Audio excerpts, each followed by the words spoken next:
MBTI type. I don't know what an MBTI type is. Yeah, I don't know. From Shay, paid $2. I'm like, nigga, you at least got to drop a 5 if you want a question. But I'm gonna take it, Shay. Would you go on the H3 podcast? I don't know what H3 podcast is. It's a YouTube podcast. I mean, sure, it's not a podcast I particularly like, but it's all right. All right, we got Luke here. Luke 221228. Thank you. Shout out to you for 279. That's a very specific number. Mm-hmm. Hi, Ab and Preach. How was the dance scene in Montreal? Oh. It's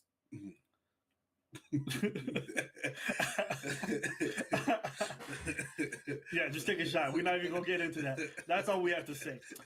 All right, shout out to Odds for 20 pounds, or is it 20 euros? I don't know my currency. It's 20 pounds. Thank you for speaking so much truth and so much sense in the world where people have their heads on backwards. Do you like any UK hip hop? I like UK grime. I like UK. Listen, UK everything is UK house. UK garage is garage. Nice.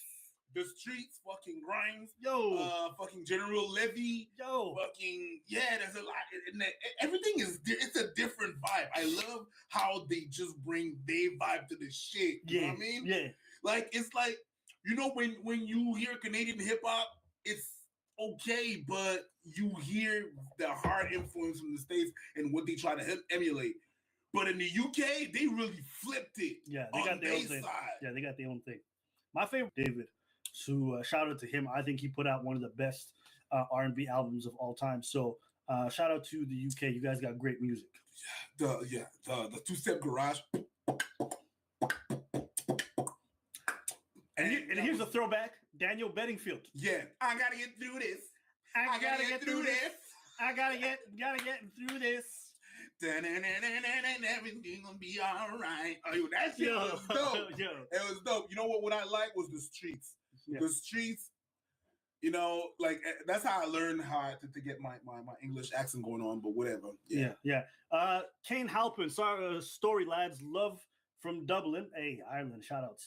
Any manga suggestions? Yo, hit me up on Instagram and then I'll send you my list. Abba.atlas on Instagram. Harry Roberts with the pounds. Abba and Preach, is there anything which has pleasantly surprised you about people in your community in the wake of the COVID-19 pandemic? Yeah, they don't give a shit.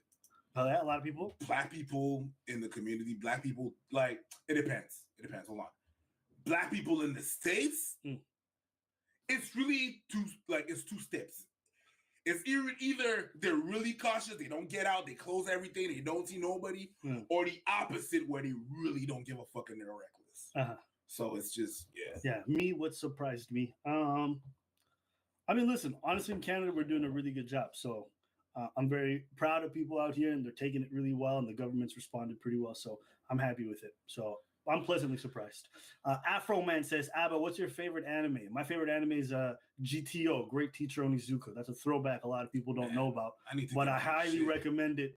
Very funny. Probably the funniest anime I've ever seen and super inspiring. It was like really good for me. I need to get on this shit. Yeah. All right. Can you read my name without messing it up? Was that Prachetas Nice. Prachetas Nicey? Yeah. I think I got that. I'm pretty sure I got that. Prachetas Nice. Yeah, it's possible. I got that shit. Yeah. All right. 10 euros from Khalid Rumdai. Ça, c'est un français. Some love from France. Salut. Even though we don't love you back, we appreciate it. Non, mais t'es de où en France? Non, mais regarde, attends. T'es de où en France? T'es dans quel département? Faut savoir. Ooh, he got a little French in here. Il faut savoir les trucs. Non, mais sérieux. All right, we got Jakery Williams. Damn, I gotta drop some change just to get a question answered. Well, it's because so many people are dropping change, they kind of jump the line, you know? It's kind of like China. Shaking my head. What are your opinions on polyamorous relationship? I mean, it's cool. It's cool. It's just the best thing is to communicate. Yeah, that's really what it is. Communication is the key. Yeah, a lot of things. Yeah. I have no real opinion on it. If you do it and you enjoy it, great for you. To me, it's just not for me, but I don't mind it for other people.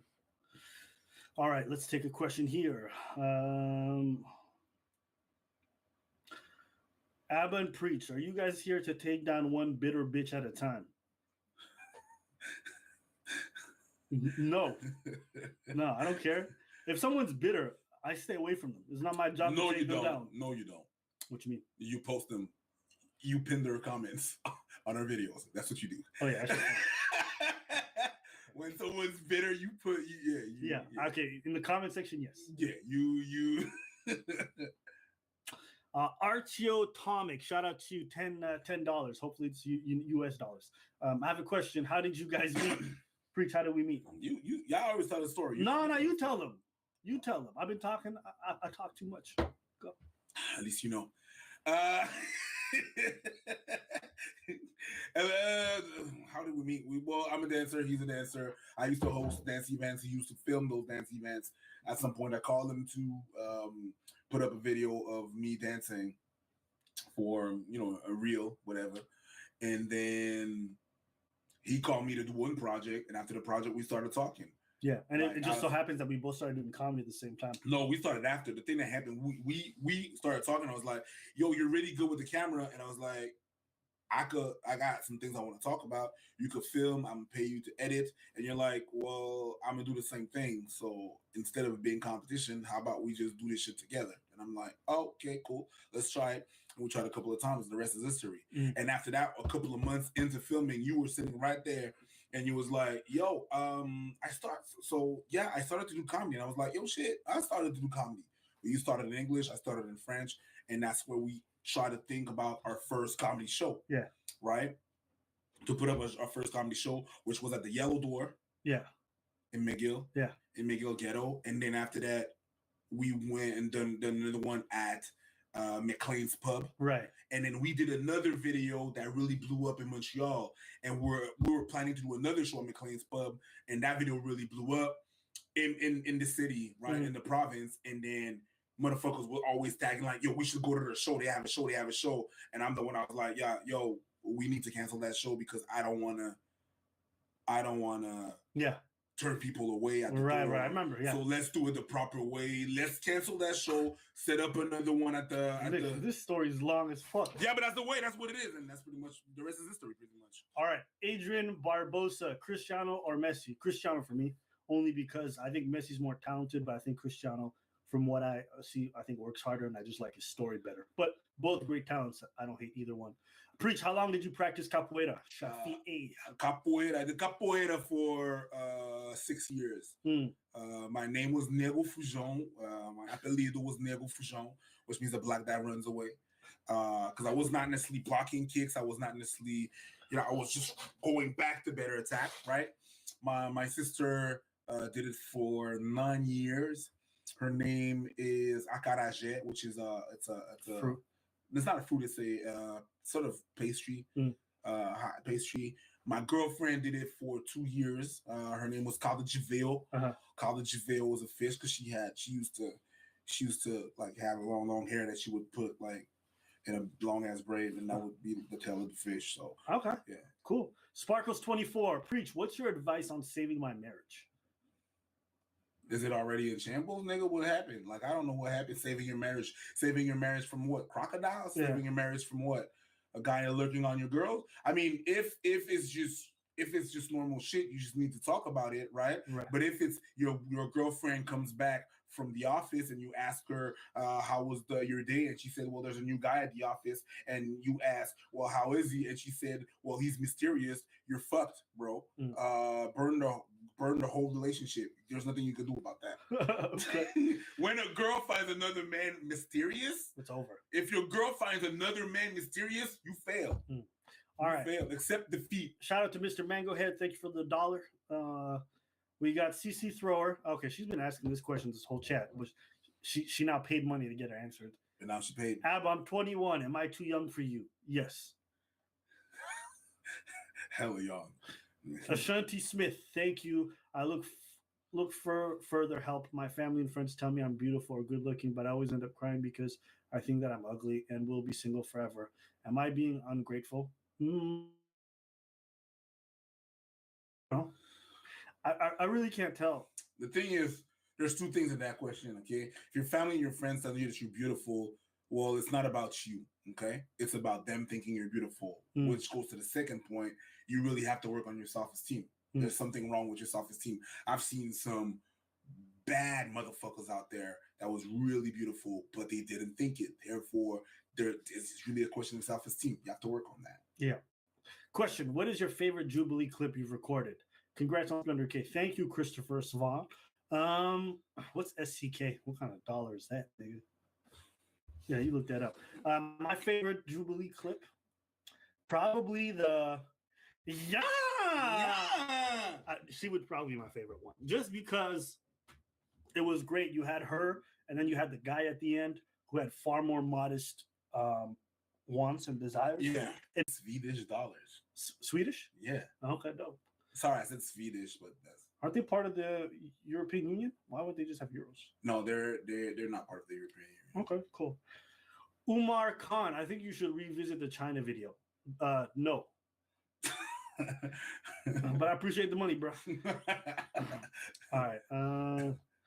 Here we are. Let's see who's next. Holy fuck, these guys don't play games. Mm-hmm.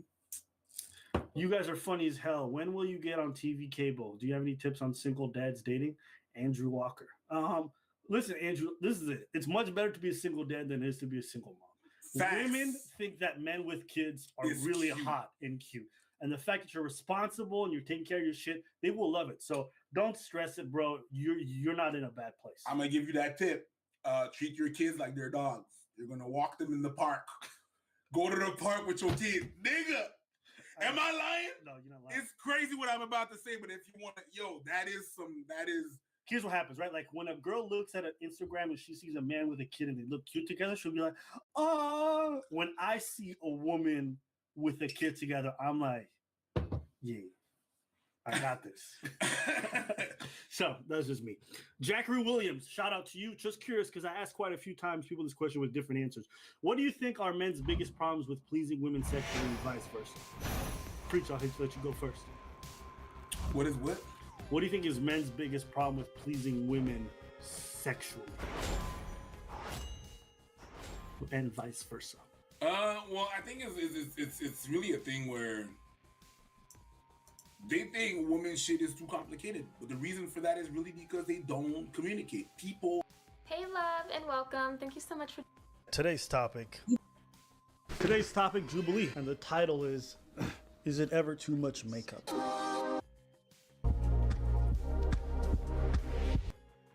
Today's topic, free range versus strict parenting. I know you.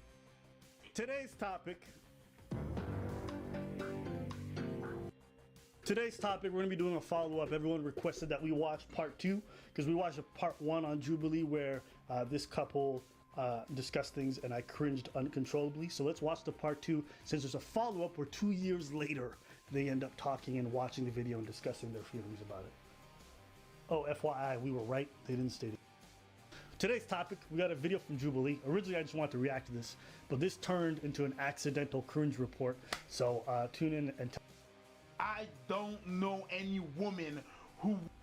Yeah, I've never seen you this upset. But I cannot even understand. Your voice is correct? Bruh, I don't know any woman who would want to be around you.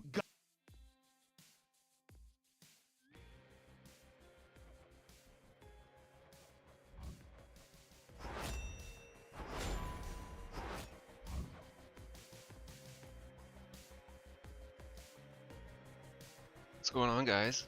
Let's get it poppin'.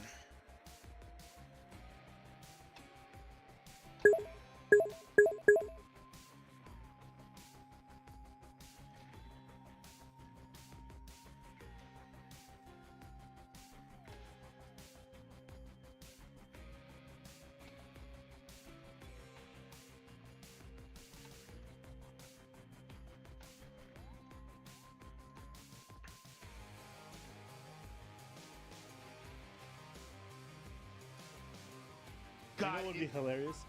If I just created a group chat with her and all the women who have been interested. I'd be like, yo, ladies, why'd y'all want to f me though?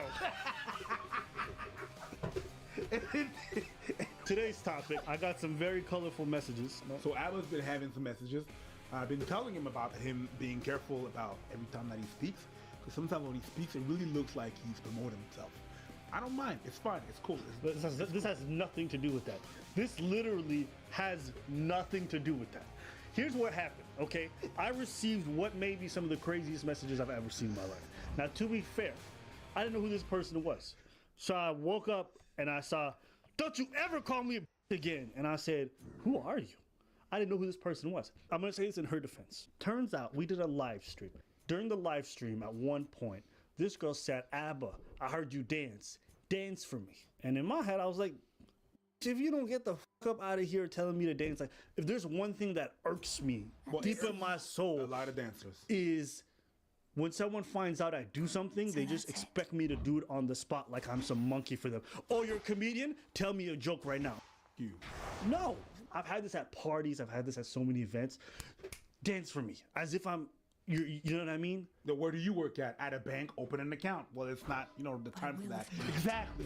So So, I react, and in her defense, you know what? I was like, okay, maybe I'm in the wrong.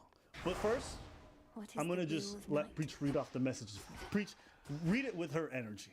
don't you ever call me a cute. Removing my comments, then talking coward. Can't take the heat. Lol. Emoji, emoji, emoji. God keeps telling me to stay away from human trash, but I'm so hard-headed. You were a dusty bum, then you still a dusty bum now. Hold up, okay. When I read this part of the message, I was half asleep, and I was like, damn, this knew me in high school? So I was confused. Because you was kind of dusty? Yeah, because I was dusty. So I was like, damn, how did she know me back then? And you're dust. Half of the you say make no sense at all. You think you're so smart. Look, emoji, emoji, emoji. You arrogant, prideful, hurtful. God damn. This sounds like a good song. Yeah. You prideful, you arrogant, you dumb, And you hurt me through my soul. It's fire. It's fire. And not many people can stand to be around you. You're judgmental. She went, "You're judgmental, Y-O-U-R, judgmental." And then she corrected herself and she goes, Y-O-U-R-E. I'm like, I respect it. Even when she's hating, she wants proper grammar. Correct. Respect. You think you're better than people. The energy you give off is toxic. We all see it. This is a long... Bro, you're not even 10% in. Jesus Christ. How you talk down to Preach like he's a child? When? Which way? One thing that I like is people being mad about things that I'm not mad about. But okay, I respect that. Hey, and he's actually older than you. Thank you very much. You have no respect. You're disgusting. Damn. What did you do? It's good. It's a new bar for a song. You're arrogant. You're a dummy. You're disgusting. And you hurt me through my soul. That's really good. That's some good vocals. Hit it. I'm gonna stop now because I know me. And if I keep going, I'm gonna tear a hole. That's not how you write hole. Yeah, it's H-O-L-E. She wrote W-H-O-L. In your soul, and she didn't correct it. She's gonna Okay. tear a hole in my soul. Okay. I say nice things and you attack me. I say dance for us because I like your moves. And you call me a and lust is gonna bite your head right off, you piece of shoulders. God damn. And I wish I was there to watch. I would bring a big bag of popcorn and watch him rip off your body to shreds. Now it's getting creepy. Yeah, that's what I report. I watched many of the videos where you dance, and I was pleasantly surprised. Yeah, I suffer from your BS challenge. So, get over it. Stop being so emotional. You'll never find love. You find someone who will tolerate you, and that it's in itself is pathetic. They will not love you because there is nothing to love. You know what she reminds me of? Of a girl that you used to know? You remind me of a girl. You remind me of a girl I just... But yeah, you know what she reminds me of? She reminds me of, remember that my experience being ugly, that guy from Sweden? Yeah. The girl that he was dating? Yeah. And then she started calling me and being like, "You should take me back because you are unlovable." I remember those words so clearly. You are unlovable. If I was dating her, that's how she would talk to Yeah. me, or she would try. Yeah. I just want to hear him come in and be like, "And she's a terrible human being." She was actually a terrible human being. That would be hilarious. And that was a mistake. I've met, and she is a terrible human I being. draw you down on the moon. Lend me your In light. fact, it brings you joy to put down others. You have no wisdom. You're a fool. The wisdom you give to others is supposed to bring them closer to you and admire you and love you because they see you have God's favor. But you have the devil's wisdom. Hey, shout out to Lucifer. You reek of it. The quote unquote wisdom you give pushes people away because you have to be right. You feel everyone around you is dumb. You're cocky. You're just ill. I don't know any woman who would want to be around you. You know God what would be is hilarious? If I just created a group chat with her and all the women who have been interested. I'd be like, yo, ladies, why'd y'all want to me though? If you ever dated me, I'd put you in your place so fast, you'd drop to your knees and worship me. You would respect me and fear me. You could never talk to me the way you talk to these silly women. Who are you talking to? Girls like this, I bet you they like to get slapped though. Not that I would ever do it, because that's a crazy relationship to be with. But this is the type of person that loves. come across- They love to be put in place. And if you knew me in real life and dare to slap me like you threaten those other women, I'd burn your house down. Most of them hang upside down rather Okay. than stand. Wow, Come that is Just finish this I'm not portion the and then only I'll just spider in the How? woods.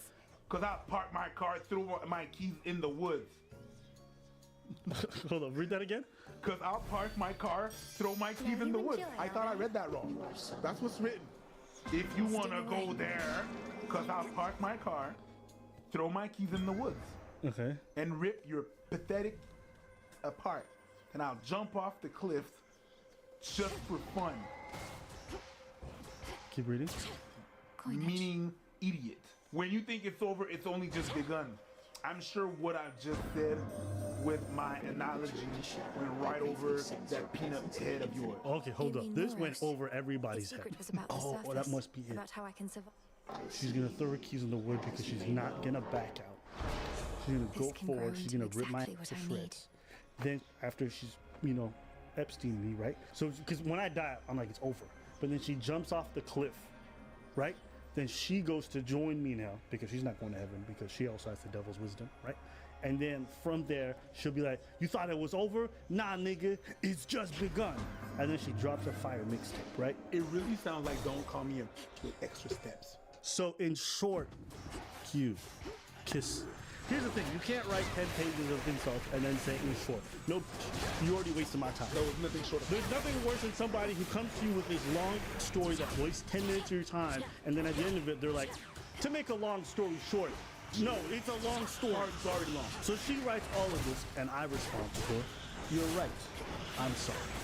It's funny because you always told Now me for the not last one. Here's the thing. I roast people all the time. I have no problem. For me, it's funny. I laugh at people all the time. But with this person, what it struck me is that she just really wanted attention. That's what I suspect. So to roast her would have made her feel really good. So I'm like, I'm going to do this differently for once in my life. And to be fair to her, when I called her, I could understand why she got a little bit like, So you know what? I'm like, I'll give it to her. I'll apologize. And I'll leave it at that. She writes afterwards. Thank you, I appreciate that. I didn't mean half the things I said, and I'm sorry, too. I'll go away now. For the record, you're smart. I was just being emotional. Revol's empty. And then you guessed it. I mean, not you. You're watching. Guessed it. You was right. And then a couple of days later, she came back calling me a slapper. She came back. Yeah. I know what that is. What is it? It's just someone that's really unstable. It's not. It happens. Mental issues is a real thing. Yeah, it's unstable. It's back and forth with this person. And I'm a total stranger, and this person went off. Here's what I did. And the first time I ever did this, I reported her. Apparently, her account's been suspended or whatever. And the reason why I reported her is some of them were like veiled threats. You know what I mean? I'll rip your ass to shreds, and I'll jump off a cliff, and I'll kill you. I was just like, you can't do that. Yeah, I think you did the right thing. I was just curious of what was behind her thoughts. I remember at one point she started messaging me like a whole bunch of insults again. I'm like, why do you do this? I think we were done. But there's nothing rational. And she's like, because it's the truth. Try to back and forth with her? Well, no. She started messaging me a whole bunch, and I was just curious. Yeah. Because listen, I've never been called a whore before. It was really weird for me. I was like, oh, okay, I'll take that. But I remember they're like, why would you write this to someone? Because me, I like understanding why people do stuff. Yeah. And she couldn't give me a rational explanation. That's Some when I of Lord realized Charon's wares. I can't understand the irrational. No, because there's nothing rational to understand. Right. And that's what I'm saying. There's nothing rational there to understand. Right. And actually, you have to This place be again. in this line of work Just that a we're small doing. step. You are in contact with a lot of people. Well, we're in contact with a lot of people, and you have to be able to decipher that. Right. To know the signs. I was able to know and be in Chaos contact with seeks the me. signs, not only because my parents, they've been in the health field, in the mental health field, my father, but also being a bouncer, being a security will of guard. chaos. I have to assess the situation very quickly of who's in front of me. Right. If their action is even rational or not. Right. I guess. How am I gonna be able to respond? Like, okay, what level of drunk of intoxication is going on? Am I able to say, buddy, you had too much to drink? And they're gonna act like a 5-year-old? That's a normal drunk? They're just gonna go back on, oh, I'm really drunk. Yeah, I'm sorry, I just didn't wanna. And they're gonna hug you a lot, and then, but they're not a threat. And they still can rationalize, so you speak to them. But there's some people, there is nothing. You can say. There's nothing you can say. There's oh, yeah. nothing rational about that. But so you have to be able to decipher what it is. Mind you, that person that you're talking about has been messaging me. Really. Yeah, because I post memes on my Instagram. Okay, check it out. Preach Dimples on Instagram, whatever. If you write Eric Preach, you're gonna find it. But anyways, I post memes. That's my thing, right? And one day she replied to it. And sometimes I reply to memes. Sometimes there's nothing to reply. You just write emoji. I was gonna be like, or nothing. There's nothing else. It's not a conversation. So she writes an emoji. I see it. I leave. And she has this conversation By herself. Can't hide that from me. lasted a week and a half. Until approximately the dates where Fuck Yeah, me, that bro. happened. she had conversations Too Hundreds. far fucking. by herself. That's really dumb. Yeah. So I left it alone because right there and then I'm like, And there's some people that you just can't waste your time roasting. Sometimes you gotta learn when to walk away. Sometimes there's some women out there, some people out there, and probably some men too, I imagine, who love to fight, who love to argue. And even though I may have a better argument than them, sometimes the best solution I can to take her. a situation like that is to just walk away. guys, out there, I'm gonna give you advice. Guys, now, are we? you know you Was this better once watch a out. living creature's skull head Some mistress? girls. Girls, That is some girls rather are only a about that thing, that fighting thing. And the guys, remember the second verse? They're talking to the girls too. There's some guys too. There's some people that are really about that. The way they engage in love is through conflict. Yes, that's all they know. And you said something a couple of weeks back. You said we were watching something that was crazy. I don't remember what it was. And when you said, I can't argue with this. Join me, sisters. I can't argue with this because the person is not playing by the same rules as anybody else. Oh, come And that's on. the same thing. You can't argue I with was that. rocking his suit. There's nothing you can do. It's like playing basketball with someone, but they start off with 100 points and they don't have to dribble No, they don't have to or just to score. They just It's like, have to okay, we're gonna- breathe and then they get an extra point. It's like Yeah. you can't win this game. Yeah. So sometimes it's best to just You take your said, gang, I got 5 points now. You know what I mean? Sometimes you gotta just take your ball and walk away. Anything else you want to add about this? That's pretty much it. That's pretty much it. We have to watch out for things like that. Getting more and more subscribers. It's gonna happen. I'm not surprised by it. Yeah, I was surprised. I was like, damn, there's a lot of messages. It was, Imagine what's popular women. we're mad. Yeah, women must be scared. Sometimes I'm worried that the Ruby's gonna blow up on me. You know, there's a potential, but I'm not that worried. But for women who get these crazy messages and they're scared, It's scary. yeah, I imagine. It's scary. Yo, It's man. got to be a woman out there when you're doing like media. It's scary. Yeah, I see comment sections and I see how crazy it gets. Yeah. Yeah. But anyway, that's it for today's video. We want to know what you guys think. Let us know in the comments below. She was actually a terrible human being.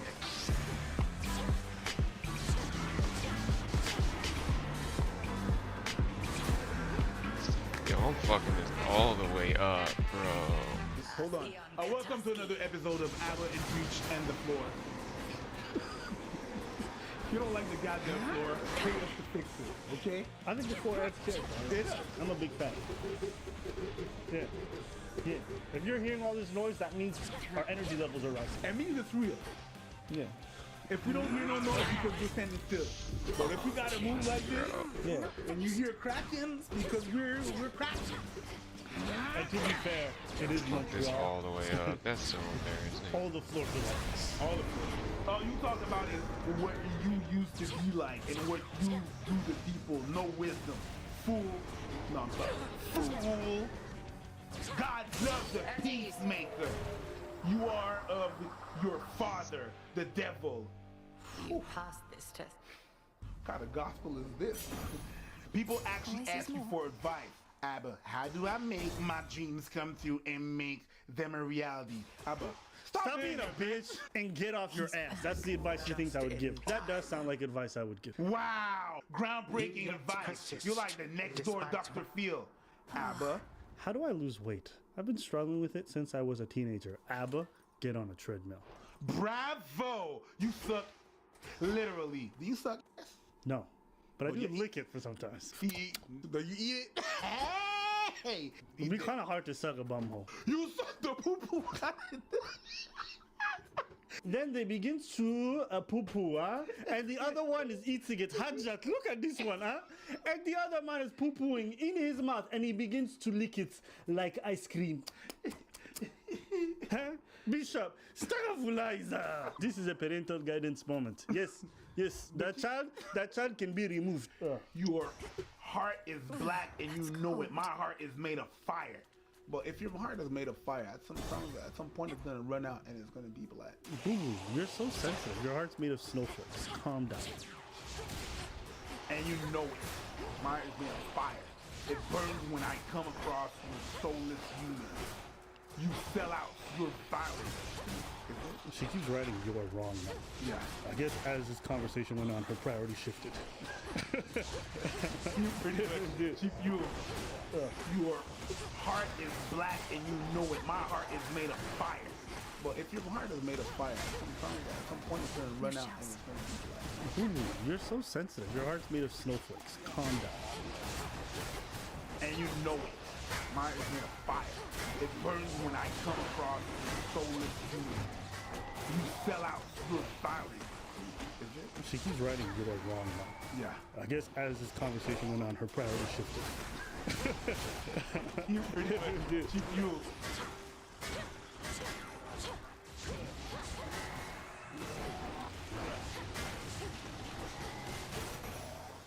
Today's topic, Shallon Lester. Guys, I actually had to delete the original video just because it omitted some important information, so I'm redoing it.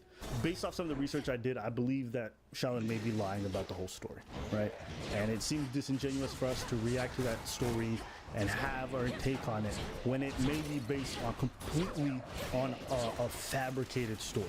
So I will present those ideas for you. You can take it how you want, or whatever you want, and then you'll also see me and Preach's reaction to the original story. Now, we've covered 2 videos on Shallon. She's one of those YouTubers that has some of the worst takes I've ever seen on some topics. On other topics, she's got pretty decent takes. But she got exposed. Oh, did you see the video I think I did? No. I think it was D'Angelo Wallace. Oh yeah, I saw it, dude.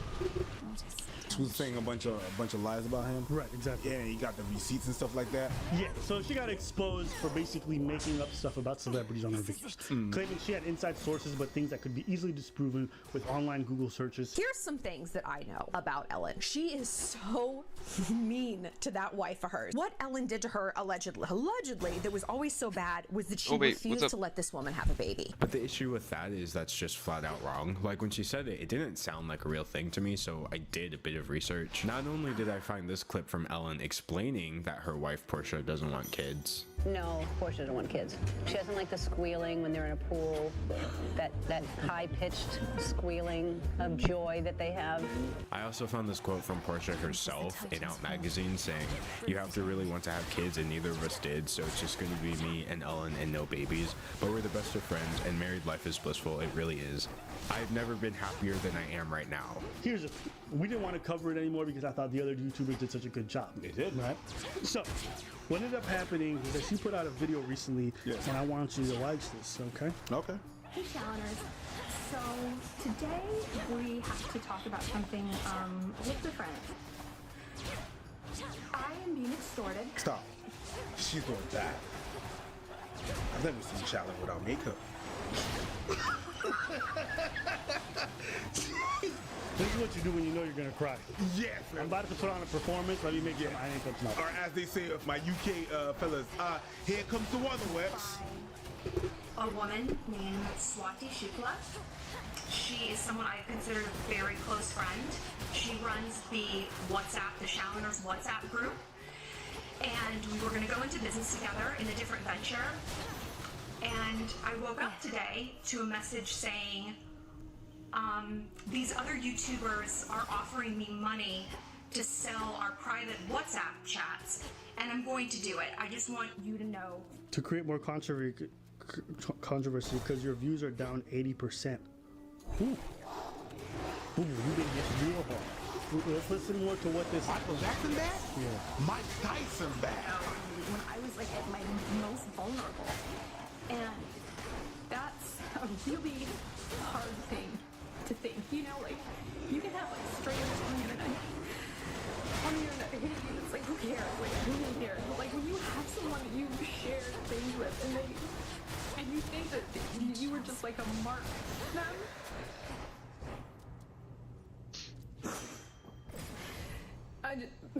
I just really wouldn't wish that on anyone. Like, betrayal is... It's, Let me read a title. Evil Week. How to destroy your enemies. Conflict resolution from the art of war. Evil Week dating advice. How to cheat and not get caught. You guys are tired of getting manipulated. I hear it all the time. You're tired of getting cheated on. So is the answer to become the thing you fear and hate the most, a cheater? Oh my Jesus. It can be. Evil Week. How to manipulate your boss and coworkers to get ahead at work. The way you manipulate anyone is to find their weakness, identify their shadow self, and press. Okay? We act like men are complicated. They're not. They're shitty, and they lie. Betrayal and manipulation hurts. Imagine teaching people how to cheat and how to manipulate their partners. Imagine teaching people how to manipulate their employees, their fellow coworkers, and their bosses in order to get raises to get ahead. Imagine doing a whole series of YouTube videos on how to be a bad person and then being surprised when people use those exact same techniques on you. People want to test me. One of you guys said the other day, I don't know who would watch your channel, Shaolin, and think, that's a girl I want to pick a fight with. And you know what? She was right. That's a smart woman. A stupid woman thinks the opposite. A stupid woman says, ooh, Shaolin looks weak.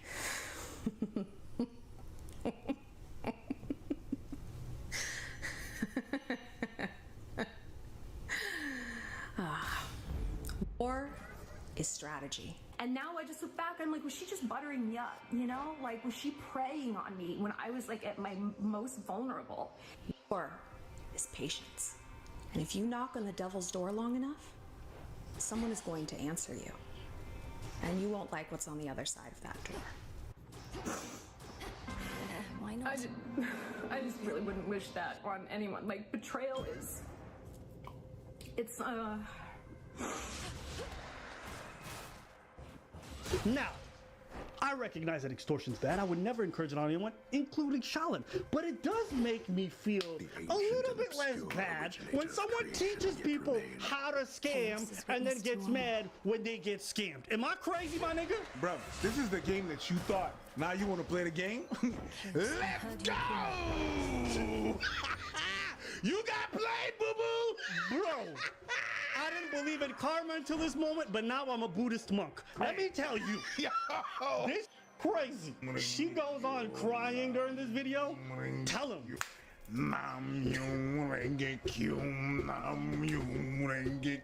Listen, you are no longer on higher grounds. The students surpassed the master, Boo Boo Honey Chicken Cherry Child. Are you saying that she's She's an Anakin to her Obi-Wan? Yes, sir. Okay.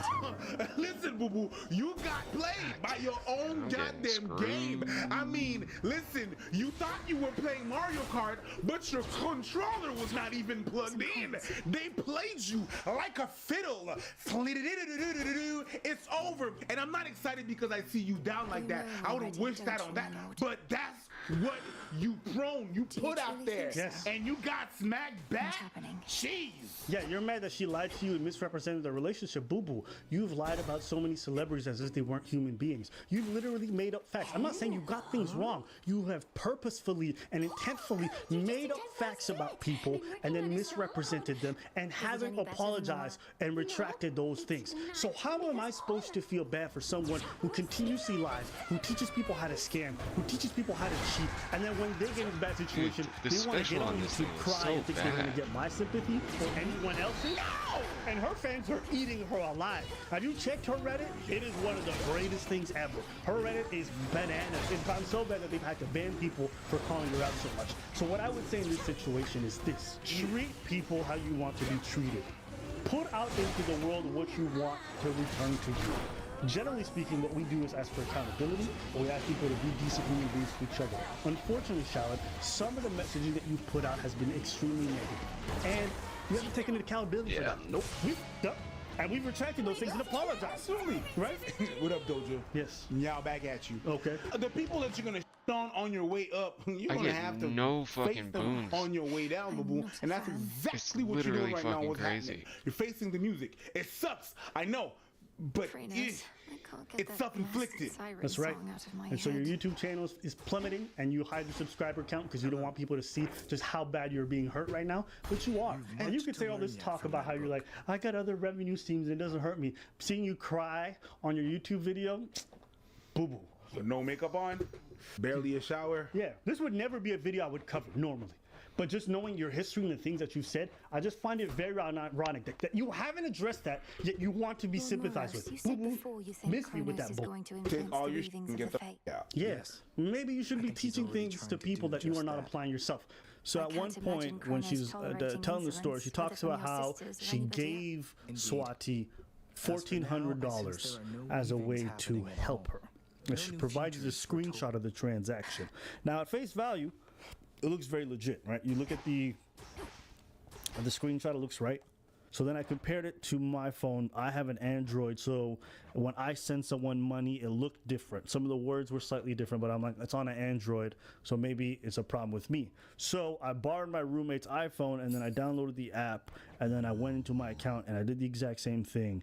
And lo and behold, now it looks identical, but still some of the words are different. If you notice, it doesn't say you paid $1,400. It says you sent, meaning when you send someone money, right? If you look at the transaction type at the bottom, it says money sent. That's why it says you sent $1.89 to blank. Our garden flourishes. But on Grow and flourish. Shannon's screenshot, you notice it says you paid, and that struck me a little bit odd because I used to run an online store. Normally, you paid is when you basically are paying out invoices and stuff like that, or you're paying stores for transactions. Then you normally use you pay. That's what it struck me as, so I pulled it up, and I pulled up one of my old transactions I did, I think, with Uber. Look at the difference. Now you says you've paid, right? So now you're seeing the word paid, but it's no longer money sent. It's a different type of transaction that you're engaging, and hence the words are different. The second thing that I think stands out to me the most is it says from Washington Mutual. Now, I looked up Washington Mutual, but Washington Mutual has been closed since 2008. I'm assuming due to the recession, they went under, but as a bank, they no longer exist, and they haven't existed in years. Yeah, it's all written in small letters. I don't know why there are no caps on it at all. Normally for a proper name or when you're naming a company, your first letter is always in large letters. I don't know. As you guys know, after D'Angelo Wallace exposed her, Shallon decided that she was going to hide her subscribers, hide the like to dislike ratio on all her videos. Why are you hiding your subs? And Shallon replies, because my subs are being harassed. A large chunk of my audience is under 18, and actually sniping teenagers off one by one commenting, hey, I hope you get deleted because you like Shaolin, isn't really okay with me. I'm protecting my girls. That's what a pack leader does. I don't think at any point during my time on YouTube have I ever clicked on the sub count to go see who's subscribed to them. I don't even think you're allowed to. That's not even a feature that exists. So if you're trying to protect your viewers, how does it help them or to hide the one functionality that doesn't showcase their identity in any type of way? I had lent her money. I lent her a lot of money. I lent her $1,400. You know when you do something and you like don't want to tell your friends because you know that they're going to be like, what did you do?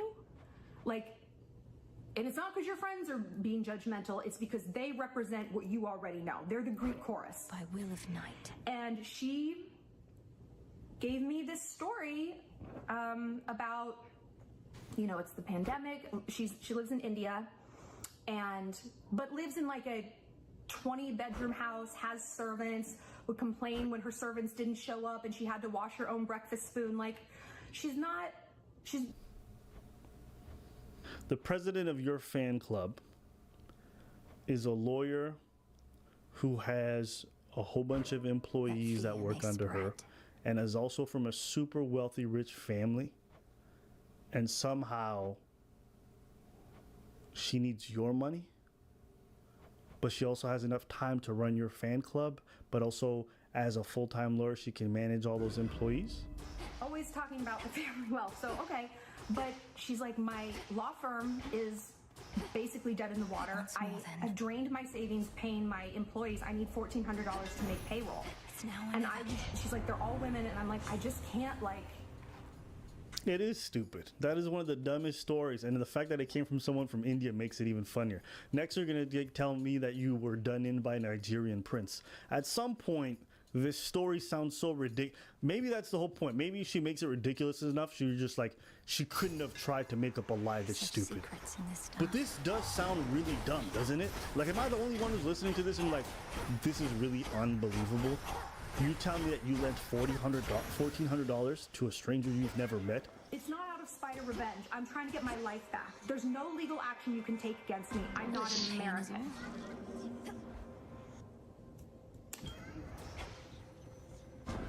I also think there's a chance you could save your reputation, and you should be given that. How merciful. Kronos took him. I see. You have 24 hours to PayPal me the money and give me in writing that you have waived off the loan, the $1,400 loan, 24 hours or I walk. So let me get this straight. The scammer says, you can't do anything to me about me extorting you because I'm not an American citizen. So you might as well comply. But then the scammer also says, I need you to forgive this $1,400 loan. Why? If they can't extort you, why would you think that you can recoup the $1,400? Like, what? Even if she was an American citizen, like, recouping $1,400 is extremely difficult. If you're ever taking someone to small claims court, it's very expensive and it's time consuming. That's why most of the time people don't like going to court over small sums. This is really weird. Why would she want a written piece of paper saying that you're going to forgive the $1,400 loan, but she's going to extort you and she's not worried about consequences? Does that make sense to y'all? All right. It's making my head hurt because I'm like, am I the stupid one in this, or is this story really ridiculous? Now, look, I'm not here saying that Shanti's not a real person. From the research I've done, she is.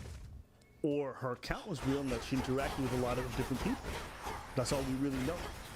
I just want to bring this to your attention. I'm not saying whether or not the story's true or false. I'm just saying there's a lot of hints at it that is probably not nearly as true as she claims.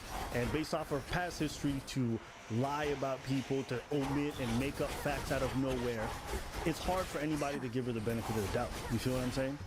And it seems like because her YouTube channel was taking such a nosedive, and it was, you could actually look this up on Social Blade, her views were down almost 75% from last month. It seemed like this was a video she did to spike things back up. She thought this was going to shoot her back up into the big game, and the reality is it didn't work. She spiked up very fast for that video and everything went right back to normal. So what do you want me to say? I want you guys to get the full context, so there you have it. And hopefully this paints a good picture for you guys of what we want to talk about. What's the name of the wonderful YouTuber that first called it out? D'Angelo Wallace? D'Angelo Wallace. Shout out to you, my dude. Yeah. Shout out to you. Yeah. So that's it for today's video. We put this out because we wanted people to know about this. You don't feel bad for her? At all. If I feel bad for her, why would I? Yeah. At all. Not a bit. It's bad what happens. Yeah. I wouldn't wish that on someone, but that is a thing, all right? I wouldn't wish certain things to some people, but if that's your core and what you believe and what you go by, then if it happens to you, that's what you believe in. Right. So why would I feel bad? Right. Isn't it like a saying, like, no honor amongst thieves? Yeah. The people you thieve with, thieve on you. Yeah. Yeah. It's like if you cheated on people, then you get cheated on. You know? I'm not gonna feel bad. I don't wish that on nobody, but I'm not gonna feel bad. No, because you put that out there. It's not even so much that you did that. It's that you instruct other people to, you instruct the masses that toxic behavior, how to replicate that toxic behavior, how to do this toxic pattern. And then when it happens to you, here's how you delete someone. And then you get deleted? That's your problem. To me, that's what happened. Right. So I don't feel bad if it, like, I don't feel bad if a gangbanger gets gang.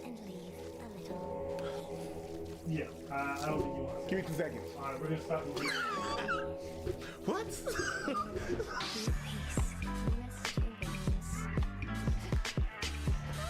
Hey, I don't suppose you happen to see a woodsy goddess stalking through. Greenish attire, wielding a bow about her. I know which one you mean, my friend, and I know she's been nosing about. As a rule, I stay away. Goddesses like that. You make it sound as though you're Olympus. Oh, I do. It's not Kronos that made me this. Hi friends, hello, hi, how are you today? I hope you guys are having an amazing day today. Hello.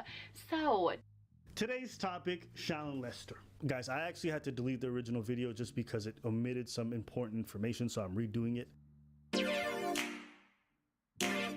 Today's topic, Shallon Lester. Guys, I actually had to delete the original video just because it...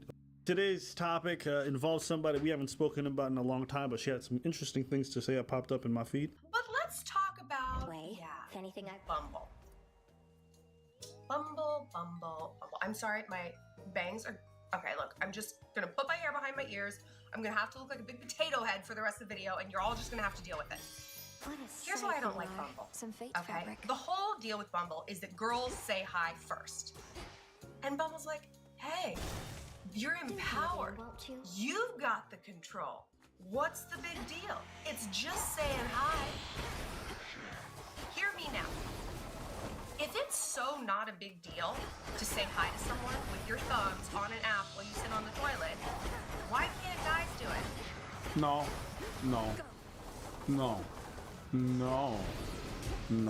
This is something y'all want. That is part of the whole equality thing. Yeah? Because we do it all the time. We say hi all the time. We already do it. It's one app that you guys have to say hi. One app. One. And we can't talk to you, we can't engage with you, so you don't get creeps. So you're the one that has the power now, right? Okay. If you don't say hi, that's something that you wanted. You can't backpedal now. No, boo-boo. No, we're not doing this.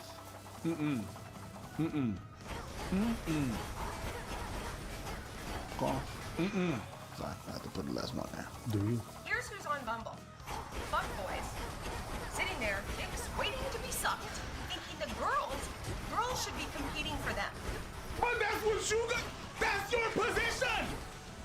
It's not Bumble, it's Bumbleclot. Brother. That's that.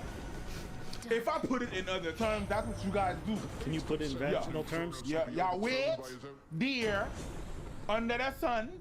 You're grilling yourself, all right? You're waiting for the people them to come by and suck your pum pum. Stop it. That's exactly what you guys do. So once we reverse the thing, reverse the thing, reverse that thing. Once we reverse the thing, now it's all fuck boys waiting to get their sucked. Girl.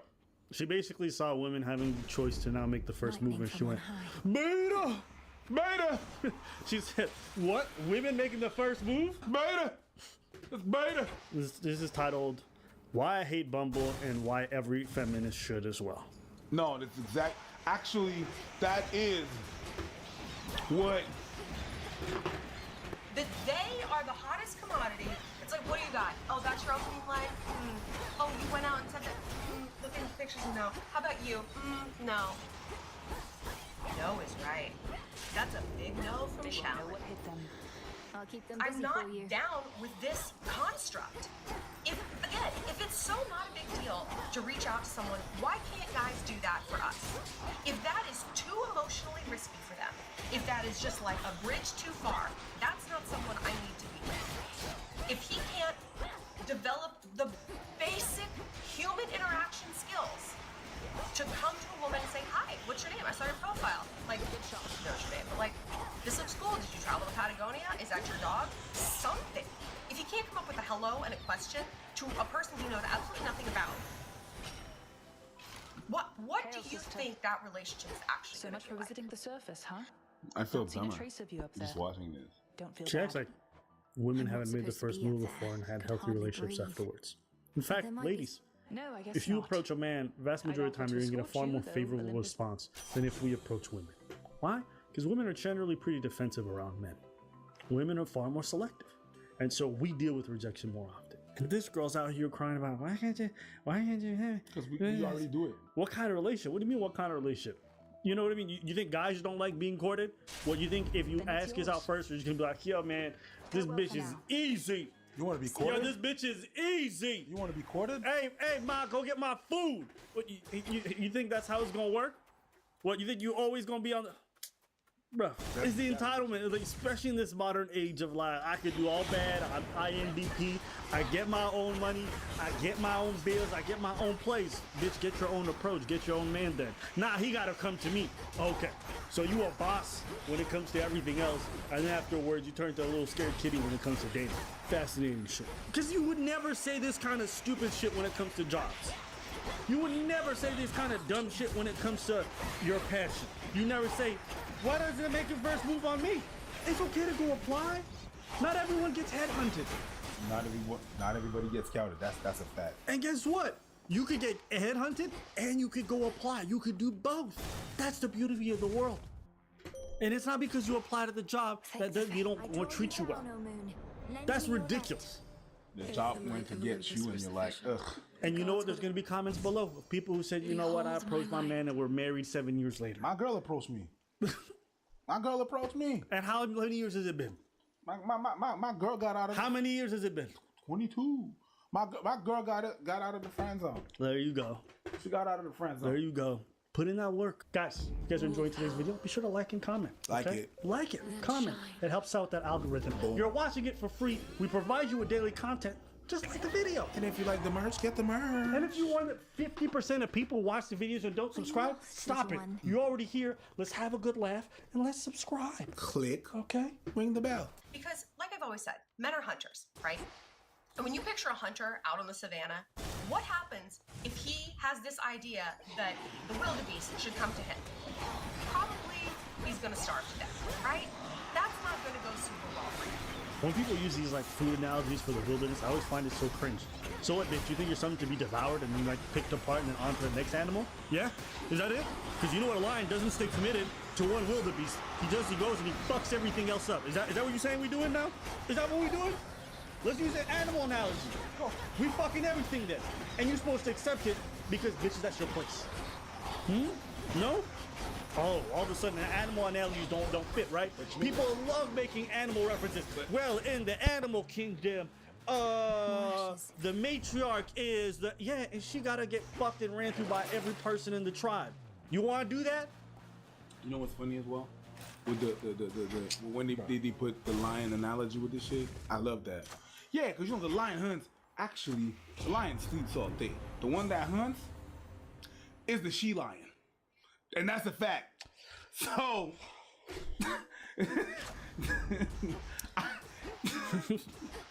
yeah, but the alpha wolf is the leader of the pack. That's not real. That's in captivity. That's not real. That's in captivity. That's not real. That's not real. So just stop. If he's too weak and too beta to approach a woman on the internet. Beta. Ain't she like 39? Yeah. Single? Yeah. Beta.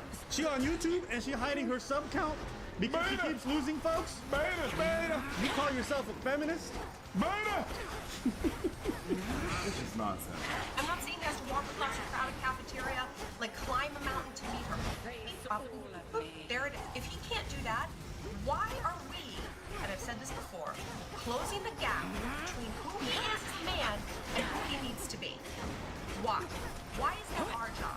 Why is our manhood defined by the ability to approach you?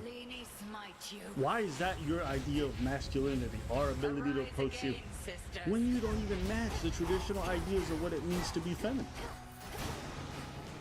There's nothing submissive about you, and it's okay. But I just find it so funny that you're like, men, be the traditional go-getters. Okay, go get them. I'm gonna go get mine too, though. Bitch, you wear the pants. And then you asking us about our trousers. Because you know what? Guys don't do it for us. Who we are as women rests on our shoulders no matter what. What's a guy gonna do? Is he gonna go on birth control? No. Is he gonna get pregnant and have the babies? No. That is going to be you, and it will be you, and this is women's work forever. You can talk all you want about gender roles, and I'm a feminist. Girl, if you think doing a man's work is feminism and equality, you have been bamboozled by the patriarchy. That is more oppression. So because women get pregnant, men have to approach. This is the part where I rattle off about the fact that men do every dangerous Oh job yeah, in it is the world. addicting. Bro. I'm This loving is the it. part where I rattle off the fact that, listen, men have to sacrifice themselves in case of emergency. Kill him. Well, we suffer most of the physical crimes. Yes, violent crimes, predominant victim are men. Wow! Do we go, well, because of that, you know what I mean? Bitch, you gotta stay in the kitchen, cuz, you know, we still out here dying in these streets, you get me, cuz? You feel me? Nah, bro, real talk. Some nigga pulled a gun on me last week, so bitch, put on the apron. Nah, bro, I'm just saying, like, I'm out here dying, nigga. We out here dying for real. Nah, bro, I'm just saying, though, like, yo, that's crazy, dog. It's like, bitch. Nah. Real talk. It's like, bitch. You bugging. This isn't good. I'm gonna run out of Also, time. real stuff.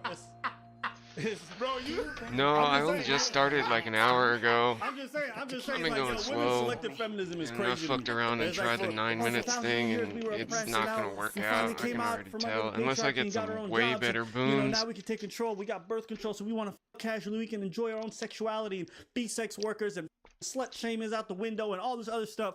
And then when it comes down to some like approach, it's like, the last 2,000 years were fine. Y'all killing me, man. This is goofy talk. It's really selective. It's really goofy talk. There are certain inalienable truths about men and women in our society that we cannot dismantle right Oh, this okay, moment. I can bring And up reaching out to a guy familiar. and chasing Okay, him sounds isn't how good. we do it, girls. It's not. We dismantle that patriarchy by stopping and saying, no, I'm worth more than this. Yes, you know what? You're right. We stop the patriarchy by giving more power to man.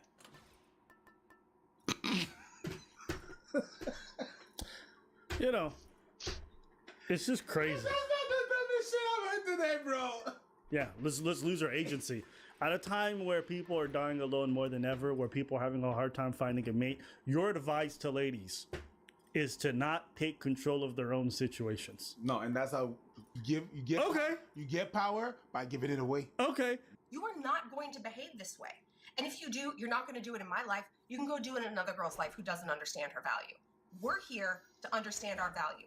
We're here to create a society and a relationship that is worthy of our standards, right? But you know what? Some of you guys probably like Bumble. I can hear the comments now. Well, fuck you. I met my boyfriend on Bumble. Okay, A, maybe I don't want your boyfriend. Boo boo, you want any boyfriend. You out here struggling at your age. Anyways. Yeah, I know 2 girls who met their husbands off Bumble. And then I asked him, I was like, why exactly were you on Bumble? Because here's my theory. And he said, I liked Bumble because I felt like the girls on there were more serious. And here's something interesting, which I had like never considered until I started talking to a lot of guys who are on dating apps, is one thing they run into a lot is girls who are on dating apps only just for attention, but they don't actually ever want to meet up. This like blew my mind because like, that's the opposite of what I would do. It's not because it's the opposite of what you would have done, and it's not happening. That what you just said right now doesn't make no sense. It blew my mind. You're not necessarily the norm, Boo Boo Honey Chicken. Can we all appreciate for a moment? My girl's out here giving advice to ladies, and she don't even know ladies. She don't even know how ladies move. The fact that you don't know that ladies do this online is mind-blowing to me. We didn't do it on Instagram, they do it on Facebook, they used to do it on MySpace, they used to do it on MSN. Plenty of people are just starving for attention. It's a currency. So the idea that you don't know that ladies will do this on dating apps, to me is like, it shows me that you are not knowledgeable about this stuff. My other friend who got married off Bumble, ooh, I think she was like a director casting a role in a play. It's time for a husband, check. She met him and got married within a year. I think that's a little sus. Like, that is just so fast. And she's like, well, I'm older, you know, I want to have kids. I'm like, That's not Bumble though. That's your friend. Don't put that shit on Bumble. That's your friend. Kids won't mind. She had her reasons. She chose to do that. She did it. Ain't got nothing to do with Bumble. Bumble was the accessory for that. She's about to use these anecdotes to discredit Bumble. Yeah. Here we go. she was checking boxes. And I think her relationship with this dude is alpha and beta. They don't seem like equals. He seems very like, okay, whatever, yeah. They don't seem like equals. Just a few minutes ago, you talked about men and women are not equal. Few minutes ago, number first, in the same video, Boo Boo Honey Chicken. In the same video, you talking about men are not equal to women. We're never gonna be equal. We're not equal. We're not equal. And now you're like, they're not equal. You know what kills me? Yeah. And what have I always said about dudes? Passive reciprocation, right? It's easy to find a guy who's like, sure, I'll respond to your message. Sure, you can come over and hook up with me. Sure, whatever. But they're not actively pursuing you. And then one day, he ghosts out, and you're like, oh my God, what changed? And the answer is nothing changed. He wasn't pursuing you then, he wasn't pursuing you now. He merely stopped that passive reciprocation. He just locked the door. The door was never opened, and he was walking through it to get you. He just unlocked it and let you do all the walking. So that, their relationship that I observe is a lot like that. He seems kind of like a beta male who's just like, okay, okay, okay. And you know what? For some people, that works. If you're kind of ticking those boxes where you just want to like, you need to get married because your sisters are all married and you need to have a baby because everyone else in your family has a baby, then like that sort of construct is probably fine for you. It is not fine for me. And if you're on my channel and if you're one of my subscribers, I dare say it's not fine for you either. Imagine someone settling and then finding their little piece of happiness or joy, right? Working with something that maybe isn't ideal or to their perfect liking or what they imagine, but they make it work. You know what? There's beauty in that. Infinite possibility. You know why? Because maybe over the years you guys develop a deeper sense of love for appreciation of all the things you didn't think you wanted in a partner. Yes, that happens to people all the time. It happens in work relationships, it happens in friendships, and it happens in just regular dating relationships. She's basically subscribing to the yes queen mantra, right? Where it's like, bitch, we don't settle out here, we queens, we out here doing our thing, we bad bitches, right? Play a little salsa music for me. Okay? They subscribe to it. Yeah, I know, I got this energy. Where do you think I got it from? How you doing, Shalom? Right? So she subscribes to that kind of mantra, but that's not a reasonable way to live life. This whole idea of like, is my way or the highway, that's too rigid for the human experience. And I'm not even just talking about dating in general. I'm talking about life. You can't go into any business and saying, I'm going to have it this way. If you know anything about running a business, you know that there's a lot of curves, there's a lot of bending that you have to do. You don't necessarily break, but boo-boo, you're going to have to bend. You're going to have to bend to accommodate your employees, to accommodate your partners, to accommodate your contractors. You're going to have to bend. You're going to have to pay more. You're going to have to outsource, right? You're going to have to compromise. You can't have it your way all the time. That's not a reasonable way to live life. So I have no clue why people come to dating and think they're going to get everything they ever wanted. That's a fairy tale. And I don't believe in fairy tales. I stopped believing it right after Mufasa died in Lion King. Okay? I'm like, this shit's fucking. That fucked you up? Yeah, man, Mufasa was a real one. That fucked you up? Mufasa was a real one. Mufasa was a real one. Drop the one in the chat, Mufasa. In the chat. This is not live. It's like when they're watching it. They're right now leaving comments. I promise you, it's about to be a bunch of one from Mufasa. Okay? Mufasa affected us all. They're about to, Yes. Put a one for Mufasa. Remember. Great actor. James Earl Jones. Yes, sir. Great actor. Yeah. So just understand, you don't have to be rigid with things. Sometimes you have to do things you don't like. Trust me. Most guys are out here having to approach women and they're not interested. They don't want to do it. It hurts. It's very painful. But guess what? We understand the idea of compromise because we understand it's part of the bargain. Right? We're going to do it. And it'd be great if you guys also compromised. Not just in regards to approaching folks, but maybe it's in regards to other aspects of dating. And then in doing that, again, what you're gonna get out of like building a deeper bond with someone and willing to sacrifice is gonna be far larger than always getting what you want. Because on with the show. Whatever you want will never be as great as the thing that you and someone else can build through joint compromise and sacrifice. As for me, I felt the And this chorus was channel's an catchy indication enough, of that. but the lyrics I've and had to make a disturbing lot of compromise and sacrifice. Same thing for Preach. Same thing for the people who work in partners. Oh, yeah, absolutely. You know? But that's that. Yeah. Trust me, if I got everything I wanted, this wouldn't look that way. No. Same way, if you got everything you wanted, this wouldn't look this way. Right? But doesn't mean you can't make something wonderful out of a situation that isn't ideal. So, I just want to leave you guys out on that closing note, I suppose. Is there anything else? Oh. I don't think we need to watch more. I was done a long ass time ago. Let's put. All right. You hear that? It's a silent. That's a police. That's my cue. At any rate, let us know what you're dressing in the comments below. We want to hear from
Today's video, we are going to be talking about how being pretty is hard. I think I'm about to get the girlies mad in this video, but we won't see.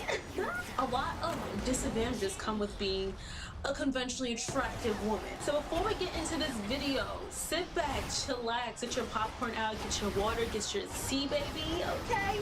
Calm down. You're making this on me.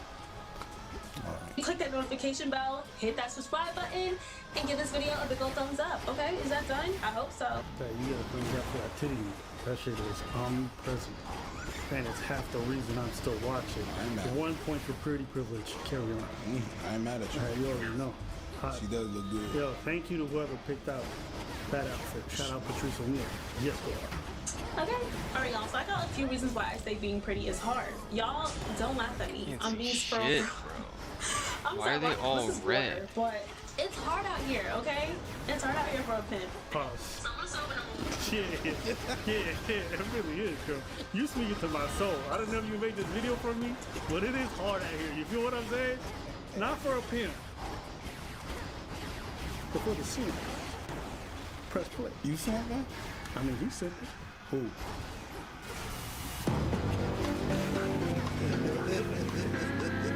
the number one reason why being pretty is hard. Y'all love to say, like, oh my god, you're so pretty, you get all the guys, whatever, okay? Getting more guys equals more problems. Okay, you know what they say, more money, more problems, more dudes, more, yo. The thought that just came in my head, I can't say that, no. Maybe y'all caught on to that too. Look at every attractive man on this planet. The majority of them are with very average looking women. I'm sorry I had to say it. And then the ugly guys, or the not conventionally attractive guys, I don't want to call them ugly, they get the baddies, right? Now that is because a lot of the attractive guys don't want to be with an attractive woman because they know that they be thotting and bopping and they think the girl will be doing that too. No, it's because the average women have better personality. So after they done ran through all the hot girls, they're like, man, looks ain't doing much for me. So then they meet an average girl with great personality, like, what's up? Yeah, this'll work. I prefer my peace and quiet because being a girl with perfect titties is just ain't what it used to be. But just nagging all the time. But you know what? An ugly dude ain't never had them titties, so he waff you up real quick. And it is what it is. This girl's out here talking about pretty privilege as And if it's so hard. Yeah. Here's the funny thing. What do ugly girls do to try to heighten their looks? Ugly girls? Average girls. Makeup. But every girl's. Okay. Makeup. What else? Wear. Nails. Sometimes they'll do surgery. Surgery. Yeah. At the most, surgery, yes. To do what? To look better. Now, have you ever heard of a pretty bitch scarring her face to look uglier? No. To make her life easier? No. When she came on this bitch with some makeup and her titties looking nice. Bitch, if it's so hard, why did you increase the difficulties? How was it? No, how did you come in here talking about, oh my God, being tall is so difficult? Bitch, you're in heels. How was the titties looking?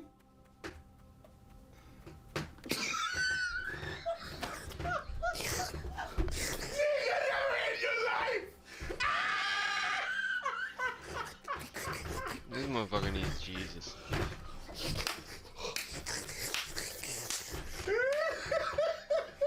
Nah, bro. See, this is why. Oh shit, that thing's got some speechless. This is why I marry an average person, because all you pretty women, you're so lost in the sauce. Yeah, I'm too nice. Let me pour some acid on me. Can you imagine being married to someone who's this big of an airhead? I can only look at your titties for so long. And then after that, I gotta listen to stupid shit like this. She thinks it's not because you're intimidating. It's not because you're intimidating. No, it's not. They don't settle down with you because your vagina is not a substitute for personality. Or sometimes they just don't want to talk to you. It's like that. It depends what you display. It depends what you display. It depends what the vibe and everything is of it. I don't think the people that you think are intimidated by you, the hot dudes are not necessarily. I wouldn't see a hot dude being intimidated by you, but you know, your experience. You tell me. But I'm just judging by this video. Your lack of self-awareness is through the roof. Yes. Hey, you want to clean up? Cool. You can use creams? Nah. Conventional blades? Youch. Why complicate a task when Manscaped has a tool for you? The Lawnmower 4.0. Ceramic blades plus skin-safe technology. Wireless charging and also waterproof. Visit manscaped.com. That's mnscpd.com/ABAAND preach. That's ABBA and preach. And get 20% off plus free shipping with that code. The code ABBA and preach on manscaped.com. Get yours today. Jesus Christ. Y'all, I'm preaching here. Tell me that's not the truth. Hey, don't be using my name in vain. Man, and this girl... Don't be using my name in vain. Listen, I drink the Dasani water out of necessity. There's a girl slurping on it like it's a... It's a delicacy. Yeah. It's a delicacy. Oysters right here. Slurp, slurp. No, it's Dasani. Yo, she got it's basically Coca-Cola in a bar. I know. Pink Ridge. I saw that. Drink pork. Come on, son. You know what Dasani is? I'm gonna tell you what Dasani is. It's Coca-Cola water. They strip the water of all the minerals. It doesn't taste bad. But it's not good. It's not a delicacy. No. But if someone offers me a bottle, I'll drink it, whatever. Yeah, whatever. It's there. But I'm not gonna... It's not a delicacy. Man, listen, honestly, I drink it just hoping it's got some kind of like mutant form. Suck it, You ever Nemesis. think like getting superpowers? Yeah. Like, you know how you fall in toxic waste? Sometimes I get that Like feeling you with drink Dasani water. You drink Flint water, and it's all of a sudden. Yeah. You grow become some wings. You become super nigga. When you have more guys that you have to deal with, y'all, it's a lot, okay? That means more likely to get your heart broken. But I don't like to date attractive men. And like very attractive men. I like a solid 7, like they always say like the cute ugly guys. I need like a solid 7, 7.5. You too fine. I can't do it, okay? Because I feel like that's what leads to like getting your heart broken all the time. Is this a thing? Is what she's saying a thing? Yeah. 100%. Okay. You know why? This is security. Self-esteem. This is security. If you go for a top dude and he got 100 other girls hollering, you know that he's not going to really stick with you. Competition. Ladies, Oh, at the end of the day, they want security. But the thing How can is, this what she's motherfucker attack complaining me about, off this is what I'm screen, complaining bro? I have too many options. I have too many freedoms. Guys, life is so hard when you have all these choices. I just don't know what to pick. Meanwhile, you got ladies in Saudi Arabia being like, "Can I please drive?" And it's so, it's just like, you want me to feel bad for you? Press play. I feel like it's way easier to find an attractive girl than it is to find an attractive guy. So when you find that attractive guy, when all of us women find that one attractive guy, we all want him. And he likes that attention most of the times, 9 out of 10 times, they do love that attention. So it's gonna be very hard to find a faithful, very attractive guy. So I just kind of like protect my heart by not dating attractive guys. But we have so many men that constantly are coming to us and when they talk to us. So say we get the average dude, we get the average guy, right? The average guy thinks that we get all these attractive guys or thinks we get so many guys, which we may or may not get. So that leads them to act up too. You said earlier that you were getting more guys. You confirmed it like a Don King perm. You know, they say more money, more problems, more dudes, more you. I tuned into this video and I saw that titty me and you had me. Okay? So I can only imagine what kind of thirst traps are on your Instagram right now. Let's go check.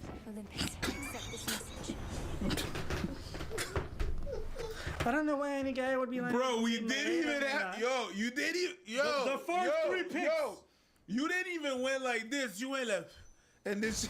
But you know what? Yo, listen, have the meetup. I ain't even mad at you. I ain't mad at it. Live your life.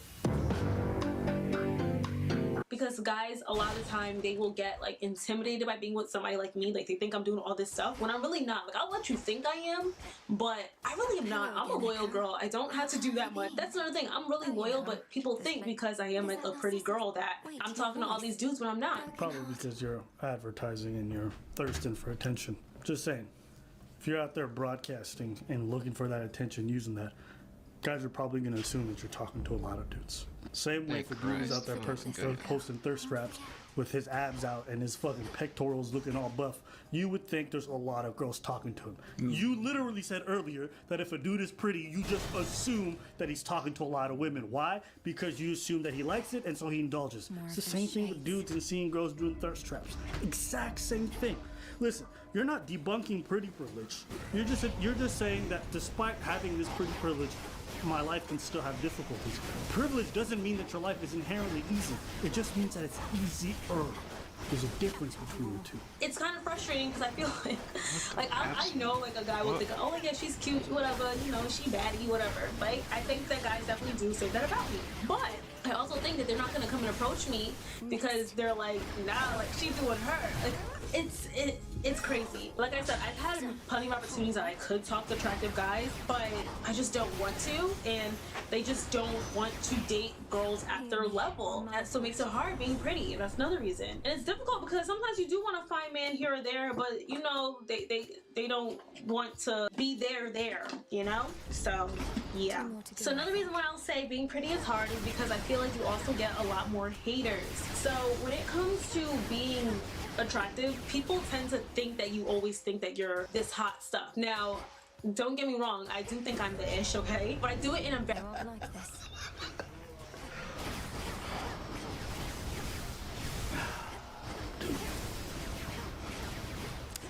Some of these girls think that they're really hotter than they is. Don't get me wrong, I really think I'm really hot.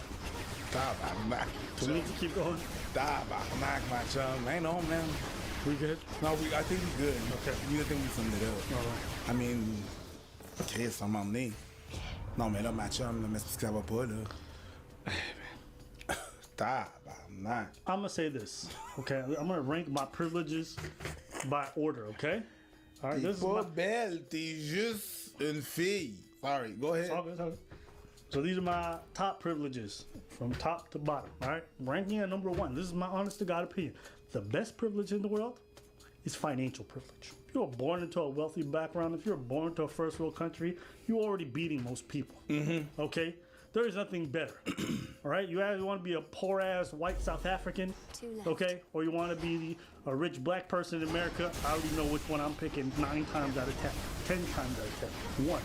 2. The second best privilege in this world is looks privilege. If you're pretty, if you're attractive, you're handsome, it's one of the best privileges. Higher odds of job, better response from people, more privileges throughout your life, better odds at success. The stats on being attractive are phenomenal, okay? Life is just easier if you're more attractive. And the third privilege, this privilege is underrated. I'd put this on my personal number 1, me personally. But this is able-bodied privilege. I mean, having all my limbs working, can you imagine trying to jerk off with no arms, nigga? You imagine trying to mac on a girl and you got no legs? You got to roll up on her, you know what I mean? She'll lean there. You know, it's just... You're right. And then I'll put white privilege at number 4.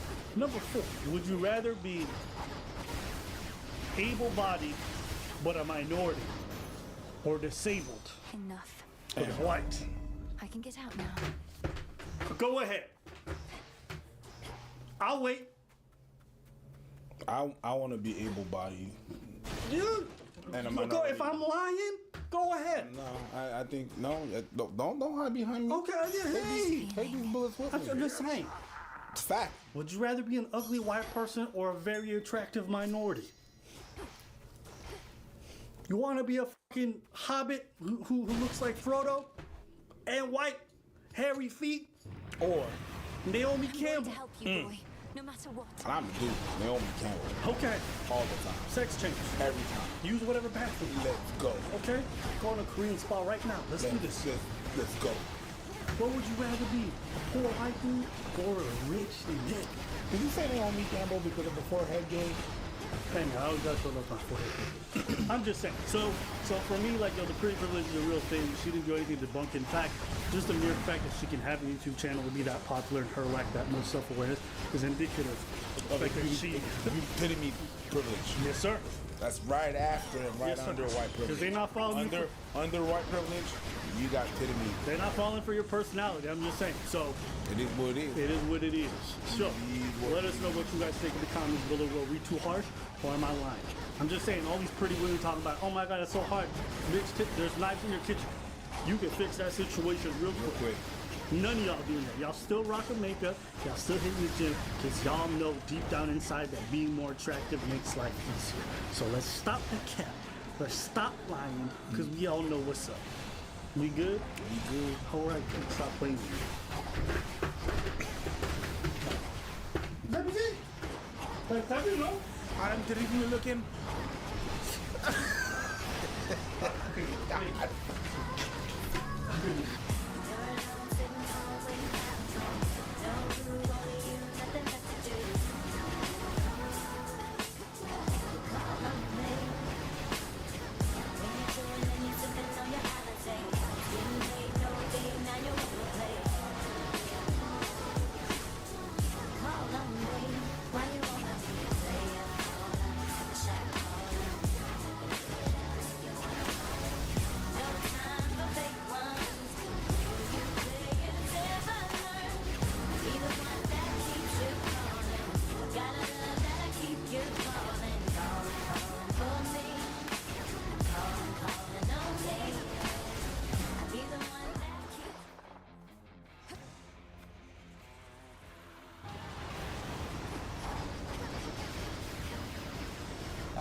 I'm Agene, 21 years old. I was told I was gonna go on 3 speed dates. Also having like some dating coaches in my ear, right? They're gonna kind of help me along, you know. To be honest, I am terrified of dating. I've only been on like really 5 dates. I'll be like, oh, you know, I really didn't like it. I think I'm just talking because I think I'm so annoying now. I think it's just better like if I like just stop talking. I think it's a lot of self-doubt in myself, you know. Yeah.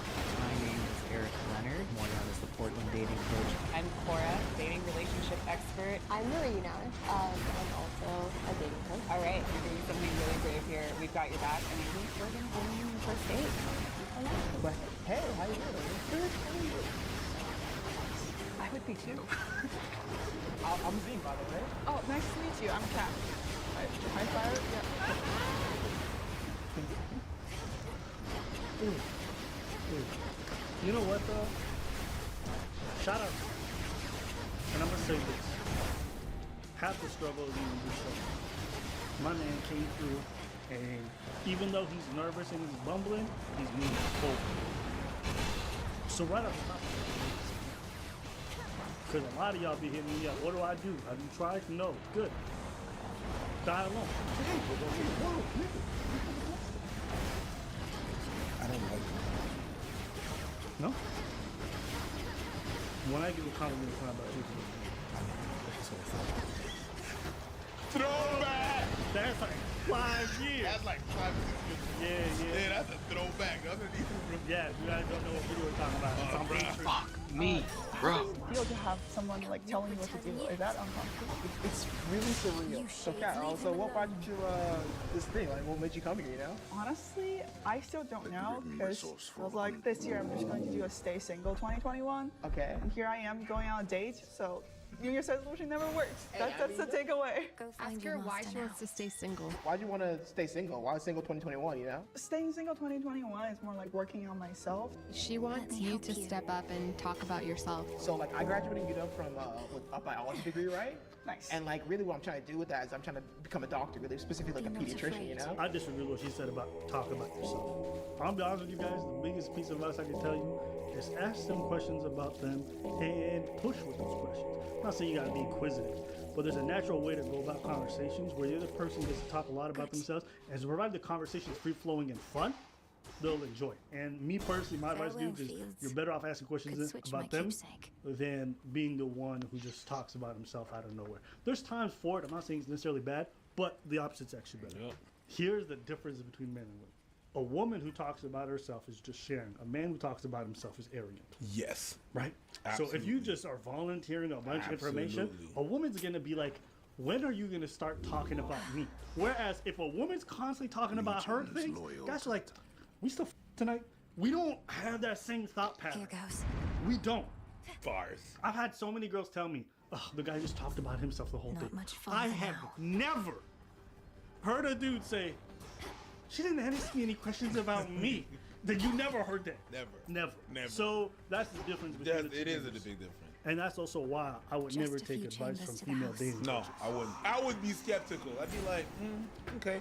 Well, who are you giving advice to? Girls? Cool. Guys? No, I don't recommend it at all. We have not seen I don't you in a recommend little dudes take while. advice. I'd be like, Alright, quit talking. Where are you like looking to go? I'd like to stay here. You done bad because, like, you know, be nice with you, you know, all my friends, you know, hopefully keep it with you, you know, too, but like. Press pause. Yo, he's giving little jams. I ain't mad at that. You shot, you went for a right hook when the person can shoot you with hard. It wasn't the right time. But he went for it. Right? He wasn't just there being passionate. He shot his shot. And it was a bad shot. Airball. But I respect it. Right? Don't pull a Ben Simmons where you don't take any shots in the NBA Finals game. Conference Finals. Don't be that people. But respect to him for that. Oscar de la Hoya. Diego Corrales, my nigga. That's let's go. We'll see. They're not really vibing. She's really quite still with this whole thing, right? While he has this notable animation. I definitely think he's intimidated by her. What about you? You lived through your whole life? How about? Oh no. I went to high school in Michigan. It's getting a little bit like informational. Bring the conversation to a more playful place. So tell me, what kind of hobbies do you do? What do you do for fun, you know? What do I do for fun? Yeah. I have a cat. Okay. It's my cat's birthday today. Actually. Oh, happy birthday to the cat! Yeah. Yeah. Thank you. I'll let you know. Wait, Okay. You don't want your asking the questions to seem like a questionnaire. What hobbies do you do? Where do you live? What part of town? You don't go through every sequence together. If you ask about the cat and she says, oh, my cat, it was his birthday, I'm like, yo, dope, did y'all get him a cake? How many candles? You have to go on. You right? have to go into Build the on it. questions, Yeah. What kind of cat is? What kind of? Yeah. Even if you don't give a shit. Yeah, and what if the cat's name is Casper? It's like, yo, you just waiting for him to die? Like, you're already ready for the afterlife? You can interject humor into the little funny things, and then it doesn't make it feel like a question, but like a fun reveal. You understand what I'm saying? So that's where you go with the leading question, but then you follow up with that to make it not so... Okay, that's your cat. What's your sister's name? Oh, Gemini? Great. No, but like honestly, She's intriguing and has a little bit of an edge. She's got pink hair. Let me just say real quick that like you got like the highlights in your hair, you know, you think that like over your life. And, like, I'm intrigued by you. I'm super intrigued. That's awesome. If you're on the back foot, okay, and she's getting an awkward vibe, the last thing you want to do is be like, I'm so intrigued by you. Looking like you want and you're needing more. That's not how you turn it around. That's not how you turn it around. If a girl's like kind of awkward and feeling weird from me, I'm like, oh my God, you're so beautiful. No, it's gonna make her feel weird, right? Maybe it's just me. This advice. Yeah, share with me. Yeah. That's what I'm gonna say. I had a question like that.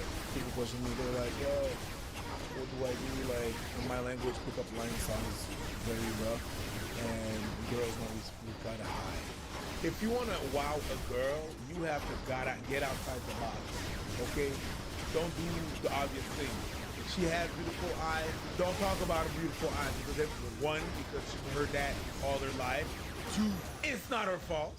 She ain't got nothing to do with that.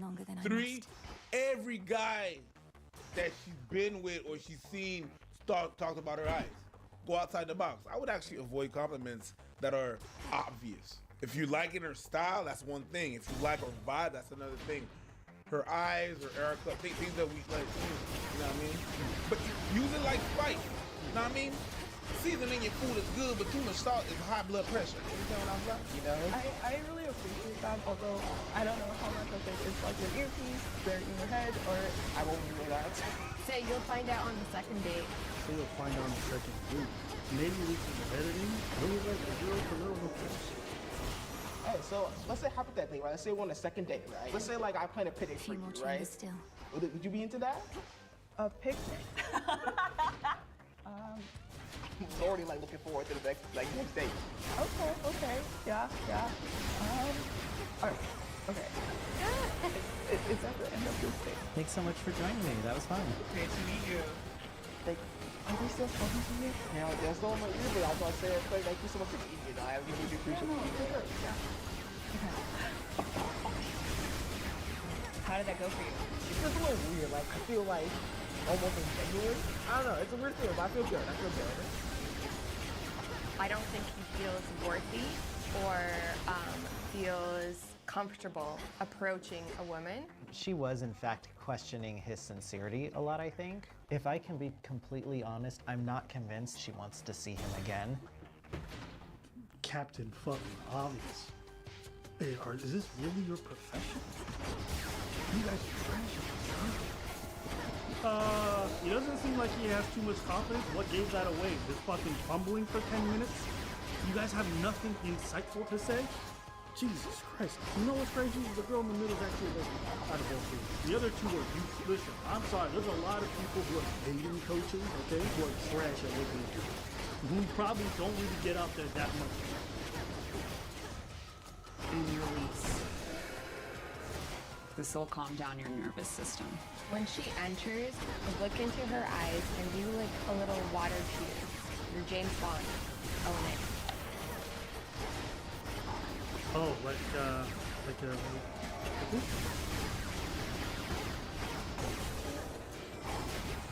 Did y'all bring these dating coaches to sabotage me? Seriously. That's corny. That's corny. Hey. Hi. Don't forget the cheers. I forgot the cheers. I'm sorry. They got I don't know, you know, they got me in my ear and like, I'm real. I forgot what they're trying to like. They told me to say that beforehand. I already forgot it. So. They're talking into your ear. Yeah, they're like in my ear right now. Yeah, they're telling me to like look in your eyes and like cheers. I forgot what that exactly meant, to be honest. Cheers. Cheers. Drink up the glass and cheers. Oh, yeah. All right, cheers. Yeah. They're onto something.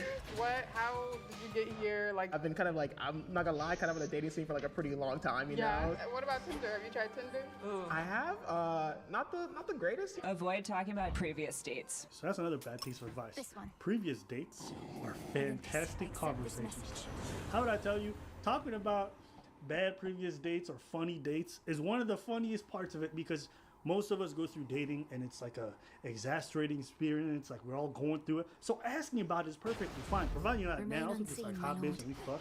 No, but if it's just like, man, my last date showed up 25 minutes late and then expected me to pay, like maybe you have a funny way of talking about it. I no fucking shot. I win this, but whatever. On Tinder.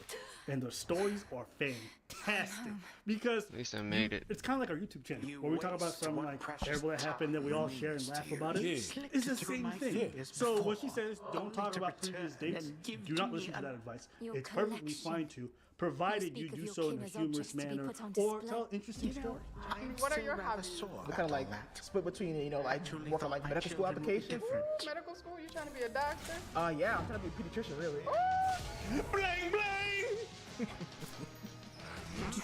Every time you say that you're a doctor, people like that. They like that. Ooh, doctor. You get doctor. Okay, that sounds good. You like that? You like the doctor's eye? I like men with money. You like the doctor's eye? Me. No, I like the money so vibes. much damage. I mean, doctor, pediatrician, good nigga. If they got money. We're talking about why you want to be a doctor. Medical system hasn't like treated black people well, you know? Like, Just remember, you can breathe, you can take time to think between things. I want to be that doctor that can be like, you know, hey, look, it's not about that. There's people who will support you, people who will think good for you, you know? That was good advice. That shit is So wild. don't ramble on, take your breaths, pauses within any kind of speech have a good way of making everyone embrace the science, create a bit of tension, and also gets you gathering your thoughts. When you're speaking 100 beats per second, going, just hurling information, it almost gives off an air of uncomfortableness, you know? Basically makes you look like you're worried. Qu'est-ce qu'il fait le gars dans tout ça? How'd you get all those other shades out You asked me what the guy on the left is doing? Yeah. Qu'est-ce qu'il fait lui? He's getting his check. He's getting his cut. That's right. I help train and Oh my god, I was actually wondering, I was like, what made him want to be a pediatrician? And that's probably the best answer I've heard. Flirt more. Make her feel seen. You know, I'm talking to a cute girl here, so I Hey, he's charming. You charming. Girls love compliments. Ask her what she likes about you. And preface the question by being like, I have a bold question. Yeah, get her consent on that too. Is it okay if I give you a bold question? Press pause. Press pause. Press pause. Press pause. No, press pause.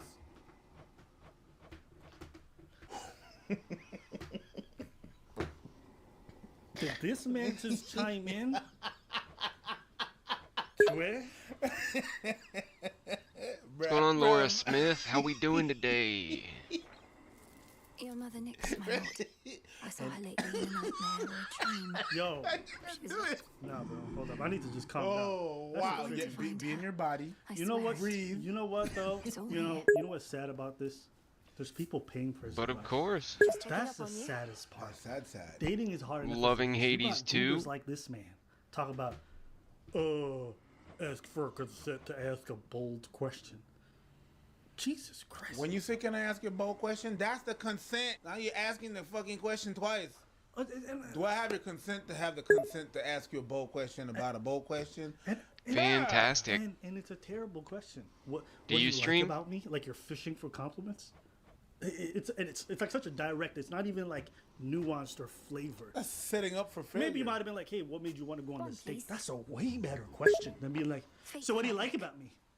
Ugh. If I was on a date with a girl, she's like, "So what do you think is beautiful about me?" I'm like, the incantation that headmistress why are you taught fishing me. for compliments? And like you that? probably drink the Sunny. Calm down. Man, this is brutal. Oh. This is brutal.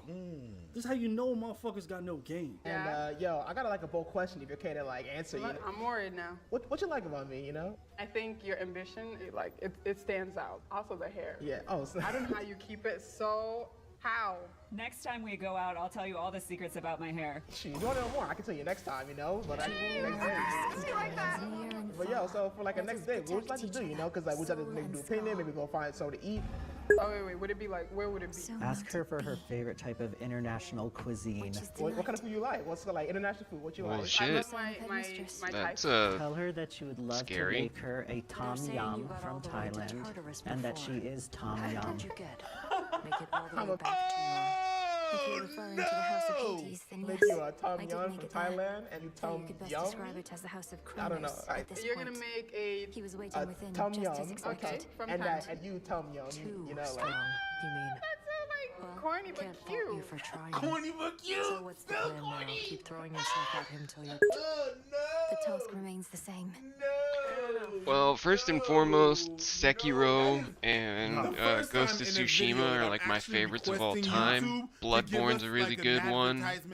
God of War, the two most recent God of Wars were great. I'm gonna say this. Stellar Blade, I've been playing the hell out of. That's a Young great man, You one. watch this video. I tend to like Souls likes. Podcast. I'll even give you advice for free. Whatever you need, hit us Yeah. up. Let's That's. I mean, I already I'm said sorry that. you have to go through this. Let's do this. Their shit. advice is terrible. You may not even know it's terrible. Horrid. But I'm telling you, it's trash. Can't have it. Okay? And I knew she was going to say it was corny because that's corny.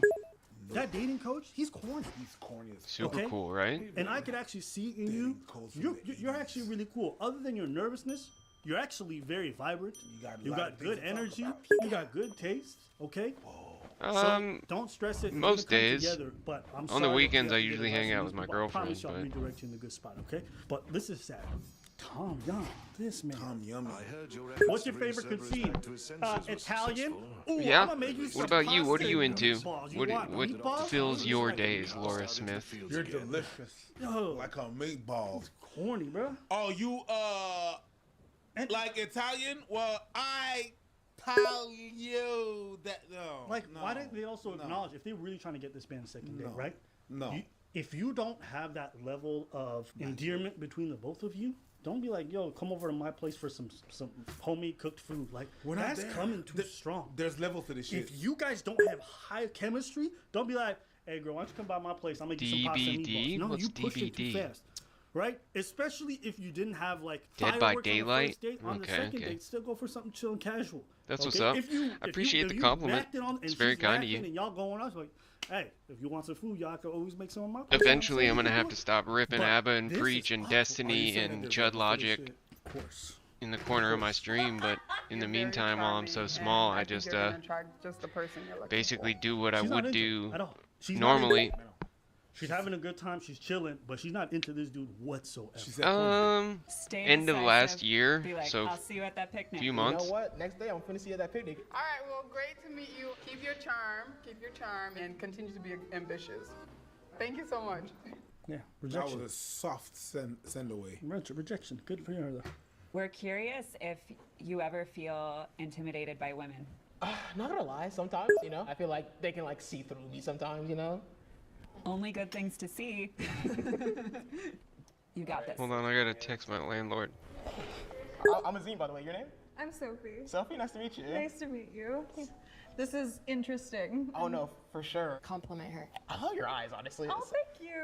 Just be genuinely curious about the person in front of you. This is definitely the type of girl to have plants all over a room and some plan B in the closet. What I mean? And this kind of drapery. Yeah.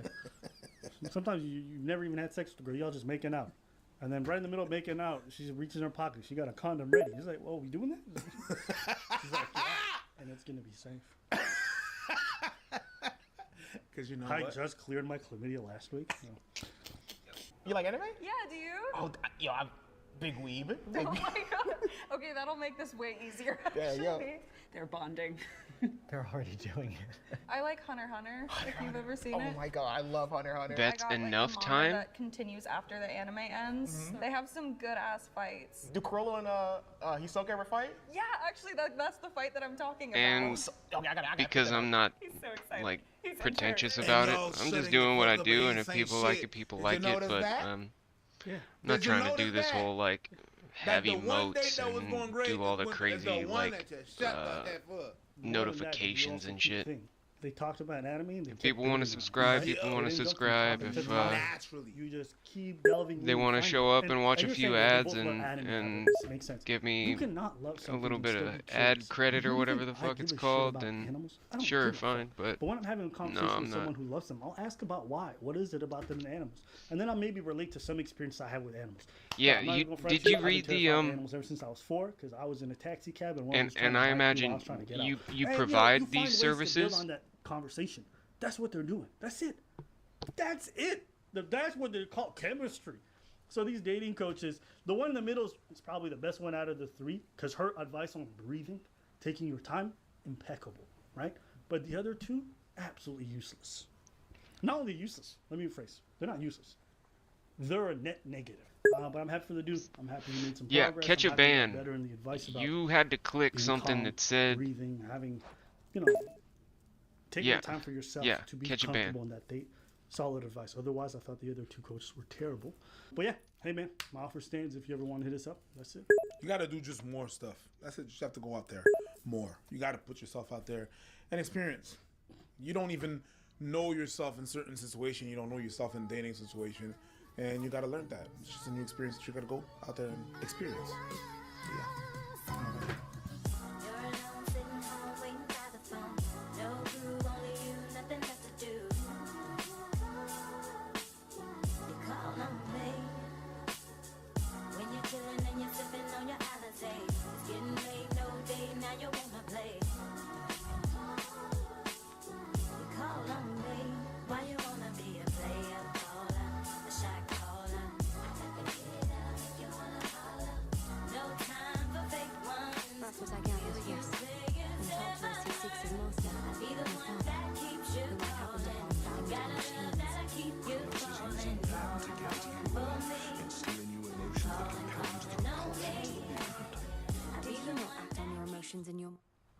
Well, yes. I always did. I know. What you like about me, The hair. Oh, so I don't know how you keep it so... How? Next time we go out, I'll tell you all the secrets about my hair. If you want to know more, I can tell you next time, but okay.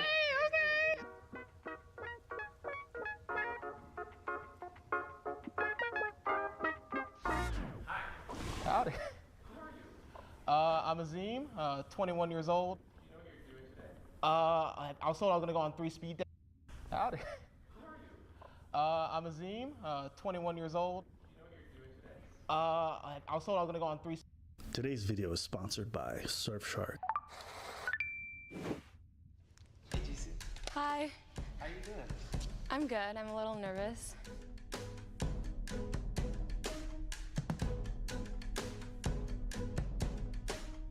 Do you think you'll be able to get a sense of who you have a connection with without seeing them?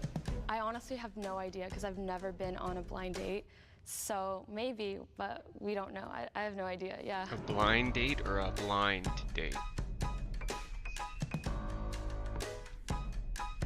Give me 2 seconds, guys. I gotta pee.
Hi, my name is DJ. Well, I love the name DJ, first of all. Because the DJ saved my life.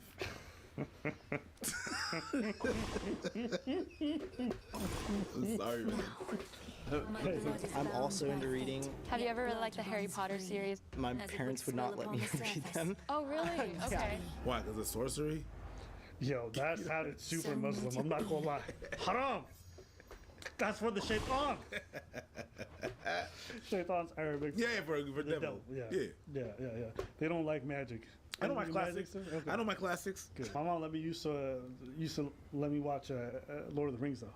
Really? Yeah. I used to go to school and it was like, man, did you read the last Harry Potter book? I'm like, that shit's gay. I don't read that shit. But really, the truth is, shaitan. You could watch it. You could watch it. Can't read What that a minute devil shit. Man, of course not. But fucking dwarves and wizards? That's hell fine. yeah. That's fine. Let's get him Gandalf. My mom don't know. She thought this was just swords and little people. Yeah. Yeah, I hate the Gandalf part. Did you not? That's what it was. What, little hobbits? That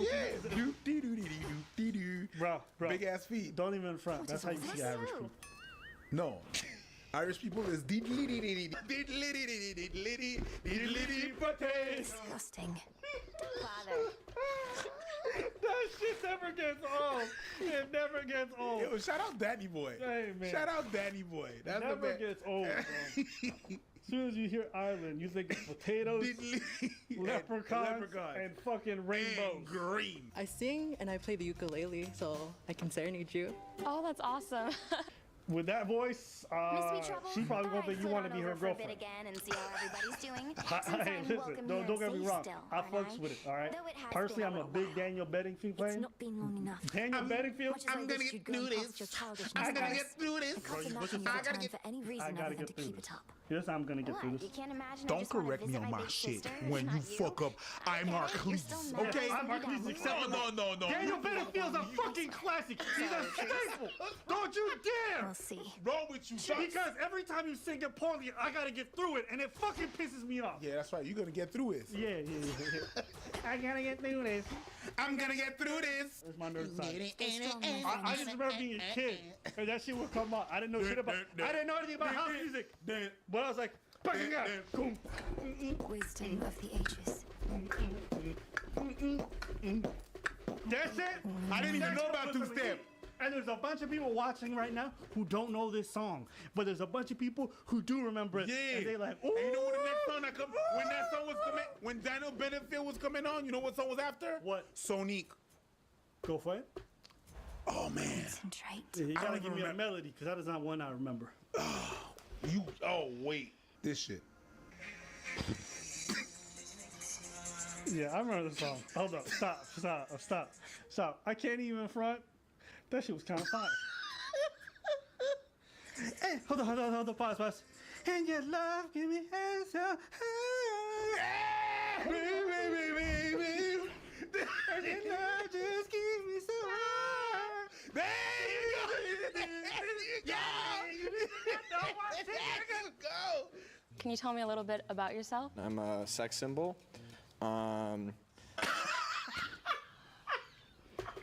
I'm a freshman at CSU Bakersfield. I do a lot of video editing. I'm a YouTuber, freelance model, screenwriter, into movies. I'm unemployed. Hey man, listen, when somebody lists off 5 occupations, generally for me, I'm like, all right, bro, just because you fucking got asked to do a picture for somebody, don't make you no model. But I digress. I'm a freelancer, I'm a YouTuber, I'm a model, and you're between all those jobs too. Origination. I think I have to cut Ivan. I didn't think that he had like the confidence and just like the outgoing character that I'm really attracted to. Guess who got cut first? Daniel Ukulele. Bedingfield. Look, ukulele. Here's something that Ukulele. you gonna learn this as a man. Your voice can instantly turn off a woman, and it can also turn her on. I know some niggas who got deep voices. Barry White. That motherfucker says anything. But it was not even so much deep. It felt like a hug. When this motherfucker was talking, it was not just this. It was a whole hug. Hey, baby. There's just some things I wanna know. There's just something that just felt so grounded about that shit. Telling me how you keep, I'm not gonna lie, man. If your woman introduces you to a man she just met, and he got a deep voice, he deep in our walls. Oh yeah. What is your ideal first date?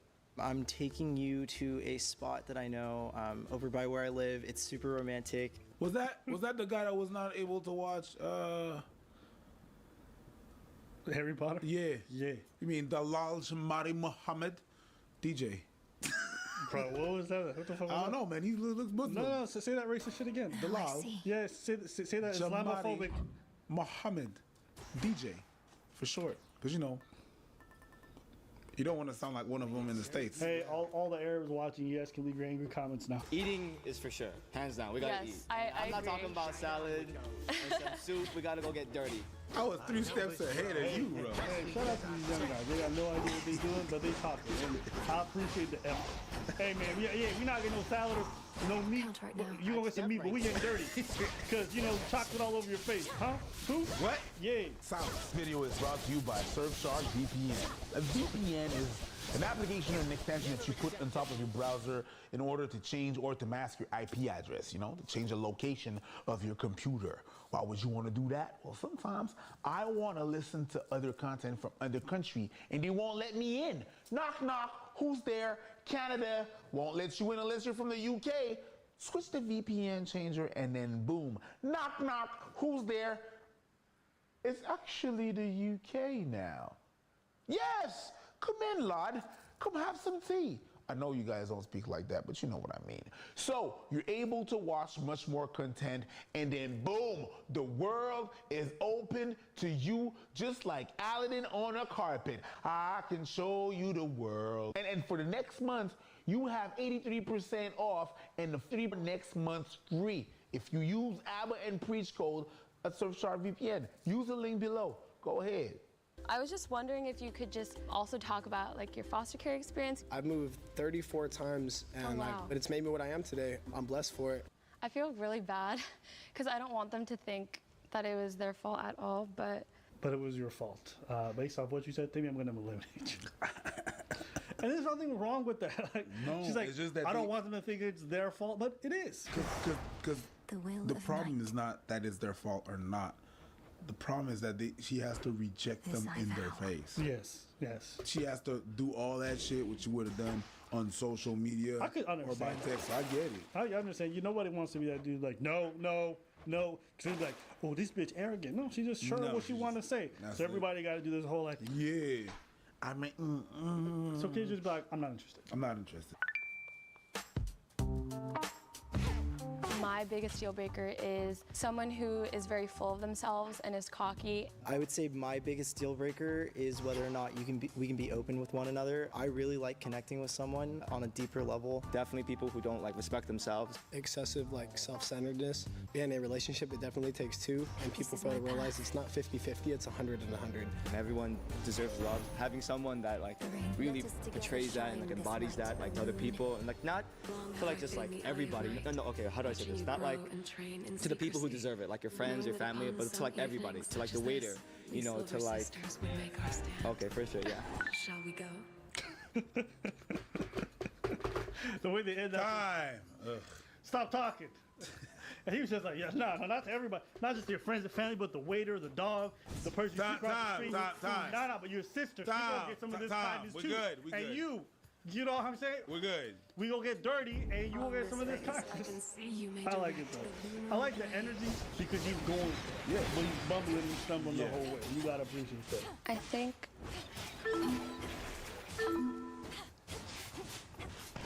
she going for Islam or foster. Difficult pair.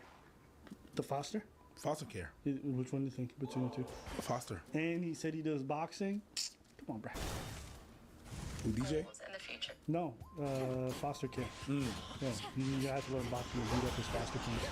Definitely graduate with my bachelor's from Pepperdine, get my master's in business management. I can also definitely settle down with someone probably when I'm more established in my career and have a family and whatnot, and be able to provide for them with a beautiful wife.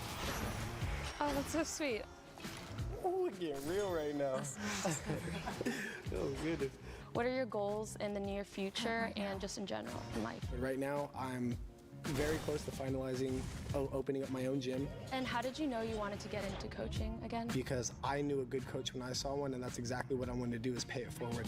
Awesome. But when I set these goals, it's not only for motivating myself, but it's also motivating the people around me just to kind of be the best person they can be. I definitely want to try boxing one time. I've never done it. Anytime you would be willing to, I'll invest some time in it. Yeah. This motherfucker's a winner. Punch a hole in his dick. What did you say? Punch a hole in his dick? Did you say punch a hole in this dick? What the fuck is wrong with you? I can punch you a hole in this dick. No, you said I'll punch a hole in this dick. Roll it back. Punch a hole in his dick. It's Poseidon. Hole in his dick. What is wrong with you? Nah, your sugary ass heard what you want. No. You know what, audience? You're going to be the final verdict. Editor, you roll that shit back. And let us know which one fucked up. Punch your hole in his dick. Because it wasn't me. I didn't say that shit. Pause. The ocean's fury. Why you say shit like that, bro? What's wrong? And who punches a hole in dicks? Boxers. I think I know who I want to choose. I really like that he was able to open up to me. I don't think a lot of guys are able to do that. And now that you've opened up to me, I'm going to choose the other guy.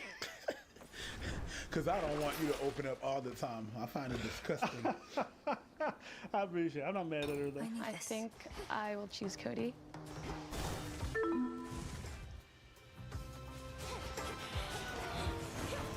Can I see her? That's my dude! Let me see what I got. Yo, can I see her now? Yeah, because we punching holes in something.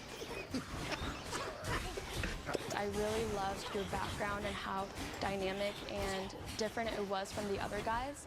I loved how it kind of gave you a sense of maturity. I'm flattered, like beyond flattered. It's taking me aback that you took so much from so little of conversation. Before I see you and you see me, can we set something up, like dinner or a hike or coffee? Yeah, sure. I'd love to. All right, cool. Because I want to make sure, I'm going to show you everything. You know what I mean?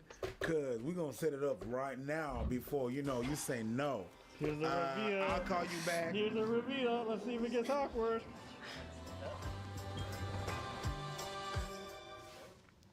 Hi, I'm Jisoo. Nice to meet you. My pleasure. Yeah, that's awesome.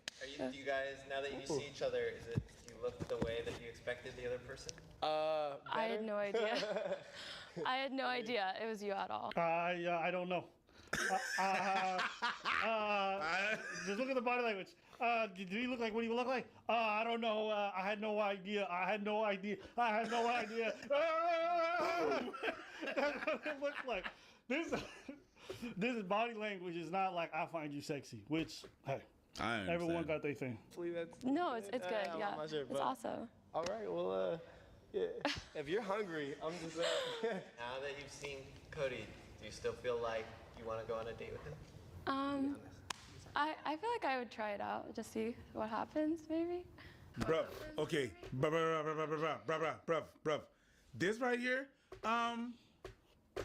this is, okay. Man, feel bad for Cody because he did good too. Yeah, he did good. But, yo. That's a hell yeah on my part. No, I'm just saying, I gotta hide my enthusiasm, but. I didn't expect him to look the way that I thought he would look, but yeah, he seemed really nice. Does he look like your type? No, he definitely was not my type, but so. He seems really nice. That's not the question! You mean no! Are you confident she's gonna pick you? Not necessarily. I mean, I'm confident in being comfortable, I guess you can say, just like being me. But confident in somebody picking you, not per se. Do you think you guys would go out on a date? I'm more than willing to, more than wanting to. Any final thoughts? This is dope. Wait till you see the edit.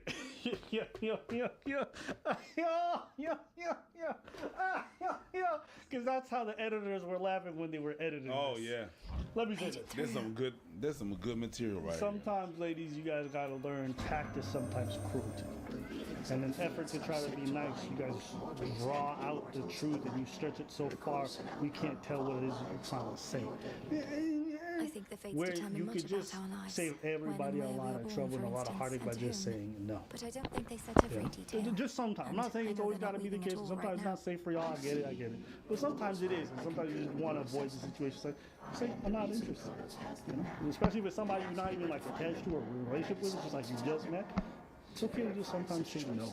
And it's not going to bruise everybody's ego. It's going to make it a lot easier for everybody. So just want to know sometimes kindness is not actual kindness. So that's just something to say. But for his own gain. yeah, I mean, They were one of the he thought he won, and he won, and then he lost. So that's the thing. That's pretty much it. What do you think about that whole ending? Yeah?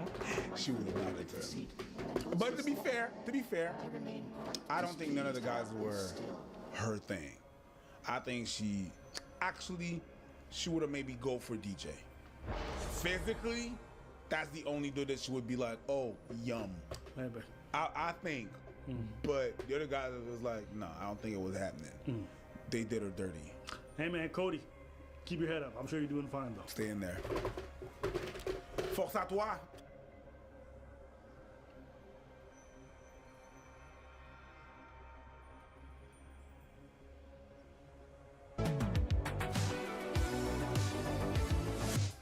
Bitch, that's mine. Stupid bitch. Go over there. A lot of people are just doing the Jubilee videos. I know they're just doing it on their own channels. Yeah, pretty much. Yeah. But Jubilee took a lot Those of ideas shit. from like Korea and other Yeah, places. they took a lot of shit. We should do that ourselves. We should just line up some niggas that we know that are funny, and then just do a lot of these videos ourselves and see what happens. What do you guys think in the comments below? Do you guys want to see us and other people? Maybe bring on Andrew Schultz, some other folks that we know in the space, Expressions, Oozing, some of our favorite YouTubers. We're gonna call it I Believe. I'm sorry, man. Ça n'a pas rapport, ça. Excuse. Jubileech. I Believe in Jubileech. That definitely sounds like our drag names. Miss Abilene and Miss Oh, that dude. Yeah. I don't know who this Miss Abba and Miss Preach is. Yes, I saw the video of Miss Abba and Miss Preach or whatever their name is.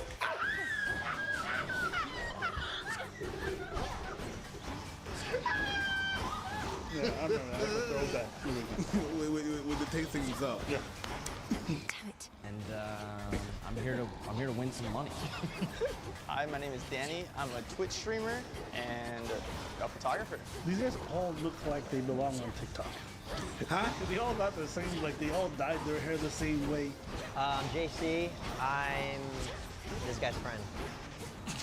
How's it going? I'm David Alvarez, and I'm this guy's enemy. We're not that close. Hey, I'm Reggie Weber, and if these guys think that they're beating me, then they're all actors, I guess. Damn. Shut that shit off. If you don't get the fuck out of here. I told you I don't rewatch this stuff. I feel like this is such a mistake. Hey, I feel like fighting right now. If I was Jubilee, I'd be pissed. No lie, I'd be. Because if you're gonna rip that thing off first, at least make it your own. Like do your own spin. All right. Add a little flavor. No, you took everything. You took the same fonts, the same everything. Now you're just trying too much to be like the editor's not the same. Amen. The editor's not the same. The difference with Jubilee is that the editor, they know what to take. I don't think it's that. I think the good thing about Jubilee is they get regular people who are not trying to be all extra. And so the people come on and they come on with a good intention. I'm watching these guys and it's like, bro, y'all look like you come from the Beverly Hills, but you try to look interesting. It's like, Yeah. You know what I mean? Like, But the reason why- you could probably take all the struggle in this video and put it in a cup and it'd still be empty. You know what I mean? Yeah. That's what it looks like. It's just like, it's okay. But the reason it's okay why- if you blame. You know what I'm saying? Yeah, you yeah, blame, yeah, it's you blame. fine. There's Mashed nothing potatoes. wrong with that. You know what I'm saying? There's Mashed potatoes- nothing wrong mashed with that. potatoes so good. But when people try to be something they're not, then it looks funny. You feel they're faking the funk. Yeah. When you're trying to jazz something up that shouldn't be jazzing, it's like putting raisins in fucking salads. Stop. Yeah. Stop. That's facts. Trying too hard. Raisins shouldn't exist. I'm mad. Why would you take something that's delicious and then remove the juices? To take it. That's like having a dry pussy. It's Who it is? You could have Stay pussy on, lubricated. pussy on the go. I take that. Chew on that for a couple of hours. What? Try the pussy. This is. He just really wanted to do that noise again. No, it just came back to me. But no, it's just not in salad. It doesn't fit. You know what? California, you ruin everything. Okay. Once you're trying to be like, I'm gonna take a salad, a California salad. I'm gonna put citrus and cranberries in. You ruin that fucking shit. Okay. You know what's the difference between knowledge and wisdom? Knowledge is knowing a fucking tomato is a fruit. Wisdom is not putting it in a fucking fruit salad, okay? Stop ruining shit, California. Can I just say, that was a bar. That may have been one of your best bars this year. That was a bar. That was like... No, it might not be my bar. I said that too. It was too... Maybe I seen that stuff somewhere else. Okay. I'm not going to take full credit for that bar. Okay. But fuck California. Stop fucking shit up. Yeah, that's facts. Okay, you fucked up sushi?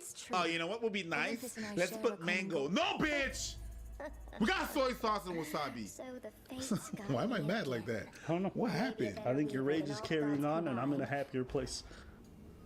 Every time I get mad, you get happy. Because they enjoy it, and I know it's money. All right, I'll be last. I'll take last. I'll take last. Fight me for it. People say I look like you, bro. I don't want to be over there. Danny, if you look like me, That's what people say. Look, it's the hair. Look. It's the point with one finger. I think this is gonna be the energy of that whole video. I'm just gonna be pissed off for no reason until you shut that shit off. The dudes were super cringe. I'm wondering if the women are just as cringe. Because their dudes seem focused on like trying to be interesting because that's the only thing they're On gonna the same know. channel? A same channel. Okay. Okay, my name is Kristen. The most attractive thing about me is my ability to make people feel comfortable in every situation. Jasmine, I think that what is most attractive about me is my heart. I feel like I have a big heart and a lot of love to give. If you don't get the fuck out of here, bro. Hi everyone, I'm Jill. I think I empathize with a lot of people, and I like how I can make everyone feel comfortable and safe and vulnerable. So I find that really attractive, and I'm proud of that about myself. Yep. Hi, I'm Tara, and I think the most attractive thing about me is that I'm really fun to be around, and I think I can make a lot of people laugh and have a good time. Hi, I'm Mia. I'm an accountant, and I think the most attractive thing about me is seeing people for who they are and not getting attracted to. You know what I think? I think if the first bitch would have come up and be like, yo, my eyes, then everybody else would have said something physical. But none of them want to seem like the cocky bitch, so they're all being super fake about it. That's what I'm gathering. Because it's attractiveness, and then all they can talk about is personality. But let's keep it a stack. The reasons dudes approach you has nothing to do with that. And it's not the reason you got casted, because I don't see none of y'all that are like a 3 out of 10. So clearly the casting of this is very... Right? But again, this whole society, especially in the West, is like we all put such an emphasis on our looks. That's why we do the most amount of surgeries. That's why we do the most amount of like Photoshop and all this other bullshit when it comes to our looks. But then we never want to say we're leading with that. Oh no, my heart. I'm such a bubbly person. Meanwhile, you got like 3 injections and fucking your ass and a BBL done. It's like, okay, sure, whatever you say. Clearly, you were willing to put your life at risk to make yourself more physically attractive, but your heart is with strong people. Bitch, get the fuck out of here. I literally think you're beautiful, Chelsea. I'm sorry. No, I think you're beautiful, Chelsea. Chelsea. No. Chelsea, we all know that you're a model. Squeeze in. Chelsea. I didn't do my nails, so I feel like I should be in the back. I never do my nails. I feel comfortable. Wait, no! You went from my heart and then cameras were off. Oh, nails, this, that, No! Which proves your point. No! Fuck no. No. Everyone back. Hey guys. We're panicking. We're like, what do you want from us?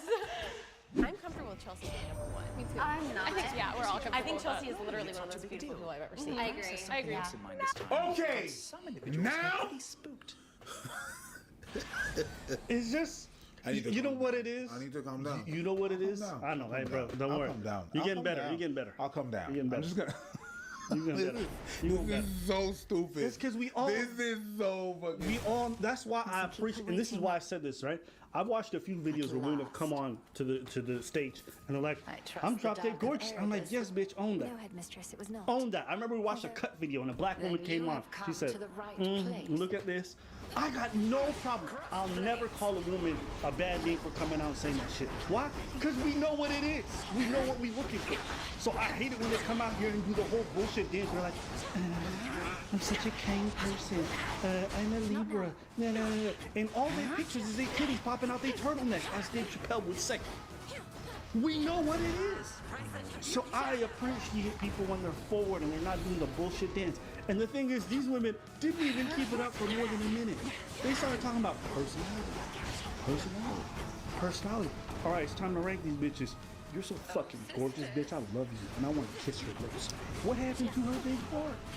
Were you trying to kiss your way to her heart? Go through her mouth? What the fuck is happening? You know what it is? This is exactly like fucking yoga on Instagram. Okay? This is what it is. Okay? Prosperity and this and that. And the only pose that you do is pussy and pum pum all over the place. Downward dog. And then or downward pussy dog up. or put pussy up. And then with your hands that look like your hands. Downward dog is pussy up. That's the bar. No, that's the bar. That's the bar. Downward dog is pussy up. Yes. Put that on the. Please put that on a shirt. Sun rising, more like dick rising. You Yeah. get what I'm saying? Because we know what it is. Yo, but it's exactly it. You want to promote that namaste shit? That's fine. But when we look at your profile, it's all you know what you're doing. You know what you're doing. You're showing your flexibility, but what we see is a big towel in your ear. We're not in the desert, but we do see the camera. Hey, listen. Oh. Yes. Can we play rock, paper, scissors? Rock, paper, scissors. Let's just rock, paper, scissors the whole way. We should do like, oh, I love it. Best of three. Winner moves to the back. I love it. Wait. You know, I said the dudes were lame, but you guys are fucking lame too. If you're gonna do a Jubilee video, do it right. Or add a little something to it.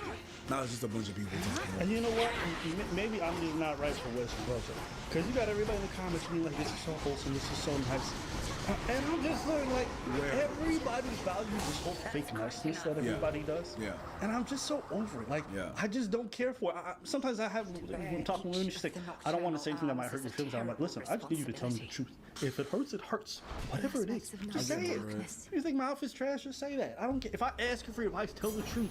This, I can't. Just, it's this fake niceness where you're just sitting there thinking like, do y'all even like each other? Because you guys have said 100 nice things, but not a single of them seems true. Bro, fake niceness is not about you. Okay? It's not hurting your feeling so I could feel better. You know what I mean? So I don't feel like a bad person. It's not about you. It's not. Yeah, it's to hurt your feelings. It's not to hurt your feelings, but it's not to hurt your feelings so that I don't feel bad afterwards. That's what fake niceness is. You know what I mean? They don't. Oh my God, you're so this, you're so that. No, I feel good. I was nice to a bitch today, but it ain't what it is. I was nice to a motherfucker today. So yeah, I'm a nice. No, it's fake. It's not nice. I think that's why these are the type of people who love rap music so much. They are so used to being in their bubble and their fakeness that they hear something that seems raw, right? Or just like visceral. And they become entranced. They become the biggest fans. That's why you go to a rap concert and it's filled with people like this, right? Who literally don't identify with it any type of way. But I think it speaks to some deeper part of them. You get what I'm saying? Because in their day-to-day life, they don't get to live that in any way, shape, or form, or they don't see it, right? That's what's dawning on me. That's a good argument. It's like, what are you listening to? My bad. You're a Tekashi 69. Why? I don't know. It's just there's something about his energy. Yeah, it's the crystals. Right? Fucking corny, bro. I don't get it. I don't get it. No, I don't get it. I just don't like it. You just got it right now. I just don't like it. Yeah. I just don't like it. And I used to see it all the time on online dating. Those are the profiles I basic Bitch, you look good, but I can already tell like your personality's bland as fuck. And you know what I do? I love it when a woman's bland and knows it and owns it. That's my favorite shit. It's like, I don't do this shit. I don't really got much going on. I don't like going out. I like that. To me, you know it. I like that. But this whole fake interesting or fake nice, I just can't rock. You know the reason why you like it? Why? Because self-awareness is really attractive. Number of flames. It's because if you're that honest about yourself and that self-critical, then I know you're gonna be honest about other things. I know. That's what it comes down to. But anyways, I can't watch the rest of this video because no, it's garbage. The casting, and you know what? This is evidence that Jubilee is really good at their job because they cast way better. Way better. And the content is actually, it gets you.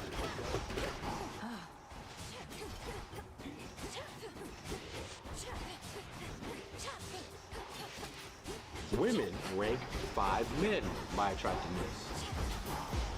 We brought 5 men together to be ranked by attractiveness. Immediately. Middle's number 1. Yeah, the mixed guys obviously number 1. I'd go Asian, then black guy, then long hair, then tall guy. Great. A little nervous? Definitely a little nervous. No, God, no, I'm so stoked.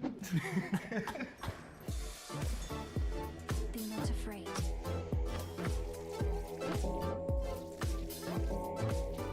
Right. Okay, guys. I say the one that's in the middle. I think he's fine. Top. Okay. Yeah. Damn. Agreed.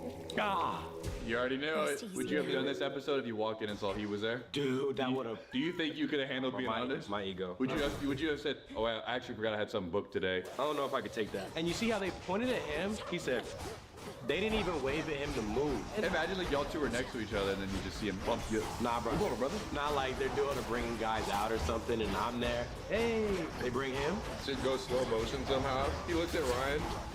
That would hurt. That would hurt, yeah. Personally, I try to put myself in an environment and frame myself to where I look the best. Like, I'm jealous and I'm not even there. I think none of the girls care about any other guys. He's the one. And I feel like this guy, what's his name, Kai or something? Kai, K-I. Cool ass name. Yeah, cool name. He could literally say, "I slapped you." They'd be like, "You're crazy, number 1." He could say, "I beat up my ex." They'd be like, "You're so dominant." I've been looking for a man like that. But I feel like when girls see that a guy is like at the top in whatever group that they're in, they're only gonna focus on him. Like they all kind of are now competing for him in a way. They will disqualify any of those other guys. They have. He probably knew when he stood there. You know when you make eye contact, you feel.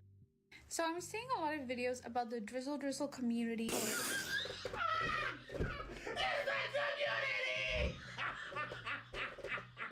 I go on a date with a female and the bill comes and I look at it and I say, you know, it was so good to see you and everything. She don't pick up the bill and she said, "Oh, you're not gonna pay for it?" I said, "What?" Drizzle, I'm not gonna pay for anything. That's giving me an ick. Like, I don't know what you're talking about. Like, you should be paying for the bill.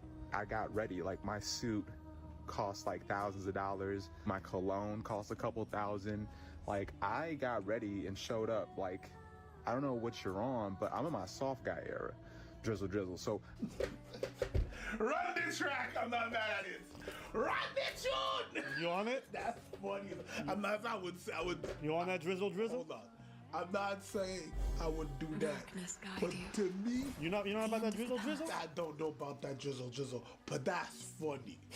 That's funny. You want to talk about your shit expensive? My shit expensive too. Oh yes. I brought my best suit. I bought my best. Oh, this my loafers. Yo, this the best loafers I got. This is the Nikes. 1, 2, buckle my shoe.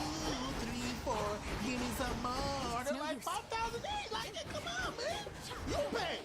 what's happening here is that you need to really put out. I don't know really what you have to offer. You can just say you're broke, but you can just say you're broke because I got it made. So if you're broke, you can just say so, you know. But I have to go ahead and block her. I was not going back home with her. You know, if you're in the soft guy era, continue to be in the soft guy era because we are not lowering our standards. We will find someone who would do better. Release that. Yo, flag on the play. That's crazy. That guy did it well. No. And what a shame that is. I don't know what the fuck that is. Where are you anyway? Go! Some guys feel differently, apparently. Nah, because I'm seeing all these dudes online talking about soft guy era this, soft guy era that. Y'all want girls to pay for stuff. And honestly, bro, you type of dudes, bro, It's damn right. It's about time. Personally, if you ask me, it couldn't have been. He was about to roll some. Nah, he's like, I'm on it. I'm on it. Oh, I'm like that. I be on it every day, straight up, bitch. If you want me, you can get me in the soft era. And it's not the question of do I got money, obviously, but I want yours. How could we speak? They going in, ain't they? Yo, this revolution is crazy. Let's keep listening. Let's keep going. Let's keep going. Now we sassy. Now we acting zesty. What y'all be saying? And did. Don't care. I'm gonna put your ass to work. I'm looking for the big ballers, okay? When that bill comes to the table, don't even look in my direction. It's giving bro girl. And baby, if that's the case, that's fine. Just say that. It's worth when the dude has money. It's worth when the dude is great. Dude has money. No, if you broke, say that. Say that. We don't deal with no broke bitches. I don't think. Oh my God. I don't think that. I'm sorry, boo. No money on your gun. It's gotta go. At this point, I'm not even answering the call unless I get a cash out first. Like, what? Where's my money for my haircut? You want me to pump the gas? I forgot my wallet for me, my favorite line. And don't ask me to take out the trash. Baby, I'm in Margiella's. This ain't no soft boy era. This is soft boy forever. What are you talking about? Hey, listen, fellas. We done with the whole masculine provider male era. We're in our soft guy era, okay? Drizzle. Listen, you need to...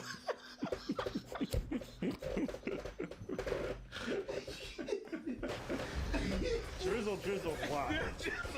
Drizzle is wild. Drizzle, you know what drizzle is? It's a soft making rain. Drizzle. Come on, make it drizzle. No, we made it rain on y'all. Now you make it drizzle. Oh, that's... At the end of the day, it's all about us. It's all about us. We just want our equal rights as men. So, drizzle. I've been tagged repeatedly in videos like this, and I know this is men's attempt to throw women's logic back in their faces, but the truth is we already knew you were in your soft guy era. We thought you were soft when you couldn't resist a woman's temptation when you had a girlfriend, a fiance, or a wife.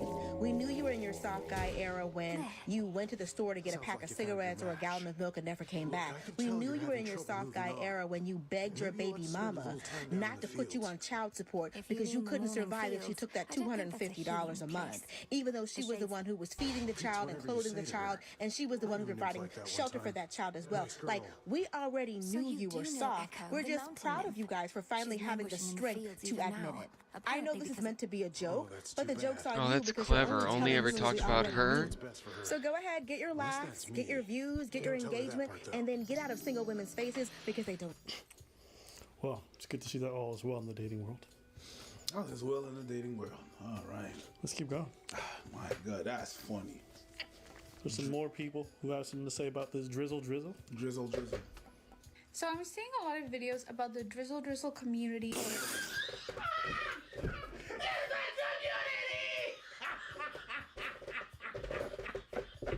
She said the drizzle community.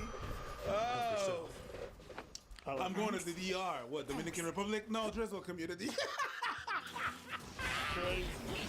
And honestly, I am so glad that men just like have stopped pretending.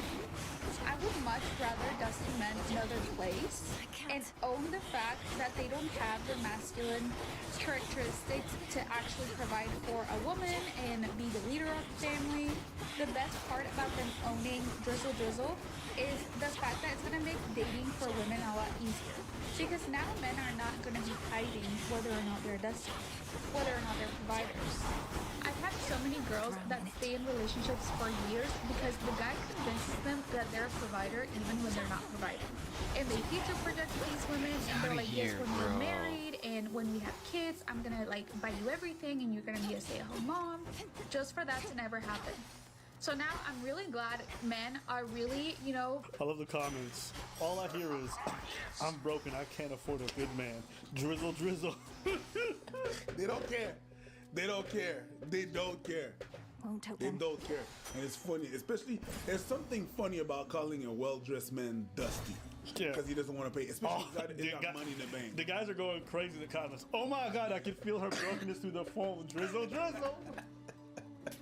She gives off $200 in the checking account vibes. Drizzle, drizzle. You know what? Yo, men are making TikTok great again. Where is this coming from? There's been a lot of movements of late where essentially women are giving tips on how to get men to spend all the money, how to be trad con wives or whatever it is, and basically shaming dudes who don't want to be huge providers in terms of all the financials in a relationship. And so I think this is like a response to that. Go cheat, don't tell nobody. Go cheat and just shut up. Because I'm sure he's doing the same thing. He's probably like, dang, I want to cheat.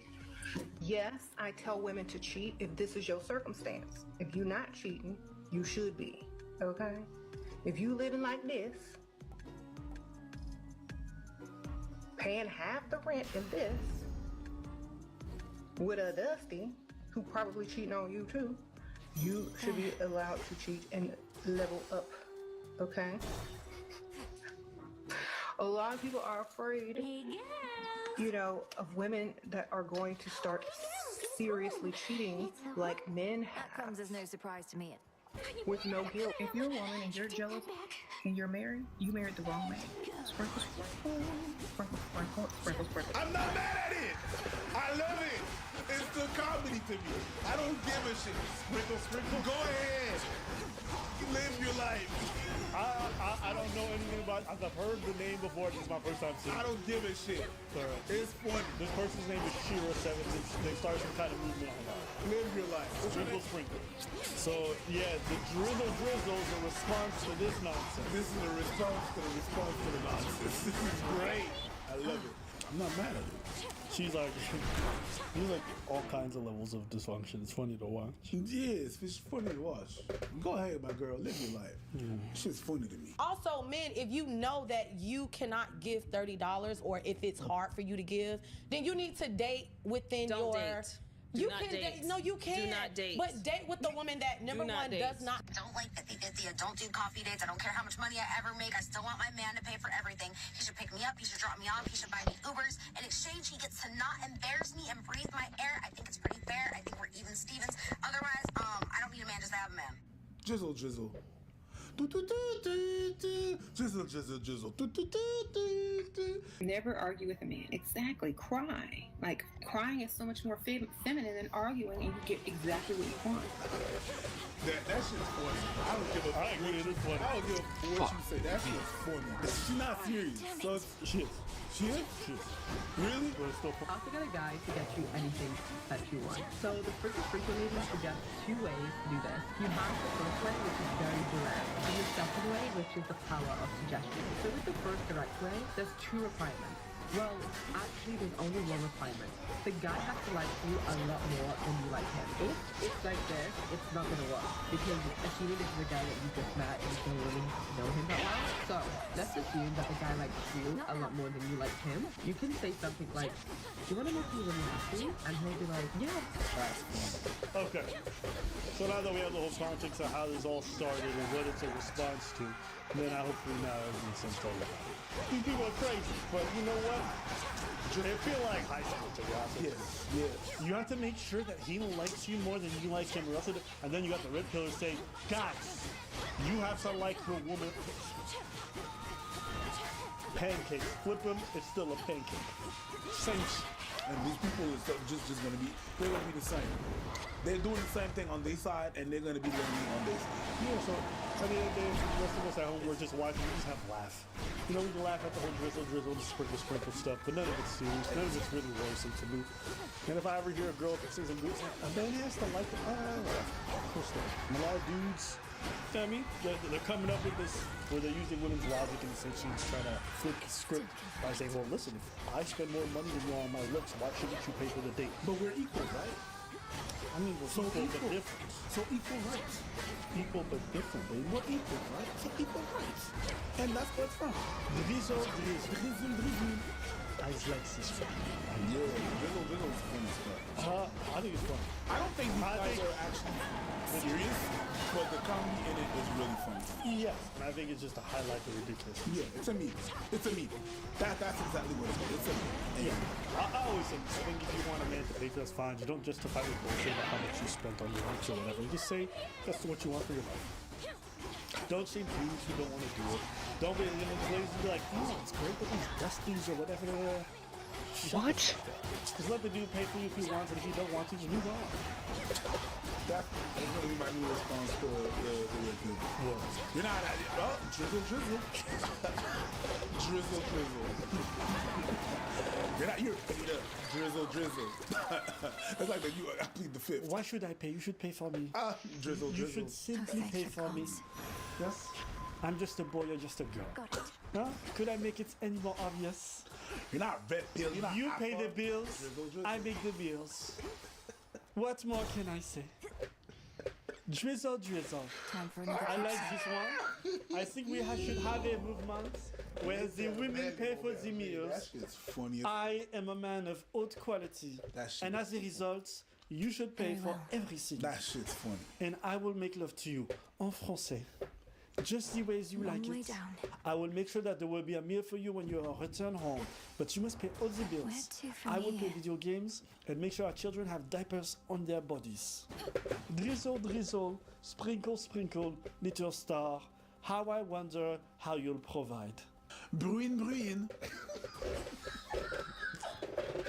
Drizzle. Bruin. I arrived on the date and the lady told me that I expect a man to provide. And I said I will provide you with my presents. But it is your responsibility to pay for everything. Bruin. Is that what it is in French? Bruin. Hashtag Bruin. It is the way that we engage in this behavior. They know I'm here. The other day, she told me, oh, are you into the drizzle movement? You are gay. And I said, oh, mom, it's giving broker. Yes, certainly. You said I am giving gay. The truth is you just cannot handle how fabulous I am. How fabulous. Yes. I don't want the fellow kings at home to displace themselves from their rightful position in this hierarchy. We are the leader of this movement. You call us broke, but I would call us aristocrats. That is what we are. Bruin. If you're not willing to provide as a queen, I recommend that you take off your crown. Yes, it's giving fake princess. It's giving peasant. Yes. It's really giving peasant. She decided to ask me, what do you bring to the table? Madame, I am the table. I am the napkin, the drawer, the chair. I am the napkin? Everything at the table and much more. I am the kitchen, the house, and everything in between. Bruin. I am the electricity running to your phone. I am everything. This your new era. Bruin. Yes, while they're in their soft guy era, I'm in my moist era. It is the level above. It's not moist, it's moelleux. We are in our moelleux era. Yes. Bruin. Yes, you're welcome. This is crazy. I enjoy the soft guy era. Do you? I enjoy it very well. Yes. It is very, how can I say, exhilarating. En effet, I would have to say that the renaissance of dating is here, and we men are going to lead the future. Absolutely. Bruin. That's wild, bro. Merci for being with us today. Alors, bisous câlin coqulicot. Bisous câlin coquelicot. Bruin. Absolument. Je dirais même plus. Bruin.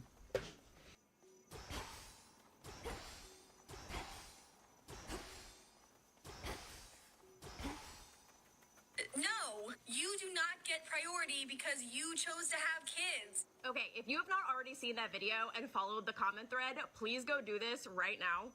So I used to work at this place, and I had moved across state to work at this place. And I worked with this woman, let's call her Karen, who had 2 kids. And I also just want to mention that until this incident, me and her had gotten along perfectly fine.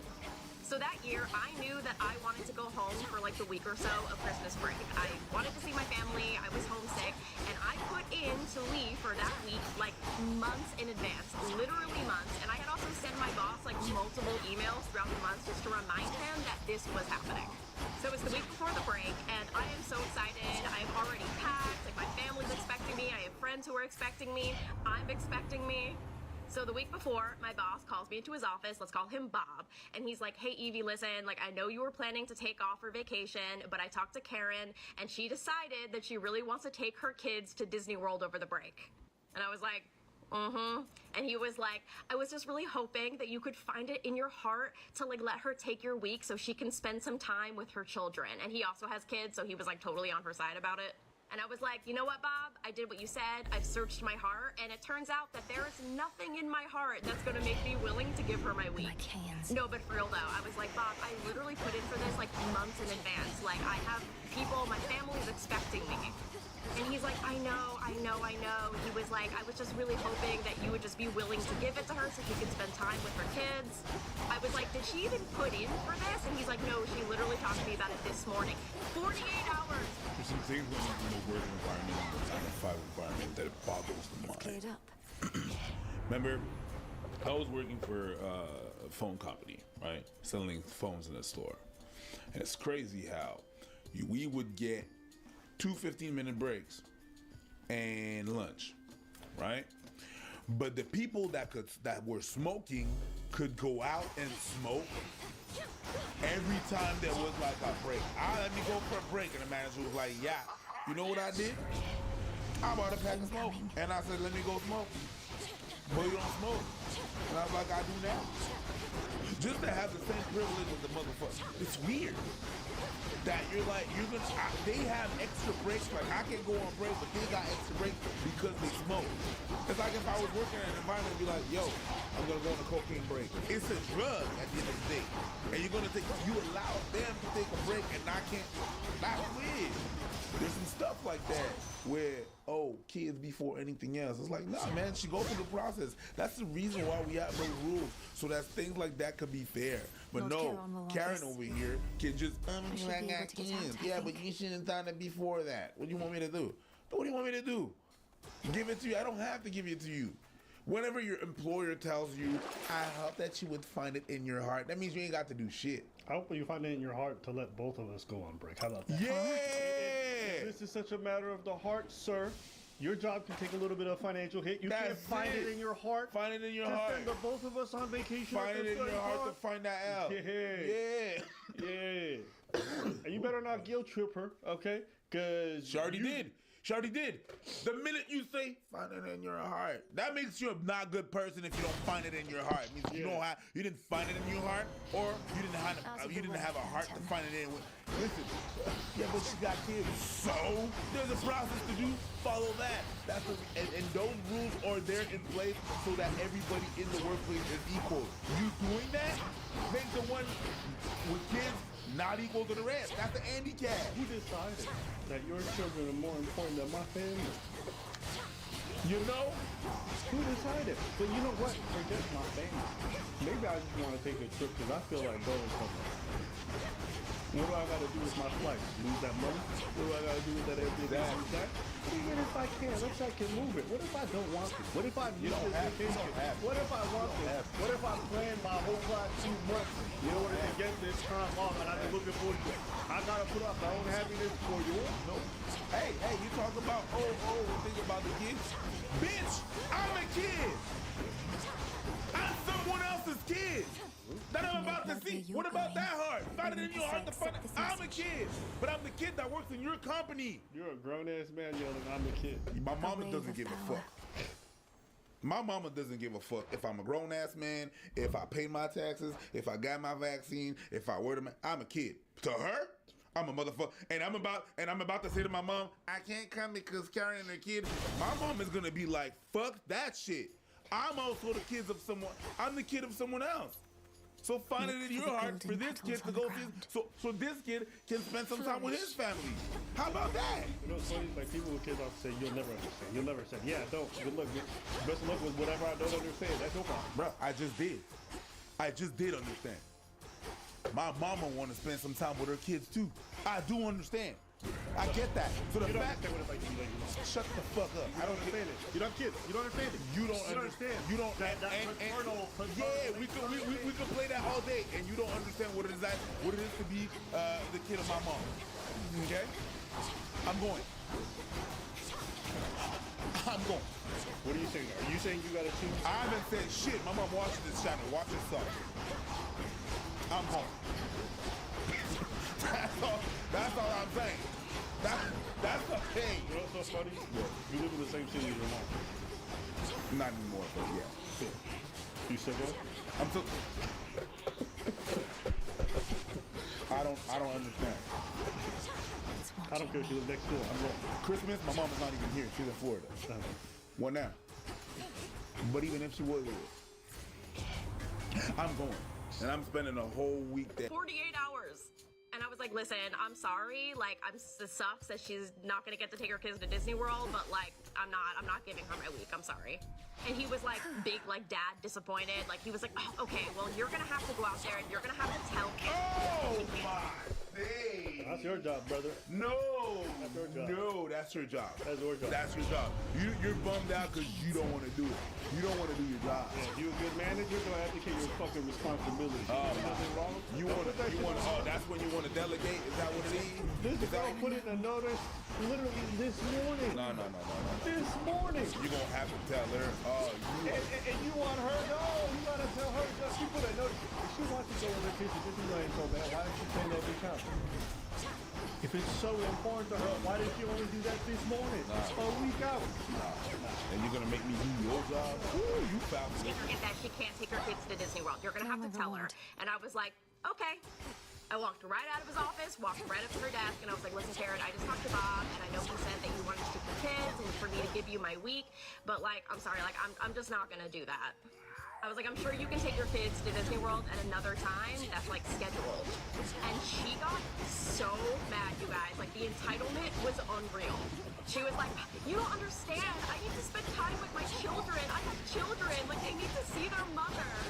And I was like, Karen, like, I hear you. I was like, but I haven't seen my family in a year. Like, you live with your kids. Like, you see them every day. She was like, you have no idea what it's like. Like, you have no idea how I feel right now. And she actually started to cry. I don't care what nobody says. I'm not gonna lie. The women cry. You cry. Yeah. I'm sorry. That shit is so manipulative to me and so childish. I stop feeling sympathy for women's tears like 95% of the time. I see somebody cry for something frivolous, I'm like, go ahead, bitch. It's entertainment for me. Use that shit as lube later when I took one out. Yeah, absolutely. Your tears, my memories. Whenever I see that, then I do 4 notes. You know, every soap opera I have that note. Nah, bro, that shit, I don't see too many women use that shit manipulatively, and I say women because that is a womanly thing to do. I ain't never seen a man try to cry, okay? And I will say this, even in this instance, she's being incredibly manipulative right now. She knows she is in the wrong. She knows logically, but she don't care because of whatever she got. That's your problem. Nah, that's on you. I don't know what you got going on in your life, but no. Just no. And the worst thing is you a grown-ass woman with kids out here losing it because you didn't put any effort. That's your problem. Don't be trying to make someone else feel guilty while you should cry because you haven't handled your shit. Not because she said that's your problem. And the fucked up thing is that whenever that girl that's talking, whenever she's gonna have her report on how she's doing her work, her boss is probably gonna be like, well, you don't really play well with others. Yeah, you're not a team player. You're not a team player. You're not a team player, nigga. Get the fuck out of here. Yo, it's not just the tears. It's like, you know this bitch, if she's this unreasonable, she gonna carry this resentment over. This is something that's gonna last in the workplace because she didn't do her due diligence. Now I gotta suffer out of it. No, bro, I got no sympathy for those tears. Cry more. I'll cry when you get home too, stupid. She just kept saying, like, you have no idea what it's like to have children. You have no idea what it's like to love like this. And I was like, I don't know. I mean, like, I love my parents, like, a lot. So she was like, you won't know unless you experience it. And I was like, you know what, Karen, that's probably true, but I am about to experience this vacation. See you in a week. I always feel the worst when she's around. Good for you. Could she be working Good against for you. us? Absolutely. Yeah. And she deserves it too. Yeah, I ain't mad at it. That's it. We need to normalize that. Nah, yo, a shout out to her. That's probably true, but I'm about to experience this vacation. Yeah, That's shout out bars. We need to stop. That's bars. I'm over it. Listen, I believe every woman, just because she got tears in her face, we need to cut that shit out. Oh my days, that's bars. Yeah, you crying because I won't give you my time with my family so you can spend time with yours. That's why you crying. I'm a bad person because I don't want to give you time with my family so you can spend time with yours. That's why you crying. No, sir. You Yeah, he's about to take it back. All right. I'm going to tell you something, parents out there, right? Sometimes your go-to phrase whenever we talk about shit like that and talk about your kids and everything like that, it's like, you can't talk, you ain't got kids. You can't talk, you ain't got kids. Well, guess what? All right? I am not a firefighter. But if I see a fire, I know it's a motherfucking fire. You understand what I'm saying? So yeah, there's some things like that that I can understand, even if I haven't experienced them. Well, you'll never shut the fuck up. I'm not that stupid, okay? So yeah, it's not gonna be maybe to your level, granted, but I can still understand how it feels. And you don't have a special need, you don't have a special path, you're not special, you're a parent, and that's pretty much it. So calm the fuck down with that shit. You're not special either, because you got kids. Learn your shit and do your thing. Is there anything else? I guess not. Comment, subscribe, and go check the merch. Peace.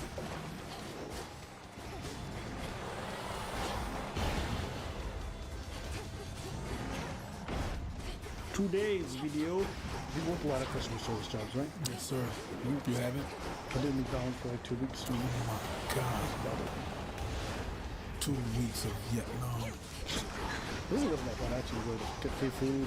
Used to hook my niggas up. It's not really free food. When you're young, it is. Hold up. It is when you cheat and you lying and you steal it. Because you used to have burgers lying around, you used to put in the back. Like everyone was doing this. I didn't even know. Of course. Yeah, it was a good time. So when I was 16, every McDonald's person I knew would just make burgers for themselves and go off. Yeah. It's against policies, but unless you had someone who really watched over, managers were doing it, everybody was just watching. It's shocking video of a customer throwing soup into a restaurant manager's face. The customer ordered a spicy What?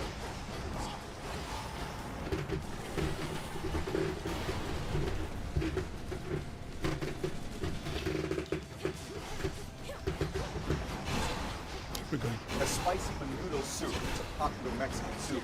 She claims that it was so hot, it actually melted the top of the takeout container. The incident happened in Temple, Texas. The manager, 24-year-old Janelle Brolin, says the woman first called to complain. And I, of course, offered her like refund and was trying to get her either a replacement meal or just something completely different if she wasn't in the mood for soup anymore. And she just continued to yell. But the customer showed up to confront her in person. Surveillance video shows the customer pointing to the melted plastic lid. She just still continues to yell, make a scene. Oh, let me just pause it there. From what I can see in the video, it does look melted, and that is extremely easy. Agreed? Agreed. So, I can understand someone being very upset by this. And that's when I said, ma'am, you either need to calm down or leave, or I'm going to be calling the police. And I said, ma'am, I can still help you and get you something. I just ask that you don't yell and cuss at me. And that's the moment. So it was too hot for you to eat. It was too hot for you to eat. Let's say that it did fucking discolor the thing. Let's say it was too hot to eat. You decide you're going to chuck it in the face of the person that did not pour it, did not make it, that is trying to help you. You're going to chuck it in the face. Now, you know what I'm telling you? I'm working on some shit. It's a moment like these, motherfucker. Oh, yeah? It's a moment like these. Because you've had dealt with stuff like this. Yeah. To this day, it's like, even like, I'm still trying to, man, there's some shit. I'm dealing with some shit. You know what I mean? It's hard. It's hard to when people are just being so fucked. As a matter of fact, yesterday some shit happened. I'm driving. and there's a lot of cars on the side of the road on this lane. I put my flasher on, and I really hate when people do that. Maintenance access. I fucking hate it. When they see you put your flasher on and you're gonna merge, they actually accelerate to not let you pass. Yeah, I've seen that. I'm like, hey, you know what? I'm passing. I put my flasher. I'm good. Can I hardly put on. concentrate with all this racket. Motherfucker humped me. It worked. I'm like, and it was a space. It was an immense. It was space. Like you good, and you saw me. Put my flasher on, merge, person, brakes, honks like I did something. I'm like, are you fucking real? I just see a motherfucker screaming in the back. I don't see who it is. Person goes next to me, like tries to merge on the other side. I block that person off and I get off my car. You get out the car? I got out the car. I got out the car. Because for someone to see your flasher, you know I'm merging. Don't act like you don't know. Like it was some last minute shit. Then you accelerate, that's mother as fuck. What is wrong with you? So I got out the car, not to fight. I get out, I see that who's driving? The black lady. So I was like, you know what? Tone it down. Lady, didn't you see it was a flash? If it would have been a white dude, you would have gone crazy? Yeah, if it's a dude, I'm like, motherfucker, what the fuck is you doing? I was like, I put my flasher on, lady. This what it means. It means I'm going in. Why are you honking? It's me. What is this? And then you go at me and she's like, you blocked me. Yeah, I blocked you. Like that's dangerous. I got in my car. And I was in my car and I was like, man, I shouldn't have got out of my car. Are you well? Yup. I shouldn't have got out of my car. You got some therapy to go through. All my life I've been preparing. No, my apologies. And later on, the husband DM'd me because he recognized me and shit. He was in the car? She recognized me. She called the husband. What did the husband say? No, I had a whole conversation with him. What did he say? We cool. Like, yo, dude. Apparently, and I said, this is what happened. Very well. It's like, yo, you can't do it. I'm like, you're right. You're absolutely right. Absolutely right. Yeah, I shouldn't have. But I was not even trying to justify myself. But your lady, which, nah, you know what? Yeah, she fucked up. But yeah, I should have. And that's things like that. When you see that, when there's entitled people like that, and when you dealt with customer service and people that are entitled like that, it really fucks with you. And I'm not gonna say that it's all customer service, but customer service definitely doesn't help. And depending on what kind of customer service you deal with, whatever, whatnot, it can infuriate you. It can. You just deal with so much of brunt of like people's misery, and they know you have to be like, well, the customers first, so they really pile it on. And that phrase has been said to people so many times. The customer's always right. The customer's always right. The customer's always. No, the fuck they ain't. It's not the customer's right. It's rich people. No, it's not. It's really.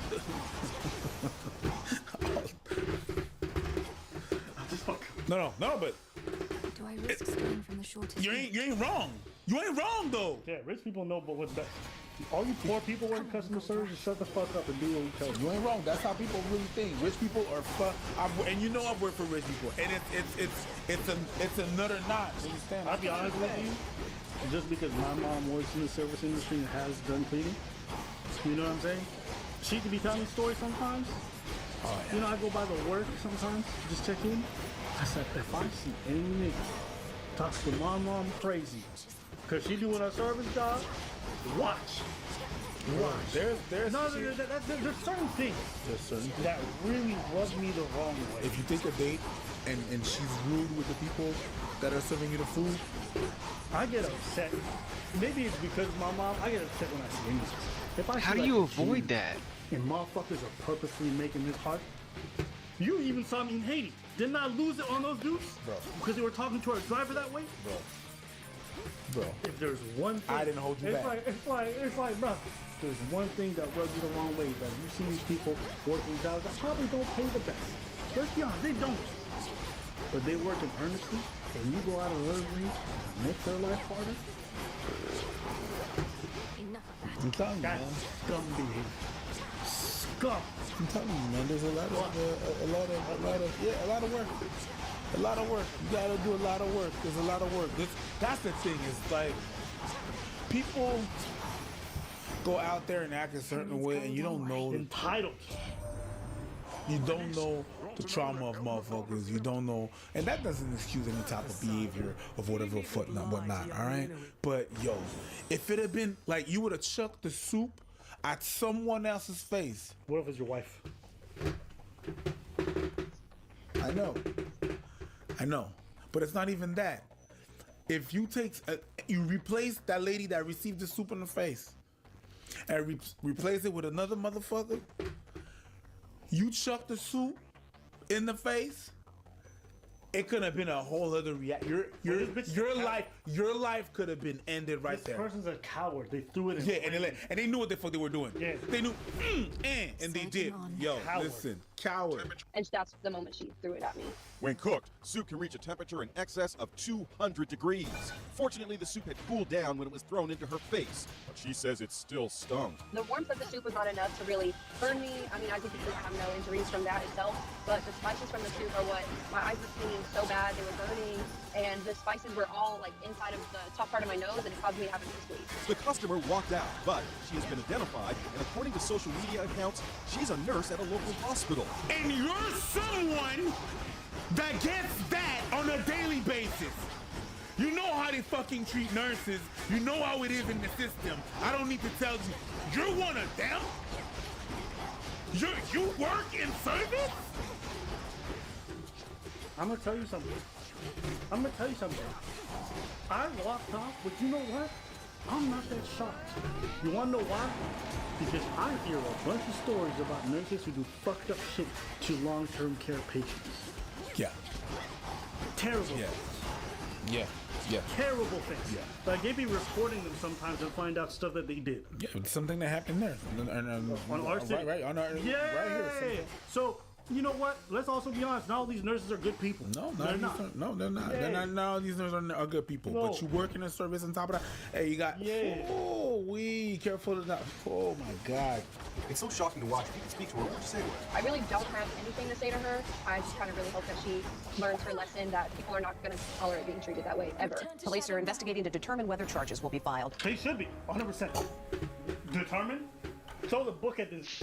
That's mad. If I find out this woman is a nurse, Wait for me, right, and she was working on my family member, you best believe I want her off. Are you mad? Hold up, let me Google this. Cause no, I want to make sure. It's funny you said Bro because her name is Broland. I'm serious. Oh, she was arrested.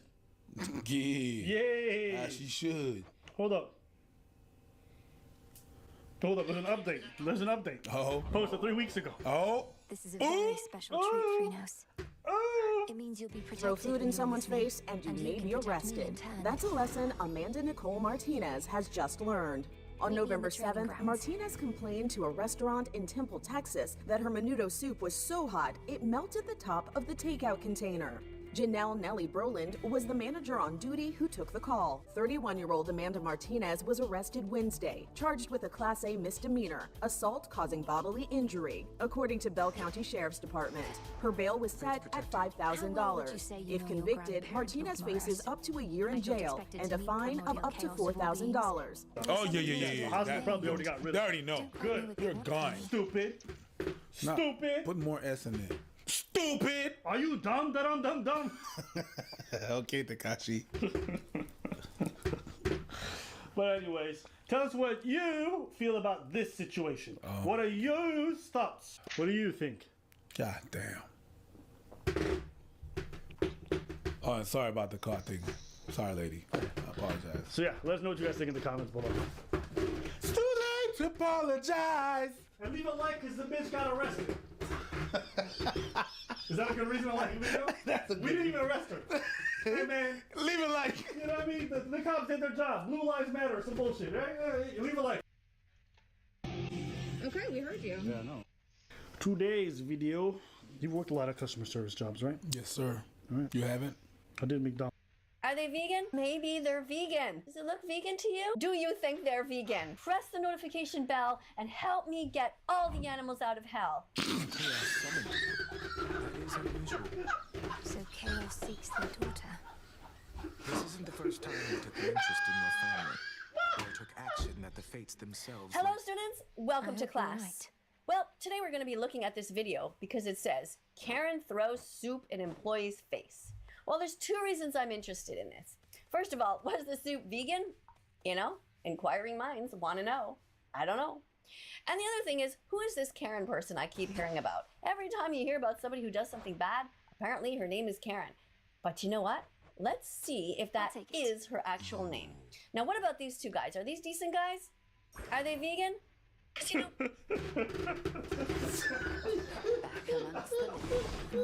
I'm still holding something back.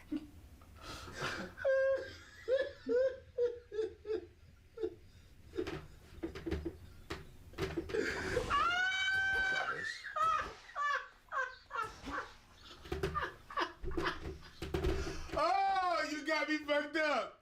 You're good. We're coming back. Let's come back. Oh my God. Let's come back with some heat. You knocked that one out the ballpark. Okay. Let's come back with some heat. Now, what about these two guys? Are these decent guys? We're coming back. Let's come fucked up. These two guys. Are these decent guys? Are they vegan? Because, you know...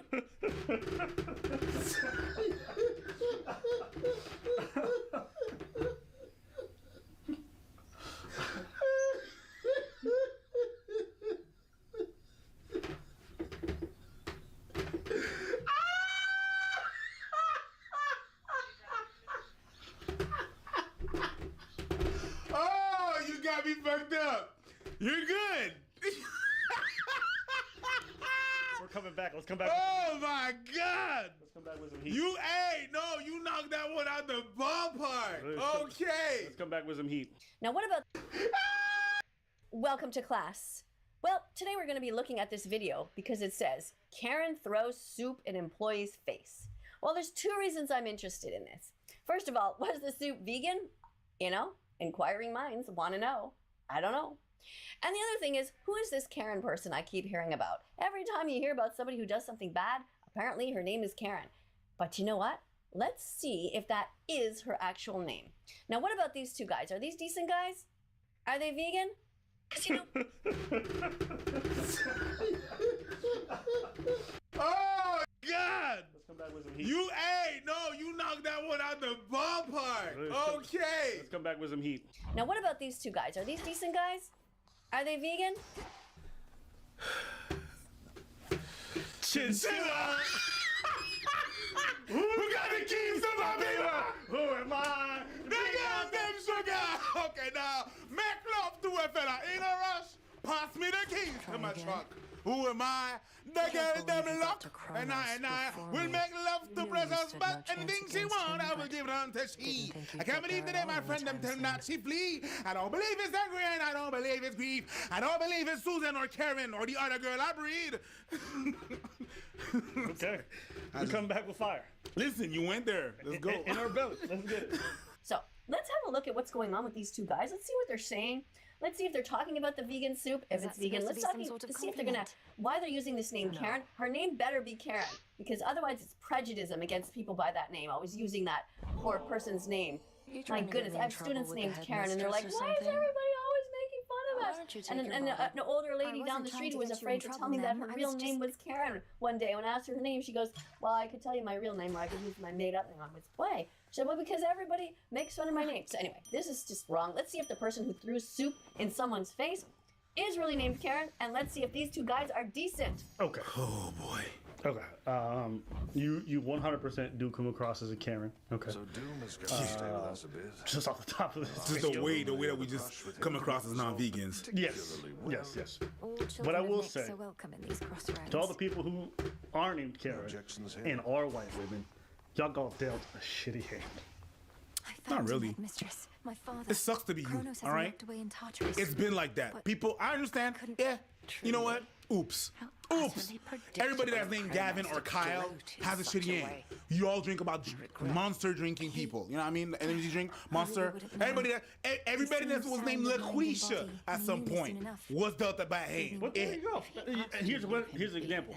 If I name Tyrone and I got a tiny dick, or if there's some Asian person out there named Ching Chong, I don't know if that exists, but hypothetically, I know there's. If a Chinese man came up and said, "My name's Ching Chong," I'm not gonna lie. I know. You got dealt the shit again. Yeah. Right? Yeah. Like that guy named Fuck That Bitch. Yeah. Is that right? Yeah. He had to post that on. He's actually Vietnamese. Well, all this to say, I can't agree.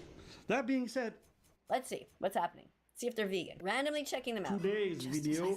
You've worked a lot of customer service jobs, right? Yes, sir. Right. You haven't? The amount of inception of watching a video of us reacting to a video of her reacting to. Yeah. It's a lot of inception. Yeah. We just want to take a second to acknowledge it because we know it's going to be in the comments. So it's weird. We're doing it before you. You're a loser for doing it if you still do it. So shout out to the losers in the comments. But you can always write. You can always write first. Yeah. I did McDonald's for like 2 weeks. Oh my. Oh no! McDonald's! The terrible word. Yes. But why did he only work there for 2 weeks? That's what we want to know.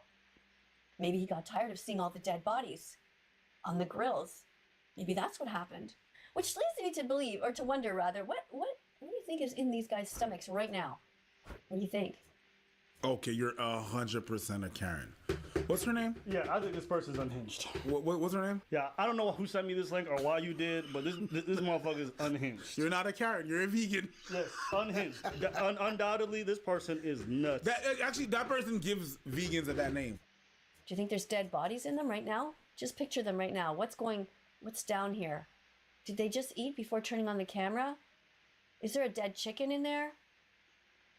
Maybe a dead pig? A cow?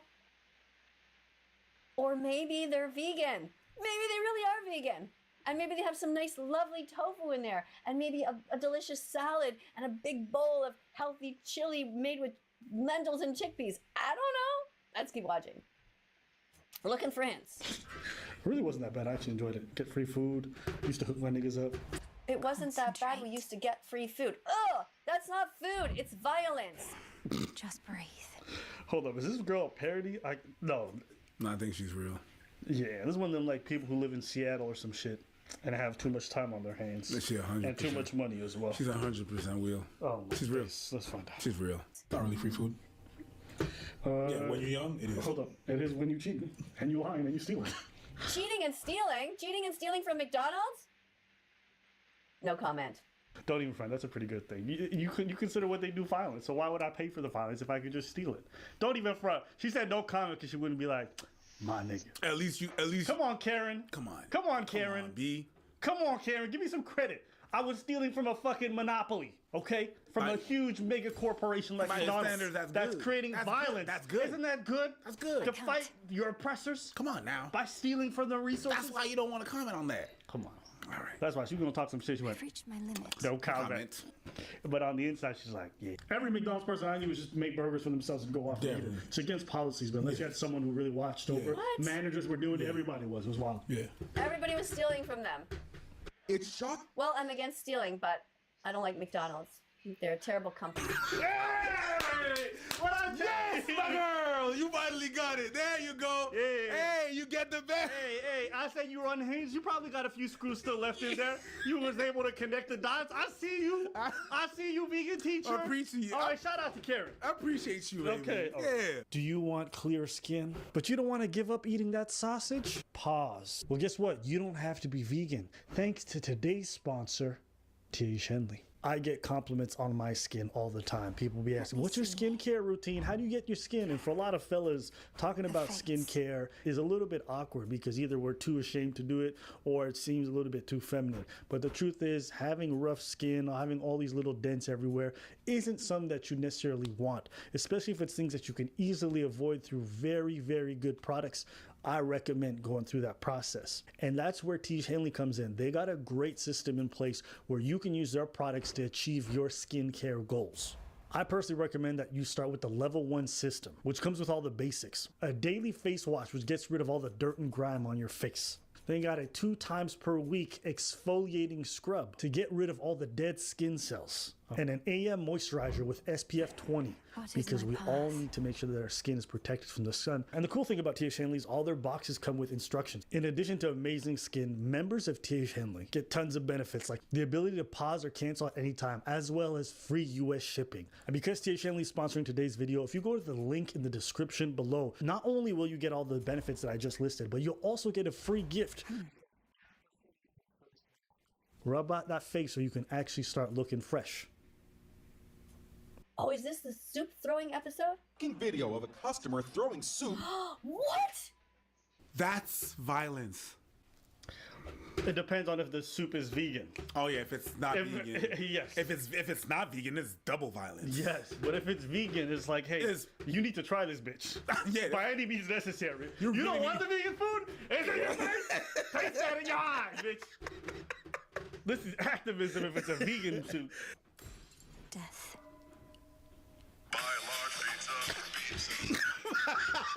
Buy a large pizza. That's great. Yeah, the here we are placement talking here. about vegan stuff, and the first thing they show us large pizza. pepperoni on it, bitch. Messenger. Oh my god. What? Why? Into a restaurant manager's face. The customer ordered a spicy What? Wait, what is that noise? Why is she looking at you like it's National Geographic? What's going on? What is he doing? Is he trying to mate with the floor? Is that African American over there gonna do something? She doesn't understand the floor. What are they standing on? What kind of a floor do they have? Why is he upset? A spicy menudo soup. It's a popular Mexican soup. Does it look vegan to you? Has tomato and noodles. Could be. I don't know.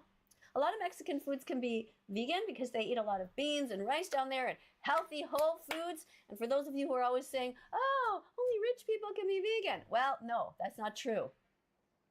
A lot of the poorest countries eat whole foods like lentils and chickpeas and rice and potatoes and carrots and all of these wonderful foods that don't involve any cruelty. That is absolutely true. But also they need the animal products in most of these countries for export purposes, for agricultural purposes. So it's very common to keep some around for those purposes. Now, I don't know if using them for that purpose is considered vegan. No, it's not. Right? Because it's still exploitive. It's not vegan. To use animals to Don't touch it. I actually don't know. I don't know. I might be ignorant. You can't even use honey. Okay. You can't? No. All right, I don't know anything about it. So there you go. Because you're taking making profits off of what but she is correct. Like in a lot of poor countries, access to meat is way more expensive than a lot of other options because meat is more expensive. It's harder. It depends to get. where you are. Yes. Some places being vegan is more expensive. Yeah, Montreal in the winter, things cost a little bit more because it's not out. It's out of the season. It's snow. We don't have a season here. You know what I mean? So yeah, we're gonna pay a little bit more. Here's an example. In Ethiopia, for example, most folks eat vegan or vegetarian. Yeah. Right. The reason being is that access to meat is not as easy. It's more expensive. You eat meat on a special occasion, right? But if I go to certain Latin American countries, that's a bit different. Meat is there. Street food everywhere. Is just meat everywhere, right? And that's when I said, yeah, ma'am, you either need to calm down or leave. Or I'm going to be calling the police. And I said, ma'am, I can still help you and get you something. I just ask that you don't yell and cuss at me. And that's the moment. So it was too hot for you to eat. It was too hot for you to eat. Let's say that it did fucking discolor the thing. Let's say it was too hot. Well, it didn't just discolor it. It like melted it away. But yeah, still, it's too hot to eat. Why are you throwing it in her face? Hot to eat. You decide you're going to chuck it in the face of the person that did not pour it, did not make it, that is trying to help you. You're going to chuck it in the face. Terrible. Now, you know what I'm telling you? I'm working on some shit. It's a moment like these, motherfucker. Oh, yeah? It's moments like these, motherfucker.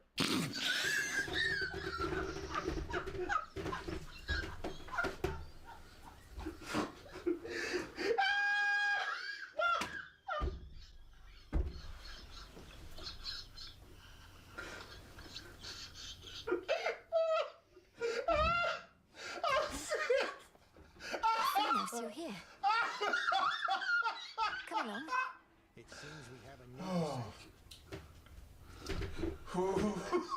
This bitch, bro. Yo. This bitch, bro. Yo. Oh, shit. All right, let's keep going. Why do you have to say motherfucker? Why didn't you just say it's moments like these? Moment like these. You've dealt with stuff like this. Yeah. To this day, it's like even like I'm still trying to. Oh man, there's some shit. I'm dealing with some shit. You know. Okay, he's dealing with some shit. Look at his friend's face. Like, he's dealing with some shit. No, I'm thinking content. About to make some money. Thanks. It's hard. It's hard to when people are just being so fucked. As a matter of fact, yesterday some shit happened. I'm driving. And there's a lot of cars on the side of the road on this lane. Oh my god. Do you think he's going to talk about seeing a truck full of dead pigs? Or pigs just still alive on their way to slaughter? What's he going to talk about? Okay, bro. No. I can't. No. We're good. We'll set it out. You know what I said? This bitch might have a few screws. There's one. There's a single screw. And it's rattling. It's like keeping the brain in there, and that shit's about to go screwed. Hey, listen. Shout out to you, lady. I don't know what's wrong with you. I don't know what kind of gated, sheltered, fucking tent community you grew up in. I don't know what's going on. I don't know what video you saw. But you need help. As for how I feel about, are we vegan? No. But do we support vegans? Undoubtedly. Absolutely. I like vegan spots. I go to vegan spots regularly. Sometimes I go full weeks with eating just vegan food. You know, I'm cool with it, right? And I tell people all the time, I take folks to vegan restaurants. Like, I'm Ethiopian, so for us, eating vegan is not that complicated, so we do it all the time. So I'm for it, okay? But it's folks like you who give vegans the worst rap and make all the vegan stereotypes and make the whole diet uninteresting, the whole political alignment unappealing. All right, I hope you rethink your strategy because you're really bad at it. But otherwise, I mean, you know, I mean, this is the bitch this is that bitch like swallow your semen and be like, oh, it's vegan. You know what I mean? Like that's how she strikes me. Like everything surrounds that. Everything she does surrounds being vegan. Like that's her thing. That's her persona. And when you hear that, it's like religion. Yeah, it is. It's the same thing. It's the same thing. It's exactly the same right. thing. You got women who have maintained their virginity but take it up the butt. Why? Because that's not haram. No, yeah. Apparently. Okay. So you understand a lot of this is just nonsense. But I digress. You know what kills me too? It's like she mentioned, like, you know, in third world countries they eat like all whole foods, plant-based. But them motherfuckers don't give a shit about animals. You could be chopping off the heads of all the dogs and all the cats in those places, and they won't give two fucks. No, they got bigger problems. They don't care about your animals. They got bigger problems. They don't care, right? Dogs roam the streets, get kicked. They don't give a shit. Hit by cars and shit. No. So I thought it was so funny you mentioned it for vegans. Like, yo, none of them are vegans because it's like what they want. Okay? They don't care for animals. But I digress. I don't want to say that. Anything we want to say to her? No, I got nothing to say, motherfucker. Why couldn't you just say, I was having a hard time? Because I got to say motherfucker. All right? Sometimes you got to say motherfucker. Sometimes you look at a motherfucker and you're like, this is a motherfucker right here. Yeah. Listen, I'm dealing with some shit, motherfucker. Yeah. Sounds better, too. You know what? I think she's a plant. That's not a good thing. No, I think she's a plant by the meat industry to turn people on eating meat. It's possible. I swear to God, I watched this video and I wanted a burger right now. I thought you thought. I want to go to McDonald's and not steal a burger. I thought you said she's a plant, like she's literally a plant. I was doing a double unconscious. I'm glad you caught that. I'm glad you caught that. Yeah, you know what I mean? Get a little vegan joke in there. Yeah, you did good, motherfucker. Yeah. But I digress. Let us know what you guys think. Do you think this is a real person? God, it's not a real person. Let us know in the comments below. That's not a real person. That's not a real person. That's not real.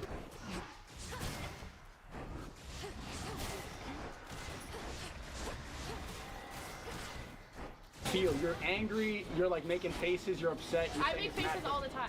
Well, because you're a woman. Because you No, I'm not a woman. I am a woman, sorry. Oh, get the fuck out of here. Thank you. We're good. So just some backstory. So he was doing a video where he's going to interviewing people. So he's interviewing these three girls, right? Does catcalling make you feel good?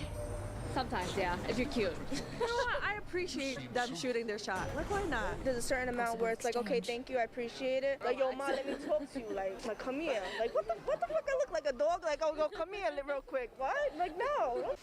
That's New York. That's so New York. Hey, yo, ma. Yo, ma, come here. That's New York. Let me talk to you. The way they say their T's. Brooklyn. The way they say their T's. Let me talk to you. I think, yeah, that was you Bronxy. That was Bronxy. I can't do the accent for shit, though. Here we go. How do you respectfully say you have a fat ass? You've been working out?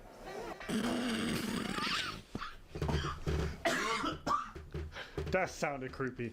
That sounded so creepy. Hey, yo, Ma, you been working out? I see them gains, though. Yeah, you got them protein shakes, Ma. Hey, you been lifting them bump. Let's do it. Them bumbbells. Yo, Ma, you run us this bitch right here. Nice glutes. Nice glutes. Cheeks on fleek. I don't like all that personally. Just be like, oh, you're beautiful. Thank you. Call it a day.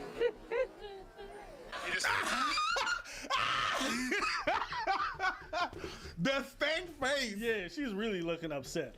She's making the biggest disagreement face I've ever seen.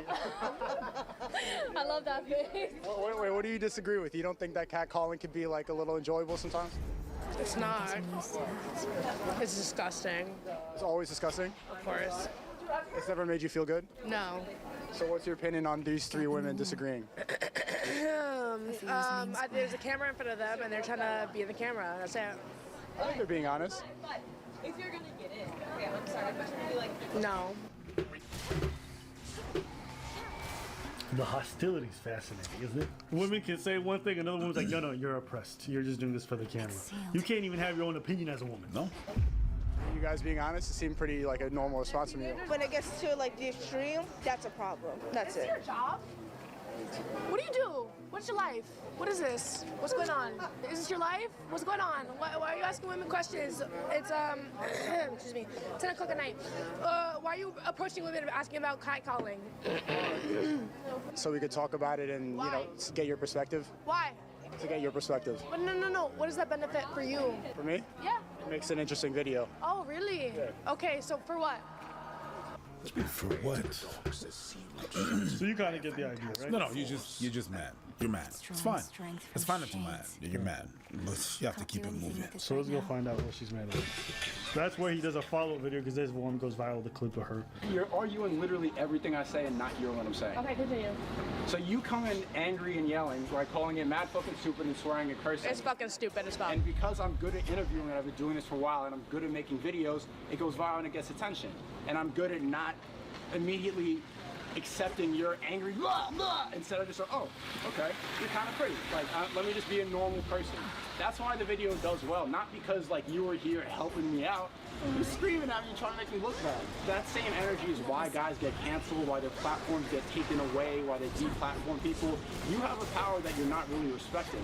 You think that just because you're a woman that you have the ability to yell and be sexist, when that's not the case. We should just be respectful people. I'm not a piece of shit because I'm a man. I'm not the same man who hurt you in the past. No I'm just man a dude. hurt me in the past. You said that on video. She said, no man has hurt me in the past, and I'm just like, Shades, you're free. That sounds like Cap. Might have taken advantage of me if that's what you're asking. That was not what I was asking. She wants to win the argument so bad, she'll change her whole past. Yeah. You'd be like, yeah, but you've been single your whole life. No, I'm in a relationship right now. Bitch, you was just saying that to win this argument. Now I've been with my, and we get married next year. You're just saying that to win the argument. That's what happened right now. I was drunk as fuck that night, too. You weren't that drunk. You weren't. No. We've been through this already. Alcohol is not a factor. It's never a factor. It's never. What you mean? It's never a factor. It's not because you're drunk that complete the sentence. Whatever it is. Whatever it is. But it can influence you. I'm not saying no. So it's a factor. That's not. Listen. They told us. When did they tell us? I didn't hear this. When did they tell you? Yeah, they told us a bunch of times that, you know, if the guy that he's admitted alcohol, his actions, it doesn't matter. It doesn't matter. You should hold yourself accountable for what you do. So it doesn't matter if you got alcohol and then you say some dumb shit to a girl. Nope. You can't blame. You can't go to alcohol. You can't use that card. They revoked that card a long ass time ago. Really? When all the Me Too happened, they revoked that card. Yeah. Well, I think most people would say there's probably a big difference between saying a couple things while you're drunk and then doing actions when you're drunk. They revoked that card. Did they? And you know what? So what? I agree with you. Like that, there's a difference between one and the other. But you feel like they don't see that? Like no, they said even folks who might- even saying some stuff. Yeah, while you're drunk. While you're drunk, they revoke that card. We can't use the drunk card. Being drunk is not okay. Fine, I accept. But you revoke the card doesn't mean that you can use it when you want it. No, you revoke the card.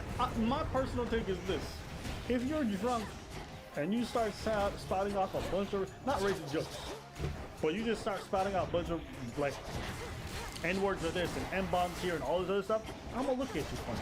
If you're drunk as a woman and you say men are the worst, they always are that, I'm gonna say like probably some of that comes from a place. Maybe not all of it, but if you're not jokingly saying any of it, I'm gonna look at you funny. That's me personally. Go ahead. Yeah, there's some shit that are not resolved. I was drunk. I think that's a female thing, like saying that you're too drunk and then you're not responsible for No, your no, no. actions. I know what the fuck I said. I disagree with that. Men do that all the time. Men do that all the time. Men do that all the time. I've seen dudes be at the club drunk and then like say some gay shit, like super gay. Nah. Like, I was like, bro, what are you doing right now? I was like, bro, what the fuck is this? And the next day, he's done. No, that was sus, bro. I know what the fuck I said, but I'm saying I was drunk, and that's why I had that sauce on my face. It was weird. I don't know. I didn't expect that. I forgot you guys. You even like. I forgot about this whole entire thing. What's your name? I'm Zuko. Is that your birth name? Okay. Do you not say your name online? Is that what My it is? real name is Hubert, but like you. Ah! What is this? This is stupid. I was like, Yeah, it is stupid. Let me like calm It down. was weird. What was weird about it? Asking women like if they're like being catcalled and then in front of the camera where they're gonna respond and be like, oh yeah, like I saw that someone tagged What me. exactly is weird about that? Obviously it's uncomfortable, but then especially in No, what part? Like, what am I doing that's weird? like filming somebody late at night when you're filming women late at night coming out of bars who are clearly intoxicated or not intoxicated. I'm not saying everyone was. Okay, first of all, but how would I know that or not? And how do you know I'm not intoxicated? because this is your job, right? Sorry, that was rude. This is your job. You were the only woman who thought that was weird. Oh yeah, because I fucking like have. I'm gonna not say anything, but I don't give a fuck about a camera in my face, and I'm not gonna change the way I think because there's a camera in my face. You think they're all lying? What are you saying then? The more you talk, the more you say the opposite of what you just said. They're not gonna be honest because they have a camera in their face, so they're not honest. You're just there with a camera in the face, and that's just weird. But I'm not gonna change the way I think or say anything because there's a camera in my face. We're special? So you're belittling them? They can't do it, you can. But they can't do it. Girl, please. You get more of a response if you're more respectful. Then you could have said that. No, you weren't being respectful. You're the one that was disrespectful. You're the one who's making the craziest faces. And I don't think it's disrespectful to say like, yo, ladies, do you guys like catcalling? Just like that. It's always like, hey, ma, come here. You How like feel it about calling? You like it when I call you like that, bitch? Yeah, you look like you've been working out. Yeah. Yeah, how you feel about bum bells? I'm saying bum bells from now on. I think it sounds better. Ladies, no more dumbbells. Bum bells. You deserve bum bells. You're smart. You're loyal. You get bum bells. There you go. Again, You weren't being respectful. I was that's respectful how I all the time. speak. That's how I speak. Hey, bitch, if you don't get the fuck up out of here with that bullshit, that's how I speak. I just speak naturally disrespectful. So that makes it acceptable? The other day, All right, well, you know what? I'm naturally misogynist. How about that? How about that? Well, let's just go like that. This is not naturally to speak. You know what I'm saying? Like, yo, women are in fear. Come on. Wake up. Y'all trying to tell dudes to be more respectful when you're calling your shit. It's like, nah, that's just how I be. Get the fuck the other up day out I was on. The other day I was on the live. Bruh. I was on the live, and then we talk. Girl, this next girl comes on the live, whatever, and then we talking, and she's like, "What's your side?" And I roll my eyes, and she's like, "Why you roll your eyes? Because that shit is not true. It's proven not to be true. Whatever, whatnot. It's nothing. It's like it's nothing. Who cares about astrology? It means nothing, really. Yeah, I could have said to you, I'm a whole ass dinosaur. It wouldn't mean anything." And she said, but why you say, and she asked me, why do you think it's a lie? And I explained to her, well, it's been proven, blah, blah, such and such. And she goes, listen, dummy. And I'm like, whoa. On n'a pas élevé les chèvres ensemble, chouin. Respecte-toi. Like, I don't know you. No, what you should have said is like, who raised you? I did say that, though. I did say that. Yo, we We dummy. No, it's just like, oh no, it's just the way I talk. Well, watch the way you talk, because you might get decked in the mouth if you talk like that to some people. Ladies get comfortable talking. Yeah, you talking crazy. Don't say shit like that. Don't pick and choose with the sexism. You know what I'm saying? No, I can't, because I'm a woman, and sexism affects me as well. So why do you think it's acceptable to film women who may or may not be under the influence, no? What does that have to do with them? Yes, it does, because women's inhibitions are down. Okay, I'm not having sex with them. I'm talking. It doesn't matter. It doesn't so matter. you can't even talk to women if they're drunk now? That's not what I'm f***ing women by talking to them like they can't consent to a conversation? Whoa, like literally, like what the fuck are you even saying? What are you saying? And they were clearly drunk. No? What does that have to do with it? That means that like they probably wouldn't have the same responses if they were sober. So what do you imply? That like I'm taking advantage of them? I'm not implying anything. All I'm saying is weird. Oh, get the fuck out of here! Thank you. We're good. We're good. Yes, you are. It's not because you say I'm not implying anything that you're actually not implying anything. Okay? That's not how this whole shit works. Part of it now. You think it's stupid, but you've just contributed to it. It's stupid. You can contribute to something that's stupid. It doesn't matter. I don't know. I don't even know what was happening there. I'm looking at my sauce. I know what's happening here. But I'm drunk. You can contribute. You can contribute to something stupid. You're just disagreeing with everything I'm saying because you don't like it. And because, I because you want to have control. I can't not like somebody that I do not know. You know the coolest part about this whole video? She keeps saying, I'm drunk, I'm drunk, I'm drunk. Can anybody detect the difference in her behavior between her being drunk and sober?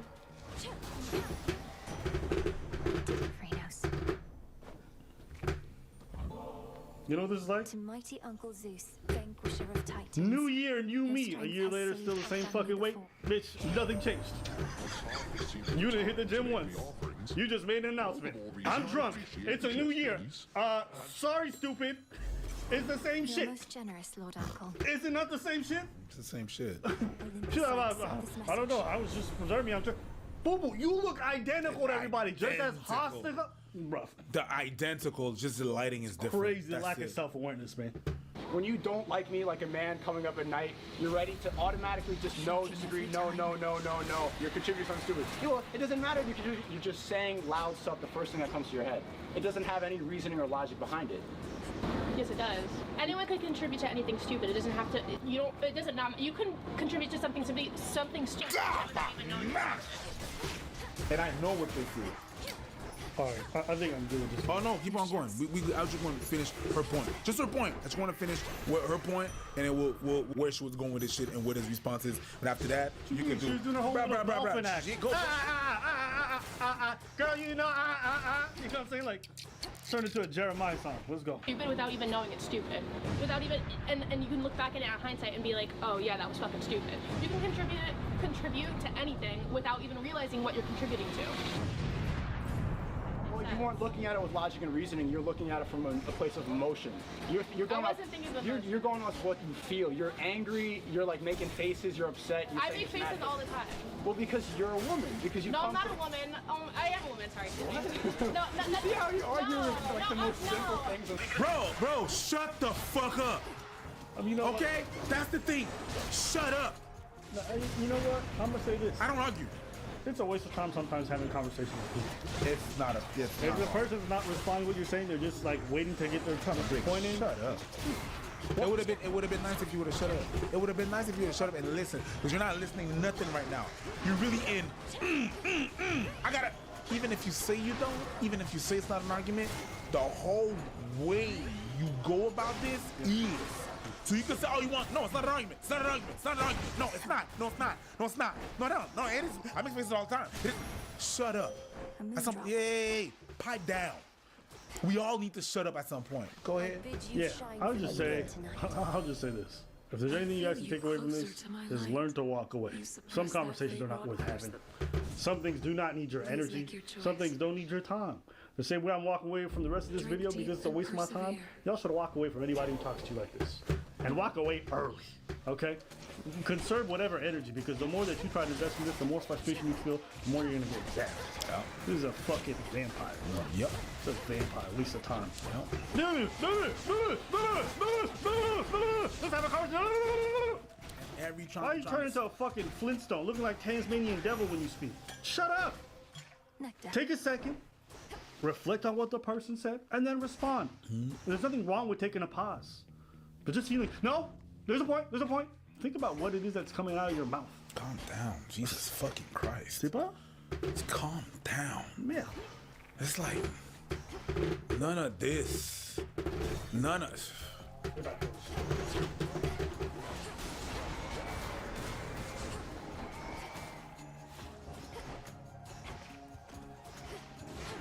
As custodial parent, I'm supposed to know exactly what's what. Kim, can I leave now? Can you please tell me where you cut my children's hair? I gave my kids a haircut. You had no authority. Did you cut? Do you have my kids behind us? Did you consult with me? Kim, let me peel off. Did you consult with me? Can I leave now? Let's be a man for once. Can I leave? Consult with me. Ma, can you get the police because you ain't taking my photo because you cut their hair? Let's say I... Because you cut their hair. Let's say I agree with you. Let's say I'm like, you know what, woman? You're right. You probably shouldn't have done that.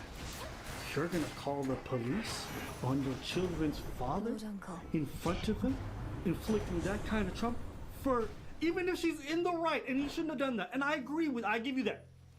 You're gonna call the cops on the relationship you got with cops? he won't tell me exactly what happened. He has no right to do that. I asked you a simple question. So your mom gonna get the police? I don't know. I want you guys to peep how she's implying that something might happen if you don't do. It is such a power move. Question, where did you do this? Earl, they don't. Kim, you are really making the kids nervous. Earl, I know my own children ever since. Okay? Ever since what? I know my children. Ever since what? Since you abandoned them. I abandoned know them? okay? Oh, I thought I left you.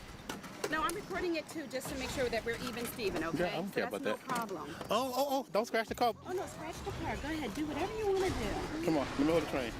No, that's their train.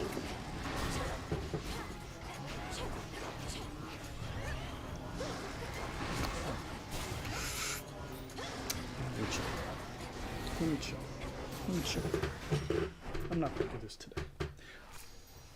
Moss. I don't even need to tell you guys anything. You guys know why this is wrong. I got the train until... Okay, hold on. No, you hold on to that train. Don't let him take that away from you. Nope. Don't let him put the train on the car, please, Then Kim. you need to tell me exactly what happened. Oh, see, you got the boys crying. Well, you took his train. Don't scratch the car. I didn't take it. Don't scratch Answer the car. Question. Get daddy kiss. Get daddy kiss. Answer the question. Look. Can I pick him up, Kim? Put him down. Can I pick the You're kid over up? the time. Let me pick You're the over kid. the time. So I can't pick the kids up? Let go. Would you tell me what you did? So I can't pick the kids You up? tell me what you did. They got a haircut, Kim. Where? Where, Earl? You put a shaver to their head. How dare you do that? You finished? And your mom going to get the police, huh? Kim, would you please have them get the train off the car? Answer the question. I'm going to take the train from them, okay? Take them and then they'll be bawling and it's all you. That's it. They can't have the train on the car. Well, then Now, you need to answer the then question. why don't you back up from the car You then? need to answer the question. Back up from the car. They're going to remember you as an image of taking this away. Then, You need counseling. You need help, lady. Lady, you need help. The manipulation is real. You need help. Who gave you the right to shave their head? what? Don't I pay child support? And don't they my kids too? Support has nothing to do. You are non-custodial with visitation. You have no rights whatsoever to do anything like this without consulting with me first. Oh, here comes your mama. I know it's about to get worse. Kim, you see, you can't let them scratch up the car. I'm sorry. I need to know what you did. I'm going to give it back. Daddy going to give it back. You can't scratch up the car, okay? Here, go over here. Take him. Give me the train. You leaving now? What is your coat? I don't know. Where's my coats? Where's my stuff? Is it that bag that you gave me? Oh, you did give me coat, huh? Yes, I did give you coats, Oh, Earl, and I back- gave you hats, and I gave you food. Okay, back up so I can open the trunk. Go right ahead. Kim, would Come on, baby. Get the coats, Earl. when she back up? They're waiting for us. What do you mean, get the coats? When she back up. You can go get I don't want you behind me, Kim, because... You know what? The coats are in the suitcase. No, let it videotape. Stop the phone. The coats are in the suitcase. Stop the phone. It's already videotaped. It's okay. If my picture gets on the internet. It is. Yeah, now it's on our YouTube channel. Shout out to you, Mom. You think it's funny. You can do a You civil see, suit. that's why Yeah. you're such a coward, Earl. Oh. No, these are my courts. That's so typical. It's nothing new. No, there you Don't go. say another word to him. He's not even worth it. I know. But don't you ever touch my children like that again without consulting me. I am custodial. I'm gonna give them a haircut next In the time. judgment of the divorce, you do not touch Oh, is their that a hair. threat? Is that I'm just telling you, if they need a haircut, I'll give it to them. Are you threatening my children? If they need a haircut, I'll give it to them. How's that a threat? How's that a threat? Kids need haircuts. Apologize for my You need to get their hair cut, okay? Oh my God! You know what? And look, I'm not mad. If you think you guys should vote or you want to make the decision, I can understand. But now you guys have made it such a hostile environment. He feels like he can't back down because you're trying to emasculate him and basically make him a non-existent father by saying you don't get any say in the decision. Both of you guys are now contributing, but this woman is mad. Yes, you don't cut the haircut. Do you want me to send you the bill? You do not cut them. Yeah, send me the bill. Kim. She's videotaping. I know, so am I. I'm doing the same thing, Mom. I'm gonna crack him on his head. Remember what I said about ladies can do whatever they want? All right, let's keep going. Miss Woods, back up. Back up. Behave yourself. Back up, Miss Woods. Behave yourself. He's a waste of space. Behave yourself. Get out the car, y'all scared. You okay, sweetie? What is your name, honey? Look close. What's your name? Hold on, Miss Woods. Ronnie? What's your mommy's name? What's your name? What's your mommy's name?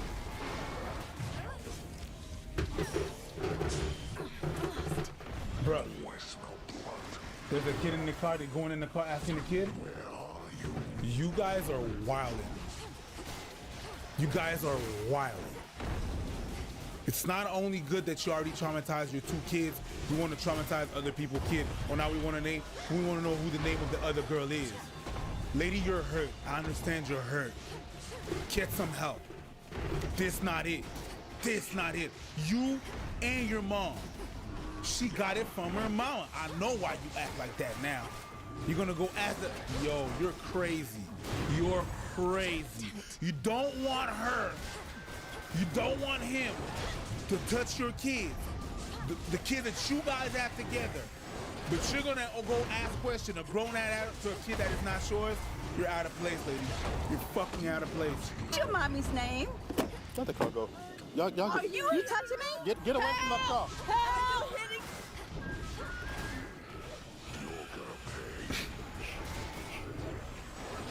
Get away from the car. Are you hitting me? Get away from the car. Did you just hurt me? Get away from the car. Did you just hurt Away me? from the car. Did you just put your hands on me? Are you hitting me? Get away from the car. Did you put your hands on me? Did you put your hands on me? Let's go. You put your hands on me, I'm gonna have a physical. Go ahead, Great. Pete, go ahead, let's go. I'm gonna put a complaint against you. I'm about to walk him back to the police station myself. You put your hands on me. Leaving a child in the car. So typical.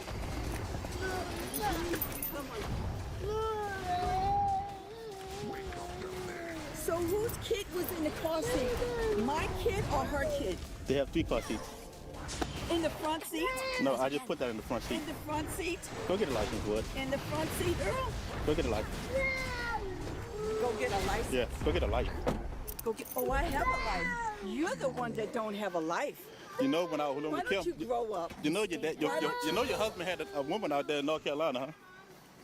You know Earl. You know Earl. I'm just. Why you following him? Go home. I won't even answer that. I bet you won't. I won't even answer that. I bet you won't. And you had another girl while you were dating my daughter. I wish I did. I wouldn't have married her ass. I ain't even. That's petty. You know what he said? That's to her? petty. He But said, "Your husband had another woman in North Carolina," and she went. I won't even answer that. He's like, I bet you won't. I ain't even mad at that. I ain't even mad at that. It just feels like there's a tad bit of justice, so you I ain't enjoy mad it. at- I ain't mad at- I ain't mad at I that. don't think it's good parenting at all, but No, but Stuff, even my family, I've seen this. yeah. You know what I'm saying? You told me about that shit. You told me Yeah, about like that shit. I got. It's not my kids, but somebody else. I can't even see them. Yep. You know what I'm saying? Yeah. And you try to talk to both parties to figure out what's. Because I don't give a fuck. And then when you I don't talk to even- both- it's like, yo, that's my family. So I'm. No. I But just you want to be try- able to be you- involved. you but like wanna you talk to- realize it's weird. Yeah. Everything is weird. Everything is through the lens of like. It's not about the kid. No. It has nothing to do with the kid. If the two parents don't like each other, they will out of spite, they'll fuck over the kid. Yep. They don't care. Yep. And first off, that's so sad. Yeah, very. Because you're the life that you're supposed to prioritize above everything else, you're putting your own spite and your own negative emotions over that. And secondly, it's like you're destroying lives. Mm-hmm. You get what I'm saying? Yeah. Like when somebody wants to desperately be involved in their child's life and you make it impossible or you make it so difficult, it's like that can drive people. And that's a reason why you need to take some steps. Why people take some steps when you love each other. Yes. You know what I mean? Yes. In order that when we don't love each other, shit is already going to be set in stone. Because it's not when people are going to have grudges. It's going to... All that shit goes out the window whenever people think that they're not in the same situation. So it's...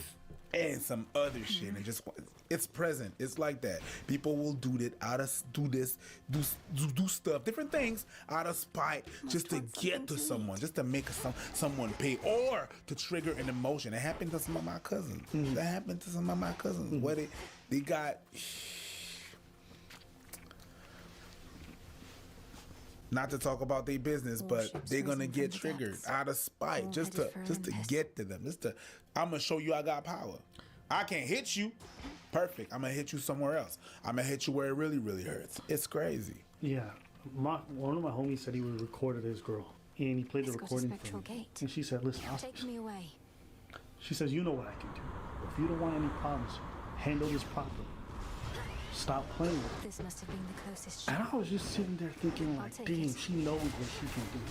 She knows how this shit favors her, right?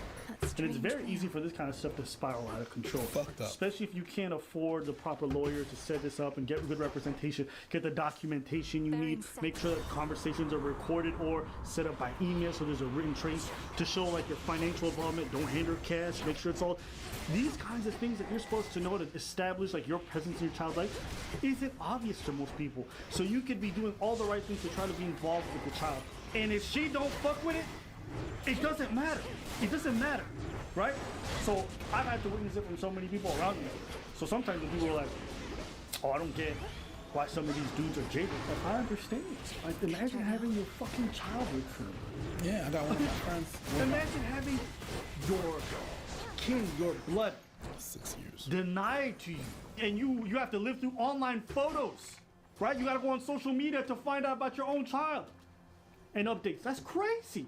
Yeah, one of my friends, 6 years. He didn't see his kids. 6 years. Going on 7. So he missed all of that. 2 of his kids. Child support too. That you pay. Because if you don't, you don't play about that. But you're not gonna see that. You're not gonna see the product of, because you want to get back at the person. Forget the kids. Fuck them kids. It's really that. It's crazy.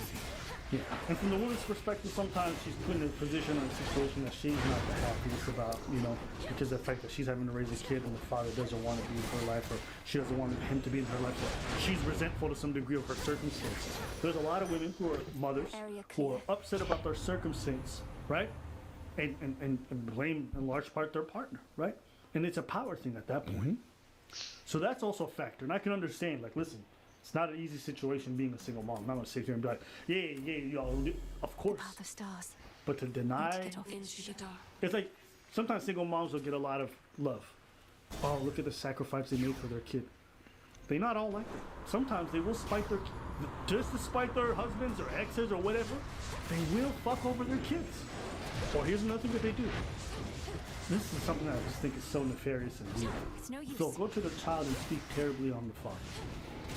Just because you have a problem with somebody doesn't mean somebody else is going to have that problem with it too. Just because you don't need him doesn't mean the child doesn't need his father or mother, irrespective of the circumstance. But a lot of these women don't give a shit. They'll lie, they'll say stuff. It's kind of like that story of that dude who went on Nyala and said, and the mother said that he had touched his own kids. And she admitted to lying. She admits she made that whole thing up. After 50, their whole life they grew up thinking like their father was like a diddler. You get what I'm saying? And the reason why I raise my voice when I think about some stuff is like, yo, I see the injustice. I see it firsthand in the people around me. Of course it gets me heated because I see how it negatively impacts them. I see it firsthand. And it's just like, bro, it's a hard thing to stop. It's a very difficult thing to stop. And you look at some of these girls, they don't give a fuck. They don't care. Bryce, what are you thinking?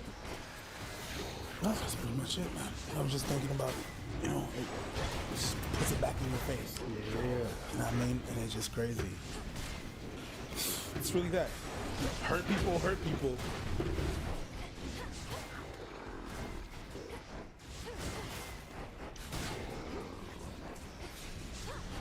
Today's topic. Like, because it fascinates me when comedians, because we're so rough with each other, Right. when you go too far. Like, when someone I crosses didn't know that the was line. good. There's always going to be this unspoken thing between old Hollywood and young Hollywood, and that's what's happening here. And I'm old Hollywood. Yeah, you're a legend. By the way, classic. you're not any Hollywood.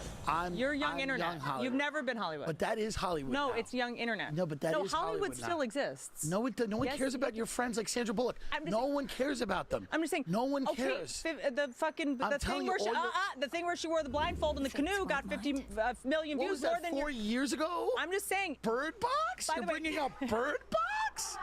The horror movie on Netflix? Drake? Drake? He is right though. These new kids, Hollywood for them is TikTok. Yes. Do you dig what I'm saying? When you got Charlie D'Amelio making 40, 50 million a year that we know of anyway. Doesn't give a shit. They don't care what's happening with these actors do and not actors. give They a- don't do care. not. Sandra who? They go on TikTok and those people are the heroes. They'll fucking burn down the whole building to see them people. I told you, I was Same thing with YouTube. I was in South Beach. Yeah. I was in South Beach eating a salad and smoking a shisha. I was on the thing was on the sidewalk. And I turn around and I see who? None but Tyson Beckford, G. The model Tyson Beck. He looks the same. He's 52, but he looks the same. I'm like, shit, that's motherfucker Tyson Beckford. That's because famous people eat babies' hearts, so that's how they stay young. Yeah, of course, we know that, right? That's damn right. So he's sitting in the back of me, right there at the other table, but 3 people recognize me, not him. Yeah. They don't know Tyson Beckford. But we know. It's Tyson. It's like you tell any girl for around our age, they oh yo, you saw him, they fall apart. Yeah. But motherfuckers don't care. No, they don't care. What about you guys in the comments? What do you guys think? Are you guys more interested in internet personalities, whether it be on TikTok, YouTube, podcasts, or Hollywood actors? Who do you think is the more relevant?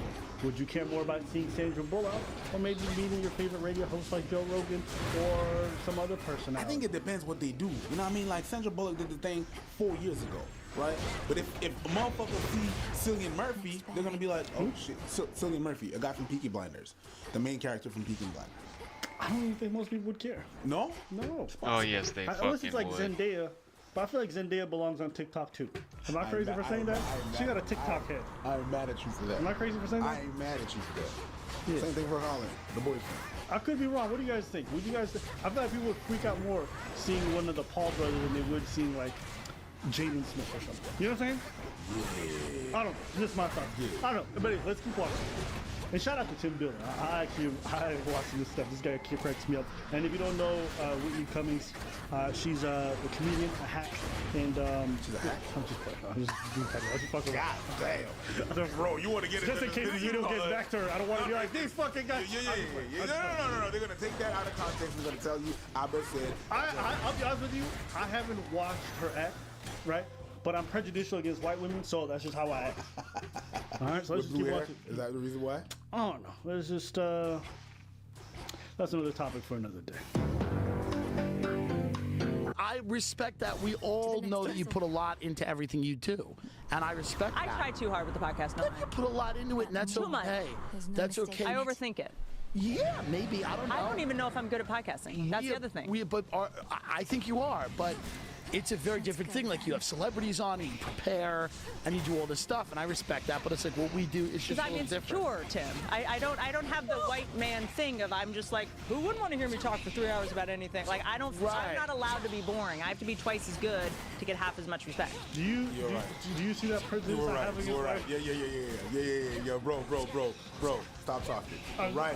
You know, hey, I'm gonna give you that dub. That's a dub. Hey, you was right. I don't have that. Oh my God. My experience in the stand-up comedy scene is that white women are the worst. Okay, like white female comics are just the worst. Okay, it's just like so fucking annoying. It's unbelievable.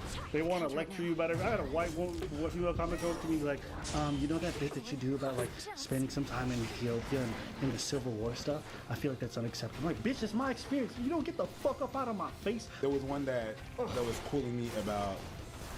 She was schooling me about feminism and talking to me like, yeah, well, you're a man, you're a man, you're a man. I'm like, bitch, I'm a black man.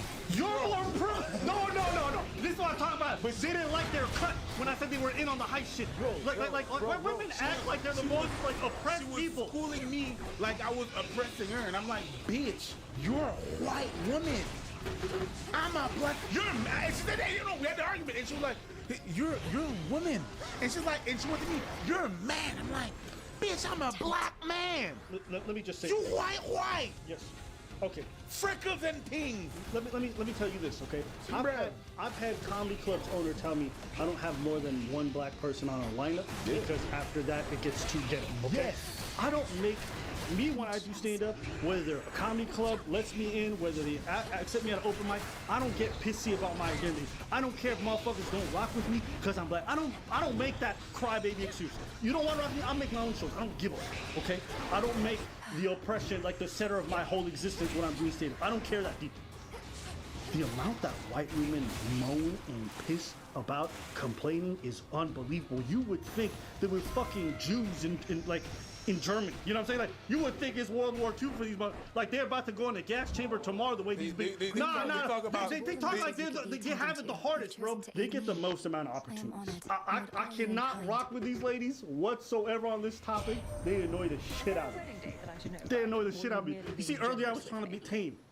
I'm a little prejudicial. All this is behind that. I know. I've heard so many wild comments from white women in comedies. I had a whole ass conversation. And then the minute I said I'm a black man, she's like, oh, yeah, right. Yeah. I was like, shut the fuck up. That's the only one she was saying. But she didn't. She just seen. Shut up. Shut up.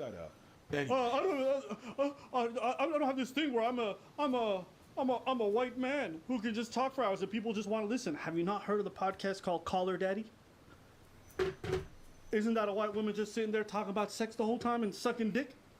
Shout outs to her. She got a big ass bag from Spotify. I think she might be one of the second or third highest paid. Yeah. Okay? She did her thing. Not for me. Don't give a fuck about the podcast, okay? But get your bag. But don't sit here talking about I'm not you just might not be that talented or you haven't put enough time. Stop moaning.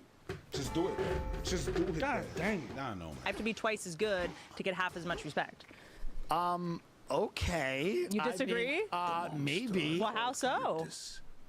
I don't know. You have to be twice as good. I mean, I just to get half as much respect. I mean, you guys. Is that a line from like a country song? You guys can definitely working 9 to 5. Nobody listening because I'm a woman. Is that true? I'm just saying. Think about it. I was thinking about this the other day because I was like, how long am I going to do this podcast? Is there any proof in history that the ship's helm people want to listen to women talk? Did I just not mention? Hold on. Stop. What every man has done that has a podcast, they didn't ask that question. They just did it. Stop asking so much questions, just do it. Go out there and do your shit. Most podcasts are not successful. They're not. But they do it. Just do you. What are you saying? Question. Do we not have Oprah? Yes, we do. Do we not have the whole Call Her Daddy fucking fiasco? Yes, we do. Do we not have a whole bunch of TV shows where people watch brain dead women sit around in a half circle, talk about shit they know fuck all about, and pontificate? The Real? Yeah. Okay. There's plenty of TV shows that women will indulge in that if they like, they'll enjoy. Definitely. All right? So this whole idea that people will not tune into watch women, it's fucking bullshit. Daytime TV was just like dominated by women for so long, okay? Is that some kind of like issue where it's like, well, where are the men? Where's the representation of men doing daytime TV? No, it's fine. Jesus Christ, man. It's like these people just be looking for shit. Like, because we don't see women everywhere, it means that there's some kind of oppression. Or maybe a lot of y'all just not doing it. So instead of looking at how am I fucking this up, oh no, is that the patriarchy. Yeah. So, the second biggest podcast, Karen Gilcurriff, Georgia Handstark, My Favorite Murder, Two Women. The highest paid podcast is Jillian Pensave and Patrick Hines, so one female, one male. Okay, and I'm pretty sure the Call Her Daddy just jumped up on this list as well. So there's women on the top 10 list killing it. You know what I'm saying? Like, what are we talking about? But there's not as much women as men. Not everything has to have equal representation. Like, I don't understand that. You know what I mean? Like, the market is what it is. If people want to watch more women, they will. But it's not like these podcasts don't exist. The market is determined. Well, For 3 hours a week. Always their fault. Is it always the people's fault? Has there ever been a famous female radio host? Terry Gross? Like, who? I mean, I'm trying to think. Women aren't famous like for their Isn't that soothing voices. What about half the country that are women that are not listening to those women? Mm-hmm. That's great. Agreed. Well, women are also women are also a manifestation of the patriarchy. You're part of the problem. You're stuck in traffic right now. If a podcast exists and women choose not to listen to it as well, who's really causing the issue? Patriarchy. Men. It's like, bruh. It's men. Cause they the way they think and the way they just take everything and they steer the boat. Women are gonna think that. Yo, bro, please. Agree. I mean, I like women. I listen to them. I'm just saying, in the history of our entertainment, yes. Who has been the female radio host? Like, because you talk about Howard Stern and whose footsteps you're following. Well, there are big Joe DJs, Rogan. people like Angie Martinez on Hot 97. Yeah, There are people. Downtown Julie Brown. Yeah, there are Kennedy. Yeah, there are people. But we're digging. Yeah, but who? I'm trying to assign blame for that. I can't assign blame. You're saying it where we then, now that we've established that, we have to assign blame. Yeah. And we have to go, well, what? Well, who is at fault for this? Toxic masculinity. Let's blame that. Is it that? It works. Well, No. but then there's half the country's women. No, no, agreed. Right. I was joking, but like when people put out more, like do 3 shows a week like Joe does, I'm like, I feel like I'm good in small doses. Right. But that's your own internal thing. It might be my insecurity. It's your internal thing. I mean, if I had guests, my show would be destroyed. How? Because by them, I don't have an interest in talking to Hillary Duff. I'm sure she's a lovely person. I don't know what By the way, she doesn't have an interest in talking to you. Great, and we're good. We're good. See, this is the thing with you. You're like, Hollywood doesn't care. And I'm like, we don't care. Me and my friends don't care. It's just a reality. We don't care. Yeah. None of us want to walk into a writer's room with people that couldn't make it as stand-up. Go for it. Oh my God. And I'll just say something real quick. You know, sometimes we be ragging on white women. I know there's a bunch of y'all who watch this who are mad fucking cool, it's fine. But in stand-up, in a lot of the art scenes that I've been in, white women destroy everything. I don't know how they do. That's why I be saying shout out to white women. I don't know how y'all traumatize me this much, bro. But in every scene I've been in, white women are doing everything. I'm just chilling sometimes. And like, me niggas chilling at a fucking event. White women like, did you hear that racist comment? Like, yo, we just chilling. Why are you bringing up racism to us? Like, why did you have to go out of your way to bring this nigga? Just shut up. You know what I'm saying? Like, I don't know, bro. They just be making a thing. Well, there's no female podcasters. If you ignore the Call Her Daddy stuff, and I'm sure there's more, just, I don't watch them. Why aren't women watching these podcasts? Are women also engaging in this form of sexism?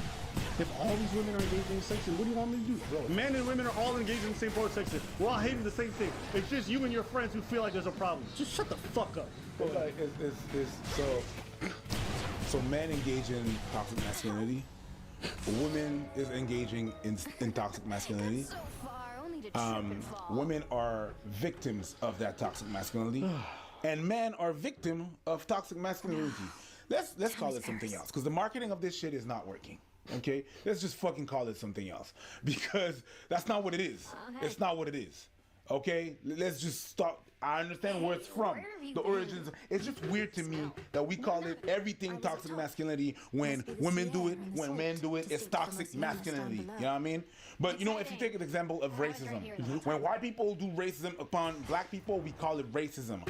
When black people do racism against black people, it's self-hate. When the same group of black people do racism, but within a different color grade of melanin, we call that classism, or we call that colorism. You know what I mean? We all have the specific word, but when we talk about sexism, everything is toxic masculinity.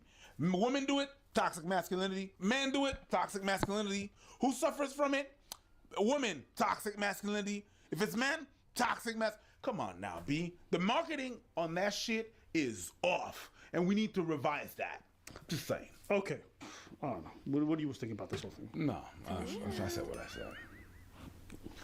It's just funny that you're talking about like them in comedy, and it's a bit true sometimes. Yeah, there's a lot of them that are really cool. That's the thing, really cool. But the time that I'm there and I'm being cool and I'm like, oh, girl, no.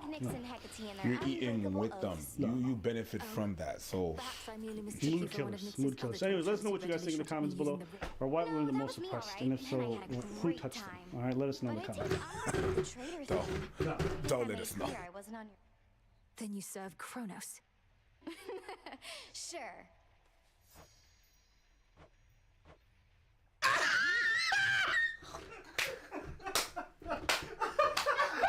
Today's topic, I had a really great discussion with somebody called the lead attorney, and he was basically a divorce attorney, a family law practitioner who let us in on a lot of things that happen with divorce attorneys and different cases. And this is a story he told that I thought was absolutely fascinating. So I'm gonna play this for you. And if you guys like today's video, if you guys think you enjoyed it, it's about to start. If you like this content, leave a like, a comment. Help us out with the algorithm. You've been watching us forever. This shit's free.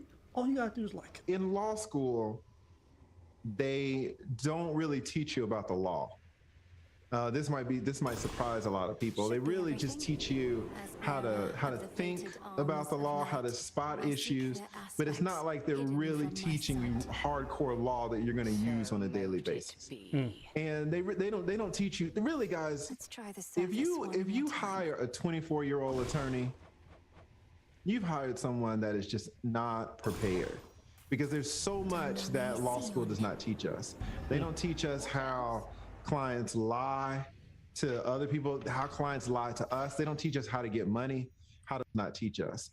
It's just not. Guys, if you hire a 24-year-old attorney, you've hired someone that is just not prepared, because there's so much that law you're going to use on a daily basis about the law.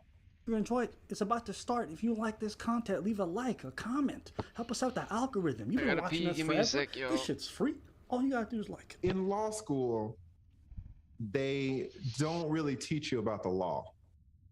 This might surprise a lot of people. They really just teach you how to think about the law, how to spot issues, but it's not like they're really teaching you hardcore law that you're going to use on a daily basis. And they don't teach you really, guys. If you hire a 24-year-old attorney, you've hired someone that is just not prepared, because there's so much that law school does not teach us. They don't teach us how clients lie to other people, how clients lie to us. They don't teach us how to get money, how to talk to clients when they owe us money. So many things about client relations, you got to find out on your own. And talking about the unjustness of this system, I represented a woman where she was owed almost exactly $99,000 in child support. And she had already gotten married. She had remarried to this other dude, and the other dude had millions, right? So she was set. So she didn't need the $99,000 that she was owed. Now, the $99,000 she was owed, it didn't just happen like that. This dude had been owing her for years, and she would take him to court, get him incarcerated, and once it was clear that he couldn't pay, he would be released. Once he's released, she would take him to court again, get him rearrested and reincarcerated, and then 3 months, 6 months, when it's clear he didn't have the money, get him released again. Well, the guy had moved to Atlanta, and here she on your own, and talking about the unjustness of Drake says to me, yo, really teaching you hardcore law that you're going to use on. This might surprise a lot of people. They really just teach you how to think about the law, how to spot issues, but it's not like they're really teaching you hardcore law that you're going to use on a daily basis. And they don't teach you really, guys. If you hire a 24-year-old attorney, you've hired someone that is just not prepared, because there's so much that law school does not teach us. They don't teach us how clients lie to other people, how clients lie to us. They don't teach us how to get money, how to talk to clients when they owe us money. So many things about client relations. You got to find out on your own. And talking about the unjustness of this system, I represented a woman where she was owed almost exactly $99,000 in child support. And she had already gotten married. She had remarried to this other dude. And the other dude had millions, right? So she was set. So she didn't need the $99,000 that she was owed. Now, the $99,000 she was owed, it didn't just happen like that. This dude had been owing her for years, and she would take him to court, get him incarcerated, and once it was clear that he couldn't pay, he would be released. Once he's released, she would take him to court again, get him rearrested and reincarcerated, and then 3 months, 6 months, when it's clear he didn't have the money, get him released again. Well, the guy had moved to Atlanta, and here she comes. And she tells me, hey, this guy owes me $99,000. I said, listen, this is going to be an easy case.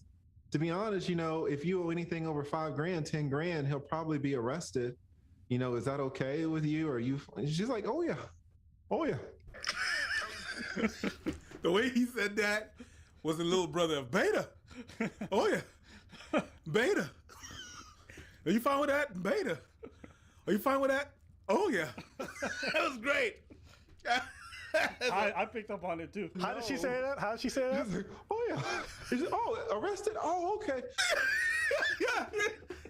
Yeah. It's a mix of Beta and yuck. Oh yeah. Arrested? Yeah. See, you can see that come. You can see that coming. Yeah. You can do that. Right?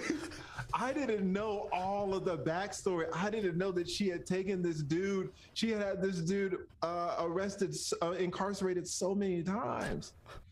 So when we get in front of the judge, now she's kind of told me what the deal is. And the judge pulls up his history and sees how many times. And I cross-examine him, but there really wasn't anything to say. It was clear that he owed the money. And so the judge was like, listen, what do you guys want? And we're like, well, we want him to be incarcerated. And the judge looks at me and then looks at the guy. And the judge says, listen, you owe her $99,000. Like, why haven't you paid? And the guy was like, well, I was in an accident.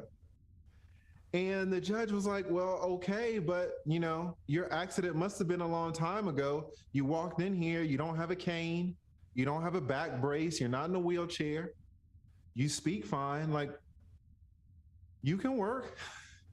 The guy opens his mouth and reaches his whole hand into his mouth and pulls out his jaw and slams it on the witness chair. Everybody in the courtroom was like, oh my God. Oh my God. The judge, me, the bailiff, everybody. Tell me he got released. Wait, the best part, the wife, the ex-wife, the baby mama turns to me and you know what she said? He's always doing that. I was like,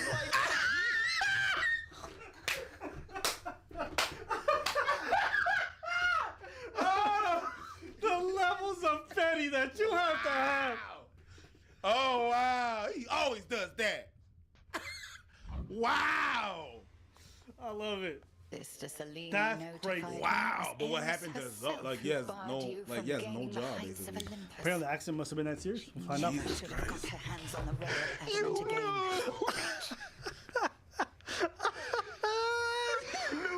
Apparently he would do this the judge, bless her heart, the judge was like, listen, I'm not even gonna, she did not arrest him. She ordered him to pay the $99 plus my fees, which really weren't even that much. They were like $5,000 or something like that. But she put my fees on the back of the $99. So she wasn't gonna get the $99, so she certainly wasn't gonna get my $5. But here's the point. She didn't care about the money. She was already married to a millionaire. Mm-hmm. She was using the court system to victimize this man because it came out he had cheated on her like 12 years ago. And even though her kid was well taken care of, living in this mansion, even though she was well taken care of, she didn't have to work, she was still mad about what he did those 12 years ago. And even though he had been in this accident, was never going to stop hunting this man. And what I learned as a new attorney is that I can be used by hunters. You see what I'm saying? Like when you go to law school, they're going to tell you about justice and they're going to tell you about fighting the good fight. They never tell you that you can be an instrument of oppression. Absolutely. Yeah. Absolutely. They don't tell you a word about that in law school. And there are moments like that when you sit back and you're like, oh, okay, I see what's going on now. Right. And after 20, I mean, you learn that there's no book. No book will tell you this, that they're going to make you pay $400 for in law school. And isn't it tough for you? Because at the end of the day, you're a professional. You still have a job to do. Absolutely. Right, because at the same time, divorce lawyers have the same thing. They have to represent murderers. They use rapists, child molesters. And by the letter of the law, they're supposed to do it to the best of their ability, technically speaking. You're exactly right. I think I meant defense law. Yeah, defense. Well, we understand what you're saying, but it's crazy. Yeah, they could be a weapon. They could be a tool. They could be used to get back at people. Yeah, numerous times. Yo, shout out to the lead attorney because I was on that show too. Super cool dude. Super cool. Yeah. Super cool. Really enjoyable. Great dude. And it speaks to the vindictive nature of people. People can be super vindictive. And people will say, like, why would this person lie? Why would this person make up stuff? The reality is when people are hurt, they sometimes feel justified.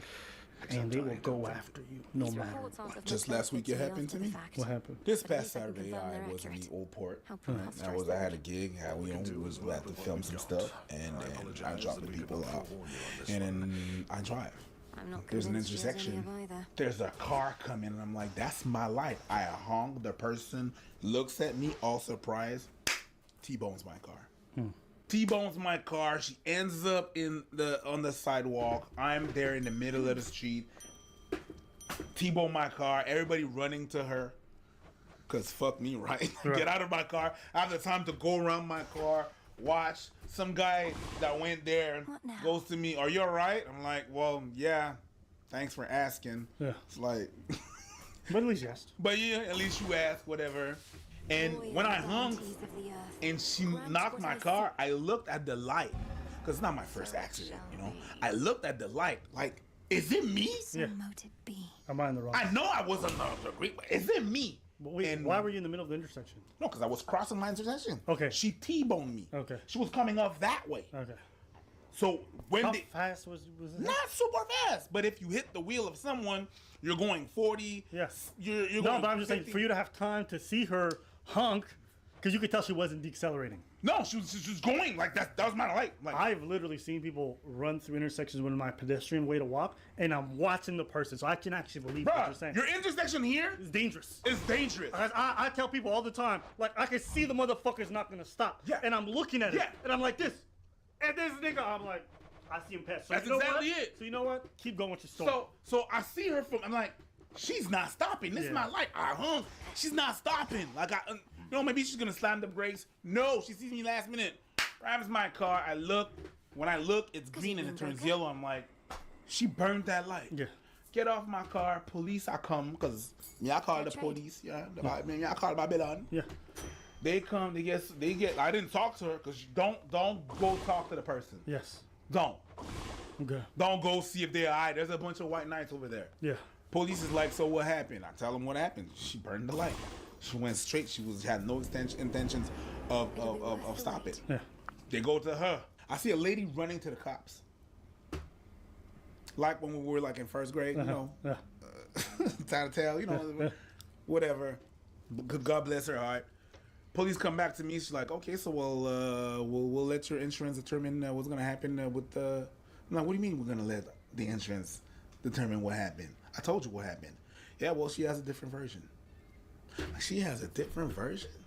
She was not even paying attention. God bless to that pedestrian, because I would have paid 50-50 on that shit. You know what I mean? And you know, so she lied. Yeah, but the pedestrian admitted. Yeah, she was on my side. She's like, no, no. She ran her light. Right. The pedestrian admitted that. Yeah. Okay, good. So if the pedestrian didn't say that, it would have been, well, we can't determine who was wrong, who was right. Yeah. So it's gonna be 50-50. You know, it's crazy like that. When people are in a position where they have to lie, you know, it's probably not her car, mommy's car, whatever it was not. It's better for me to pass as the bad guy than her. Yep. People will use whatever they can to absolve themselves. And it's part of the human condition. And so when you're hearing a story and you say, why would somebody lie? Man, when you want to avoid culpability, there's a story of that lady who accused two brothers of forcing themselves on her. Why? Because a guy she liked on campus, she didn't want him to know that she did the threesome. So she lied and she went to jail for it. She admitted to lying. After these guys got dragged through the mud. And what I'm trying to say in the whole point of this is that people will go for 12 years, they'll hold on to things. For 12 years. They'll keep sending you to jail for no reason. The father of your kids. Send him to jail. Vindictive. And so let this be a lesson to anybody who's out there who says, I don't understand what motivation people would have to do evil, to do harm like this. You don't need a lot. And it's not necessarily always an evil person. They just may have it in their hearts just for this guy. And to everyone else, she's PTA head. She's the top parent at her teacher's schools, okay? She helps out in the community. She bakes cookies for everybody. And guess what? She fucking hates her ex-husband. Yep. And she wants that man in jail. And that's all. And she donated $100,000 last year to World Vision. But she wants that motherfucker in jail for money she don't need. That's real. That's real. It's not all these evil people that do that. Mm-hmm. Sometimes it's people close to you that are not that evil. Mm-hmm. So I wanted to just bring that forward to you. You ever been like in a discussion with someone? Ever been in a discussion with someone and then they come to you because you did something wrong? And like, yeah, you did this and that and that. And you're like, oh shit, I didn't realize. I'm sorry. Yeah, because it really hurt my feeling. My apologies. I'm really sorry. Yeah, you should be sorry. Because it's never enough. It's never enough. You saying, I'm sorry, I apologize, I didn't mean to do that, is not even if it's sincere. It's not, you don't even feel that. It's not enough. They just want some more and more and more. Because they practice in their shower, you know, they play some DMX, they don't know who we be, you know what I'm saying? And then they came here and everything was solved with a, wow, I'm sorry, I didn't realize I was doing that. Wow, I'm so sorry I did that, cause shit, did I really do that? Oh, snap. I'm really sorry you feel that way. Shit, what can I do to make it up? And then he's still yelling, and it's still like, nah, B, let's go. No, listen, that was not my intention, clearly not. Like, I don't have a record of doing that. It's not my intention. I don't want to do that, but it's never enough. So him going to jail once was not enough. They want to go. They want that person to stay in jail for the rest of their life because they deserve that. They decided that person did not deserve a life or a well-being. It's like that. Yeah, that's the world we live in. So anyways, we wanted to let you guys in on some of this stuff. If you enjoyed this conversation I had with Lead and some of his content, go check him out. Go check him out on YouTube. He runs live streams every day where he gives you guys really great information about the legal system. Really entertaining to watch, very charismatic. So shout out to the Lead attorney. And yeah, that's it. If you guys enjoyed today's video, leave a like and comment.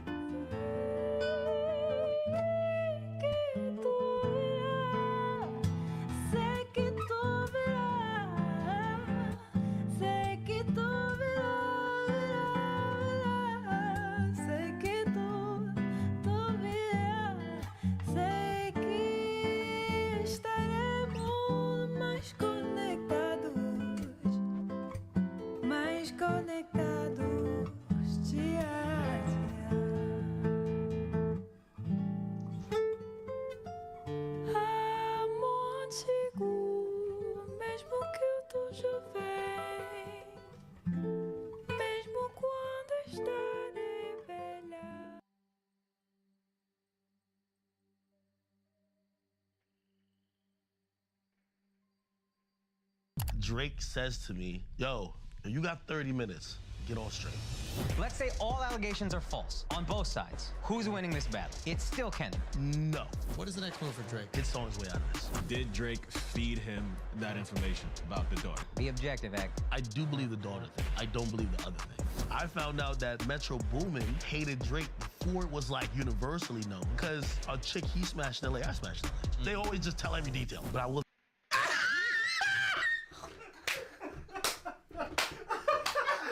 Today's topic, I had a really great discussion. Donc aujourd'hui, we're going to be covering BBC's Hard Talk, which is a it's a terrible name for a show. I was thinking the same thing, bro.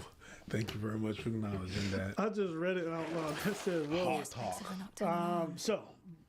The show is a basic show where they bring on somebody and they ask them difficult questions, and as a result, it's called BBC Hard Talk. Racial observations have very much formed, at least in the early stages, the backbone of your stand-up comedy career. Do you now regret some of the jokes you made? Let me give you an example. You said, my mother, black South African, was saying, get me a white guy, get me a white guy. Well, my father was white Swiss. Of course, he liked chocolate.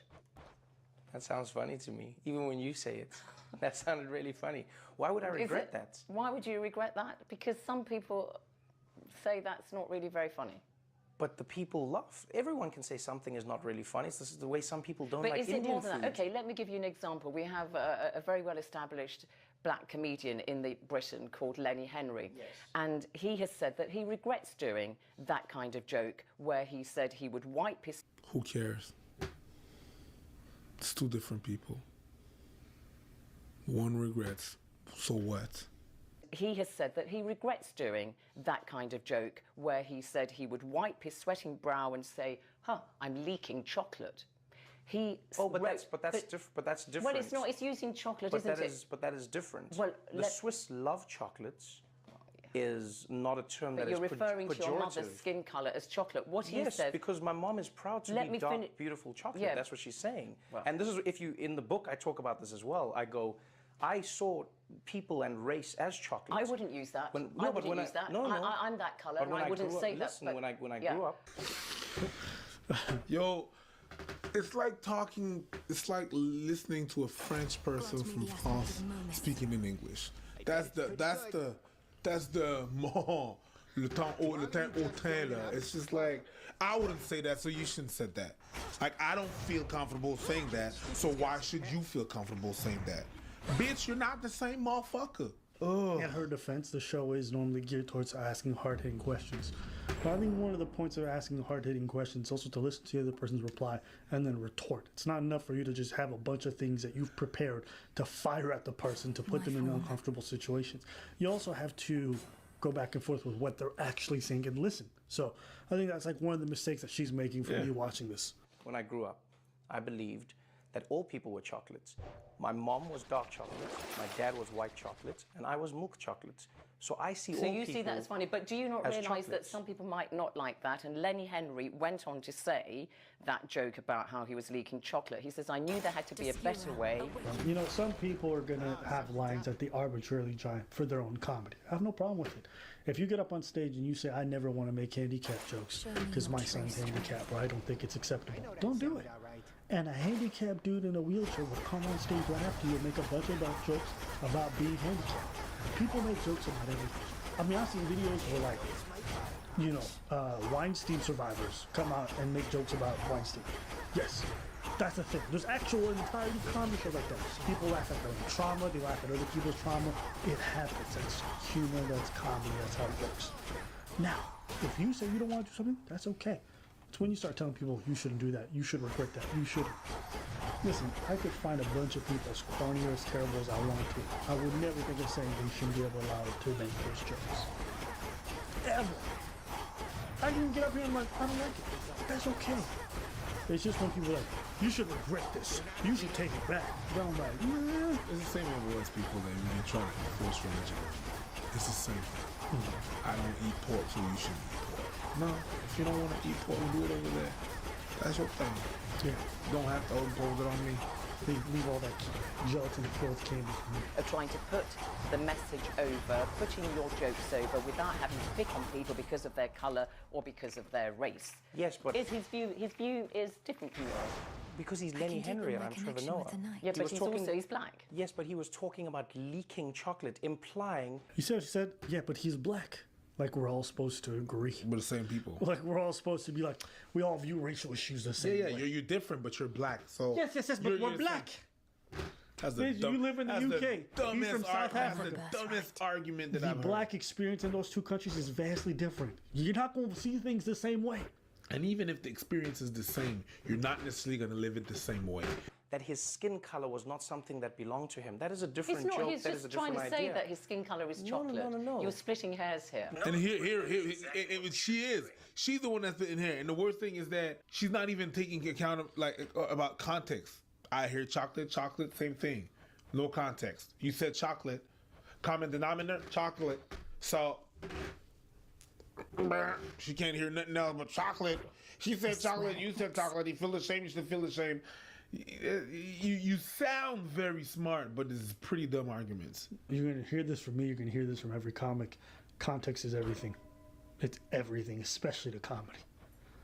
You hear a certain comedian outside of a context, you're going to think he's a fucked up person. Guess what? It's very normal for the type of comedy shows he goes to. They like that kind of humor.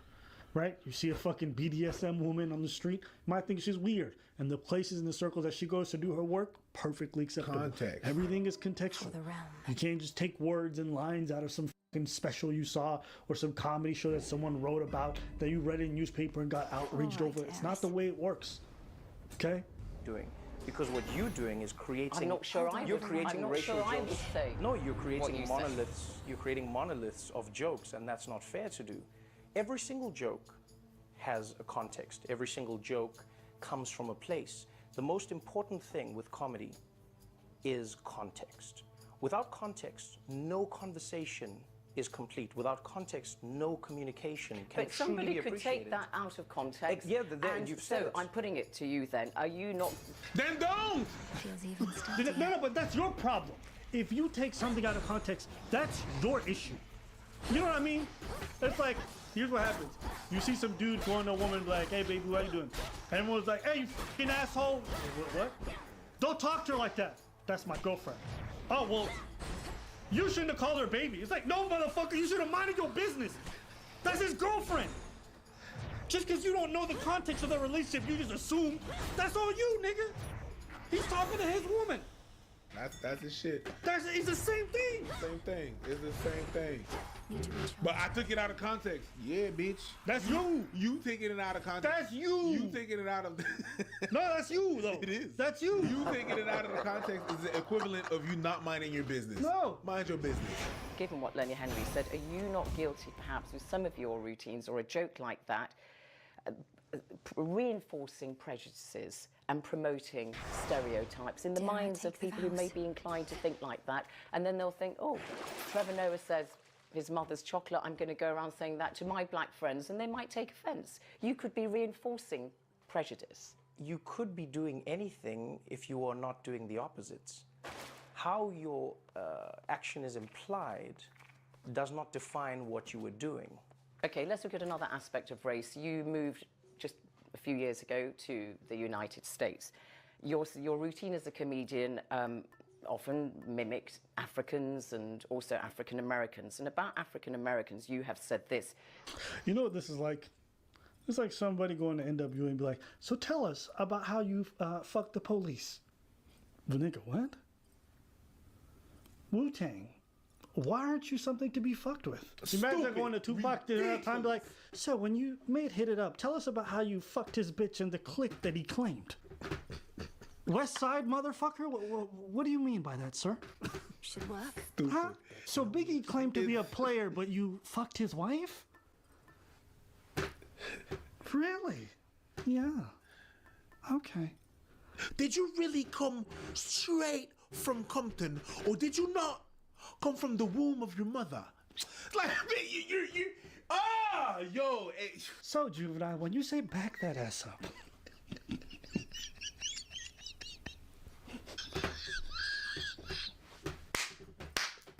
Michael Dempa. When the thing goes,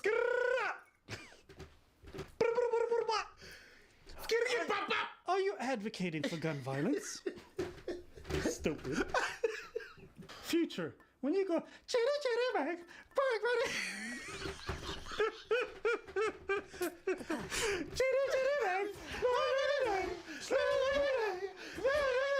would you say that was were lyrics from the future? That I hated that fucking I know. When that verse came on. Yo. African Americans, you have said this. You are not African, but we play along. It's a very loose term, African American, because half the time you use it for people who aren't even African.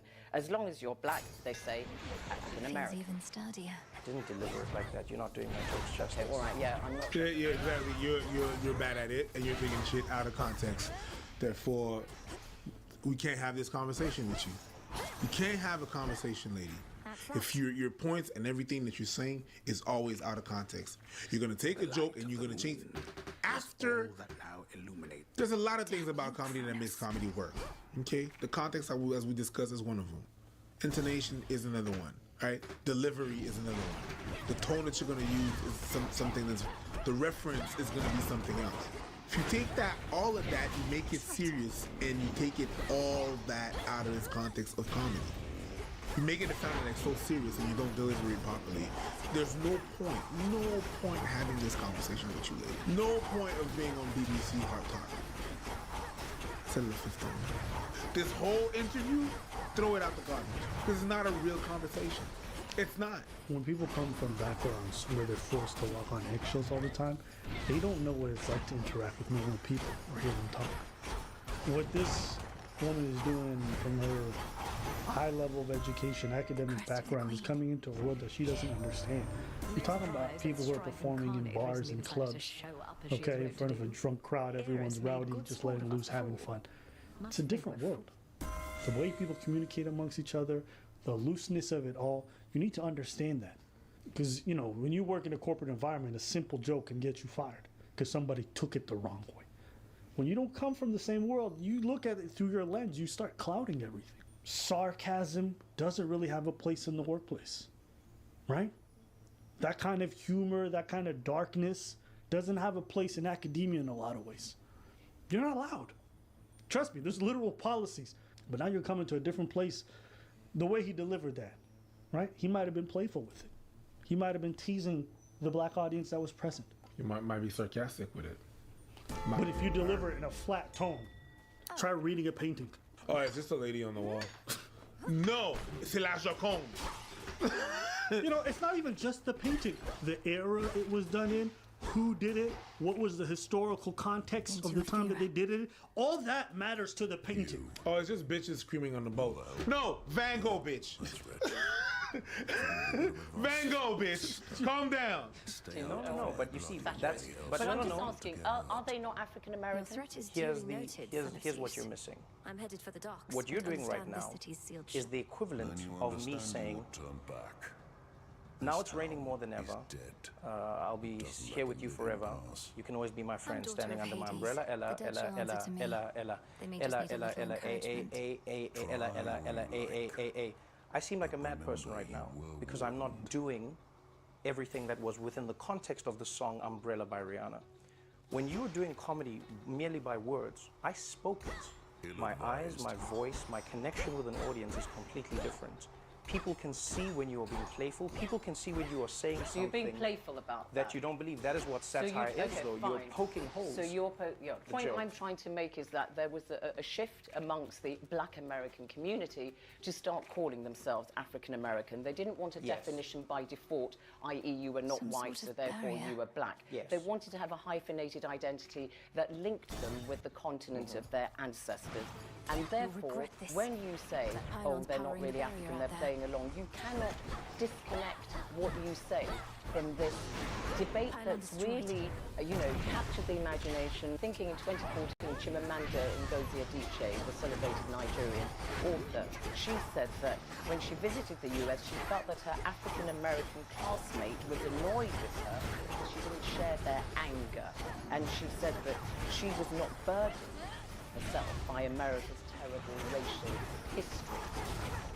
That difference, does it result in the African Americans who've arrived in the United States such as yourself acting differently or having a different psyche from the black Americans who are the descendants of slaves and have lived for many, many years, obviously, in the US? Well, I will say this. I will be careful to not comment on the experience of every single person because I'm only myself and I can only experience the people that are around me. What I do know is this. In terms of our racial histories, South Africa and America are very similar. When I talk... All right. So what did you think? I just want to hit...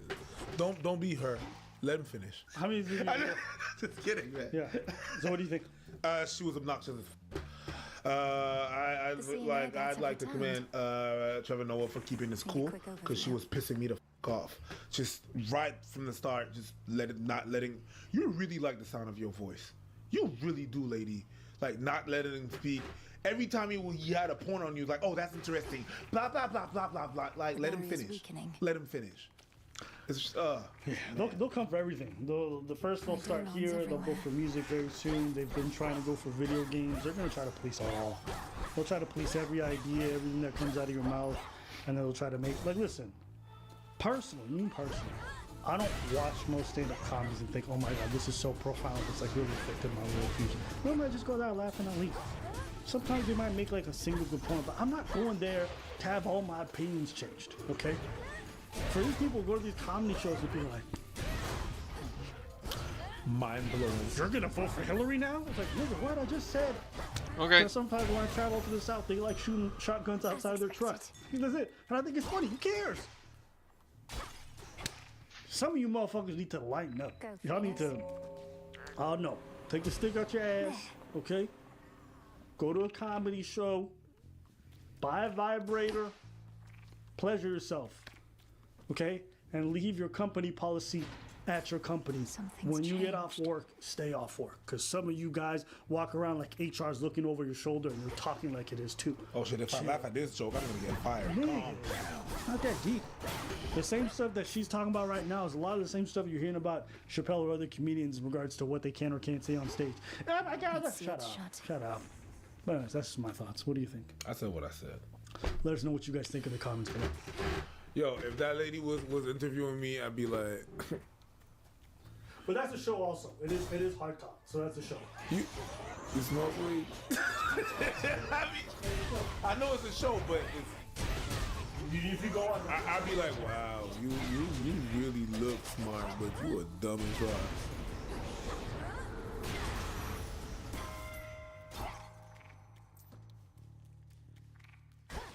All right, today's topic, Dave Chappelle and this Netflix debacle. So there's been a lot of backlash in regards to his special. He's made references to trans people. Some people feel like it's hateful, etc., etc.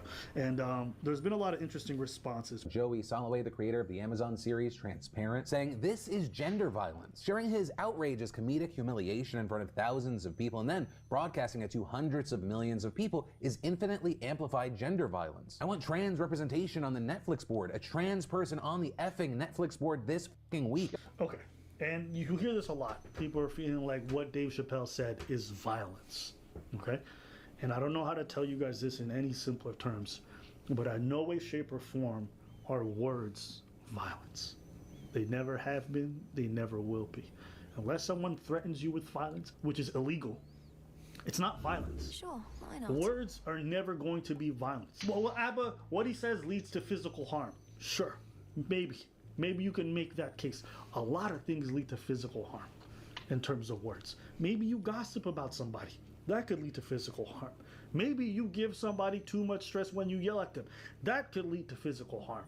A lot of words could lead to like induced stress and things like that. But that's not the same as violence. Right. Words have meanings.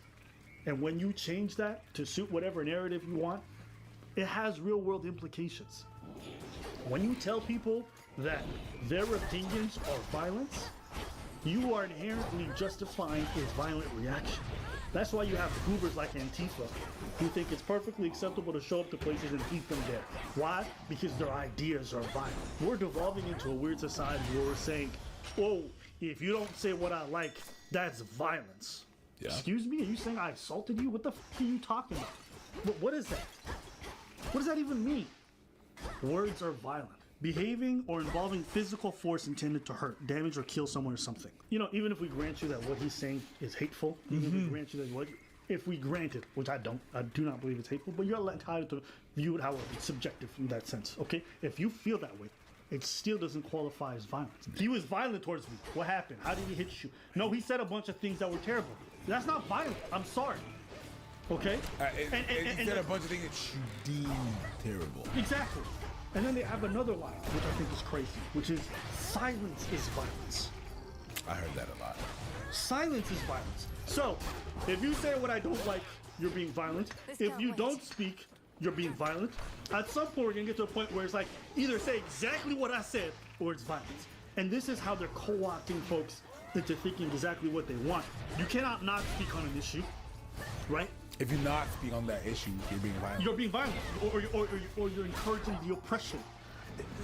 This language is, look at this. This lady was just eating food.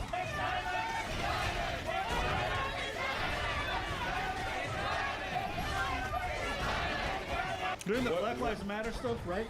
This lady was just eating at a restaurant, and because she wasn't out there protesting, they surrounded her out of the restaurant. She was on the terrace. And they're like, white silence is violence. It's like, what?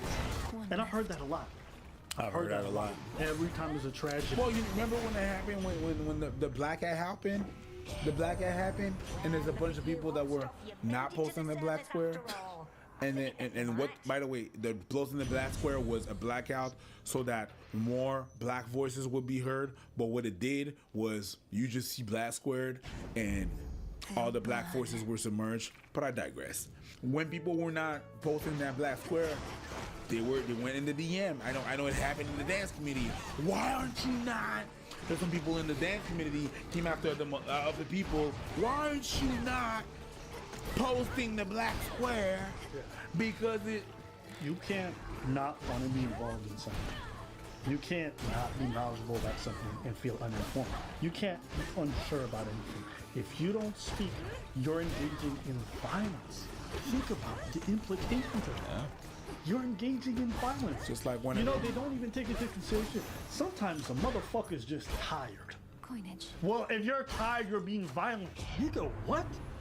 You know, I don't want to hear about every tragedy that happens over the world. Abba, how come you haven't spoken about Palestine? I don't know. I don't want to be informed. That's violence. What are you smoking? Meanwhile, those people. What are you smoking? Meanwhile, those people are not posting anything about Haiti. They're not posting about nothing about Chile, about Colombia, about none of these countries. Are you being violent because you haven't spoken about it? Soon it's going to be ignorance is violence. Being unaware is violence. And wearing, yeah, they be moving. You're wearing no socks. Yeah. You're being violent right now. No, these people are weird. Go wear socks. You're being violent. Nah, bro. My toes are violent. Yes, they are. They're not pretty. They're violent. That's violence. Being ugly is violent. God damn. I've had a violent reaction. Bruh.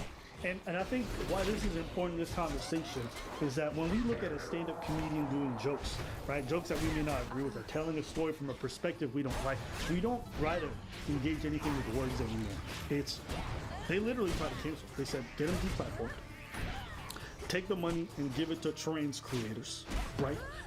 Take the money and put it into trans causes. Make sure that it is a disclaimer saying this is transphobia. According to who? According to who? Because you think so? What if there's other trans people who don't? Who are you to label this? Because think about it. If they get you to accept that words are violence, then yeah, there's a justification for stopping Dave Chappelle. That's a real justification. He's being violent on stage. Violence is unacceptable in society. Yeah. So if you can convince everyone that what's said, his words, are violence, then you can get people to believe anything. That no matter what you say, and anybody says it, if you can deem it violent, you can cancel it. Imagine this. Imagine you go out and you say, hey, this person is ugly. I don't think they're attractive at all. That's violence. And that person dies because someone killed them. You, because you said that on a public platform, you are participating in their murder. Why? Because your words link to that. It caused physical. They'll make leaps and bounds that you won't believe. And you might be thinking, oh, Abba, you're being hyperbolic. No. Did you ever think we'd get to a point where words became violence? Because I certainly didn't think that 15, 20 years ago. Did you?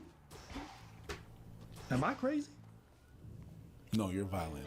Did you think we would get to a point where when a criminal enters a female change room, a male criminal enters a female change room, when the females say that they feel unsafe in that change room, that's violence. They are attacked. And everyone said the females were being violent for not wanting that trans man, that trans woman who was a criminal, into their change room, an offender. Did you ever think we get to this point? Understand, the goalposts keep moving, right? They're talking about Netflix. You need to hire a director who's trans, a VP who's trans.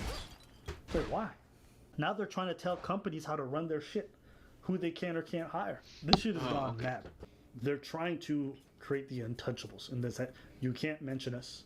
You can't talk about us in a derogatory way. You can't talk about us in a comedic way. You can't make fun of us. It's like, guys, in comedy, it's a simple rule. It's either all okay or not okay. That's how it works. You can't hold these arbitrary lines of like, trans people are dying, so you can't make jokes. Listen, every motherfucker's out here dying, okay? You don't get a special privilege in regards to what humor is or isn't acceptable. You can choose to not watch something. You can critique the special. You can say the special was trash. bro. You can even say the special had some hate in it. That's fine. I'm not mad at that. When you try to cancel people, when you try to label what they're saying as violence, even though it's not, right? Because violence is criminal. Sorry, guys. Being violent is criminal. I got an issue with that. People are changing all the definition of every word, and then we're all just supposed to sit by and watch it. When the whole silence is violence thing, people are like, oh, yeah, if you don't speak, people get hurt. So, no, that's not the way it works. Inaction is not an action. That's not how it works. No, it's not though. That's not. Not speaking is speaking. No, it's not. Maybe I'm gathering my thoughts. Wow. Maybe I have nothing to say. You said everything with your silence. Can you stop? Can you stop walking around the room? I mean, you're not walking, but you're walking by not walking. Bro, stop. And by changing the words and have everyone accept it, that is how they co-opt the power structures. That is how they make those changes that they want. Yes, well, you can change from female to male. No, bitch, you can't. You want to change your gender, male to woman to man? I don't care. But you can't change sexes. It's just, you can't change definitions. And it reminded me of what happened to my good friend, my mentor, Mike. It's what's happening. It's what happened with him. It's basically someone making a comedy set, try to prove a point how you can't touch certain people. Here we go. Not physically. I'm talking about you can't talk about certain people a certain way. And he talked about handicapped kids. He talked about all the people that were untouchable. So he spoke about Celine Dion. He told celebrities and different people that you cannot talk about in Quebec. And he talked about an handicapped kid, how you cannot talk to him about him. Yeah. And the people proved his point. They sued him, right? He's right now waiting for his Supreme Court. If he doesn't pay the fine, he goes to jail. Yes, sir. No, yeah. So Supreme. So this is similar to that. To me, it's similar to that because he did a bit trying to expose something. How you're canceling us. You're doing that shit that you don't want to be done to you. Yeah. But you're doing that, and then people turn around and prove his point. No, cancel him. Take down his special and stuff like that. So that's a bit the same point that happened to Mike, and he's being sued right now. Mike Ward. I'm talking about Mike Ward basically, and he's being sued right now. It went to Supreme Court. Silence is not violence. Okay? Words are not violence. They never will be. And don't let anybody convince you otherwise. Don't let anyone convince you otherwise. You can say those things are wrong, but they're not violence. And I think that's what the crux of this is. People are trying to say they don't want to see the world as it is. They want to see the world as they see it. And that matters. Because then they can just pull you into their imagination and have you believing things that aren't real. That's why you go on college campuses. Everybody got to walk on eggshells. Why? Because they've co-opted that structure. Do you want to perform in the college? Prof. Remember when we went to that university to do a show and I was hosting, and I went to ask someone. So hey, how you doing? Yeah, what's the name? And I got met with, and you were I'm back on the Mrs. side, and I got besides, met with your a, residence is you don't so have my fake. consent to Maybe ask me it's my time to name. clean it up instead of facing And I it. just went, oh boy. And I just went with the show, and you started laughing because how ridiculous that was. That's why we don't do shows on campus. That's what we don't do shows on campus no more. We don't do comedy on campus no. And we're not the only one. A lot of comedians voice their opinion about we're not doing shows on university campuses or college campuses because 100%. These people are trying to censor folks. They're trying to censor folks. They're trying to have it in the back of your head that there's going to be tremendous consequences if you make jokes about trans people. Basically making themselves a very special class that you can't even mock. What are you smoking? You're not special. You're not different. Okay? You get joked about like everybody else. Why? For what reason? And listen, guys, it's important to confront ideas you don't like, to be met with speech you don't enjoy. Do you want to know why? Because it makes you more resilient. Yes, it makes you more resilient. And retaliating with violence is a basic human reaction, and it's not something you should give into. That's what savages and uncivilized people do. Just because someone says something to you, you want to get violent. Their words are violent. No, there's no substitute for violence. Okay? Some of you need to build like thick skin. Y'all out here talking about I'm gonna snuff somebody if they say something. What's wrong with you? What? That's what I kept thinking about. Silence is violence. It's like, nigga, I'm tired. I don't want to watch the news and fucking comment on some bullshit. Hey, silence is violence. But there's some people, you know, there's some people that do trip you. There's some people that use their words and they, you know, they challenge you to a boxing match. Yeah. And then you say yes. We're not gonna go there. I like how you said you didn't want to bring that shit up when you brought that shit up. I didn't mention no name. Anyways. I said I don't want to mention no name. Let us know what you guys think in the comments. I said I don't want to mention no names. I don't want to mention no names.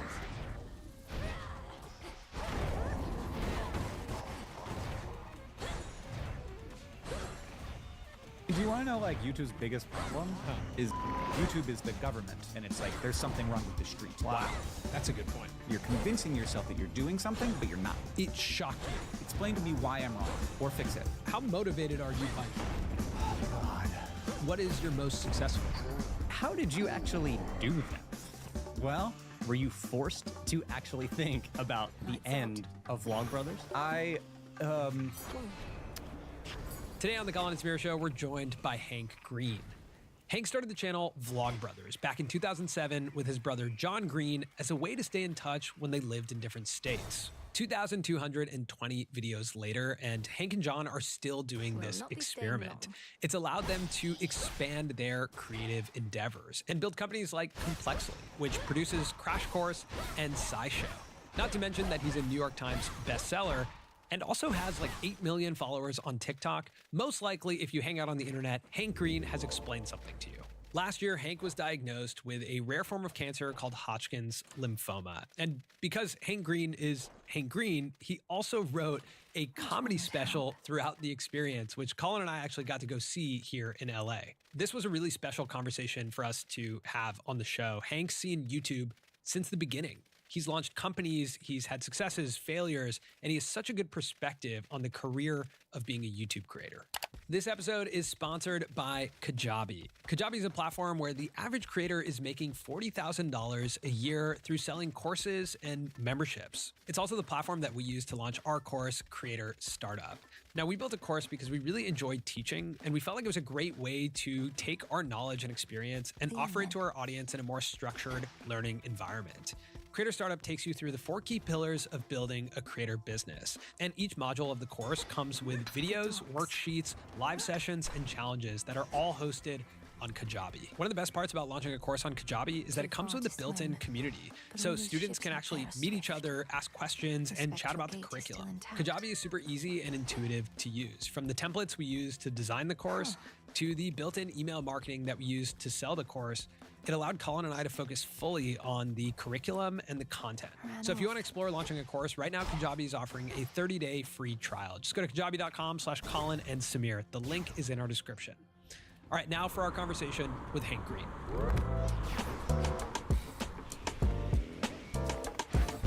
Hi, Hank. Welcome to the show. Hello. What's happening? What are you doing in LA? This.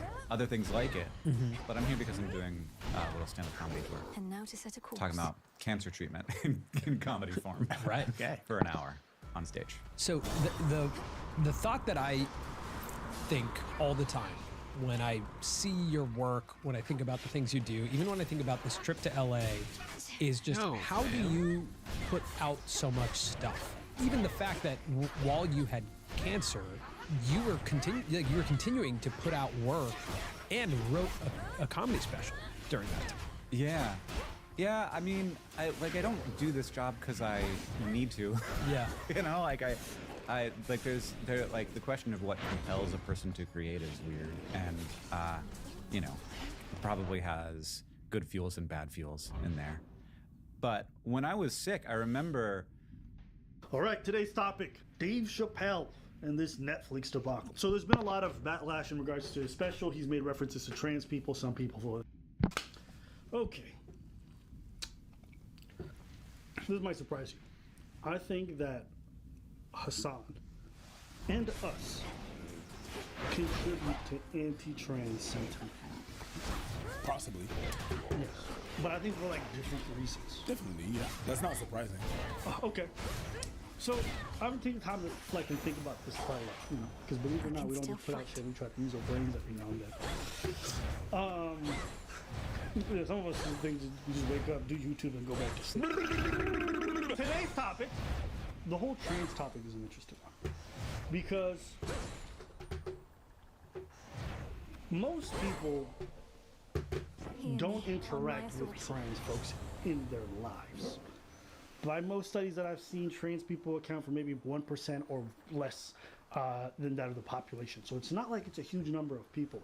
And unlike a racial group or biological sex, transness is not easily seen on somebody. Somebody can have gender dysphoria, identify as trans, and you looking at them won't know. So you may actually be interacting with a trans person and not know it, okay? So the way that the vast majority of the public interacts with transness is through the media.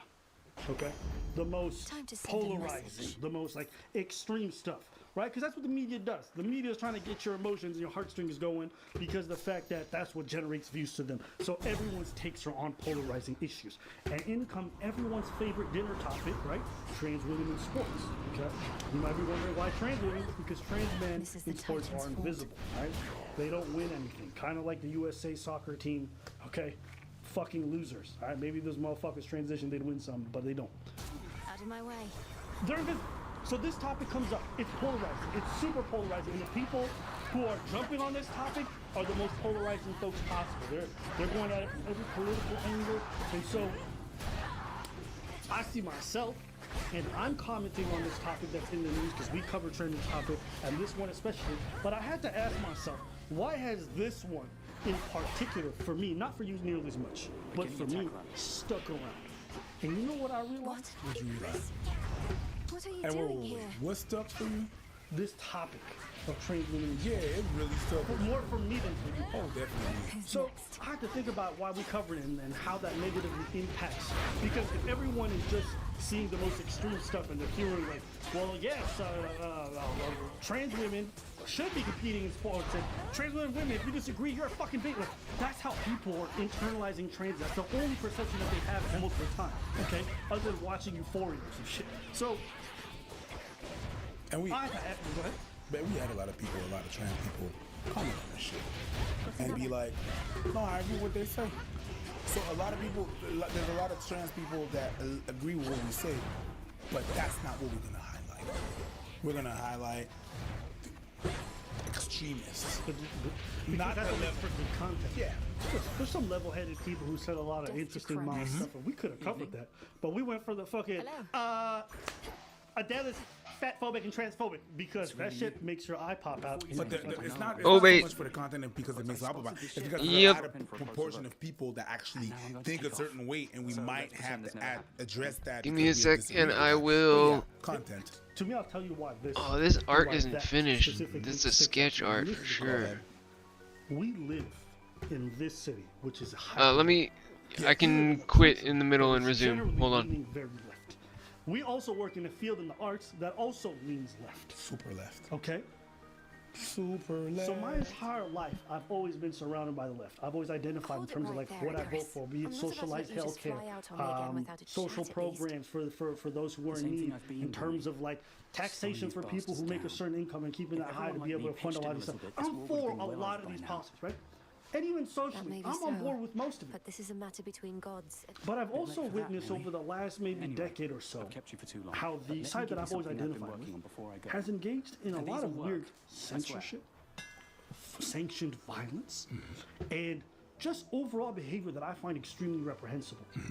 And I've told you this, it's not right-wing folks who are fucking with me nowadays. It hasn't been that for a decade more. The people who stop me at comedy shows, the people who do all this crazy stuff, are the folks who are supposedly on the same side, right? Most of the time? Right. Yeah. And you always notice this with these people. There is a complete disconnect with reality and the way they feel like the world should be.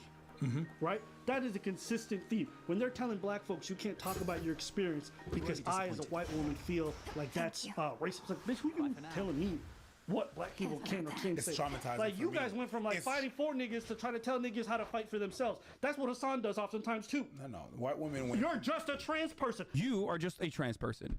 Sorry, you don't know what the fuck you're talking about. I've been hearing liberal white folks try to tell me I'm just a black person. You don't know. I'm like, bitch, what are you talking to? All right, went from folks. telling us what to do to telling us Time to what hit the do. gym.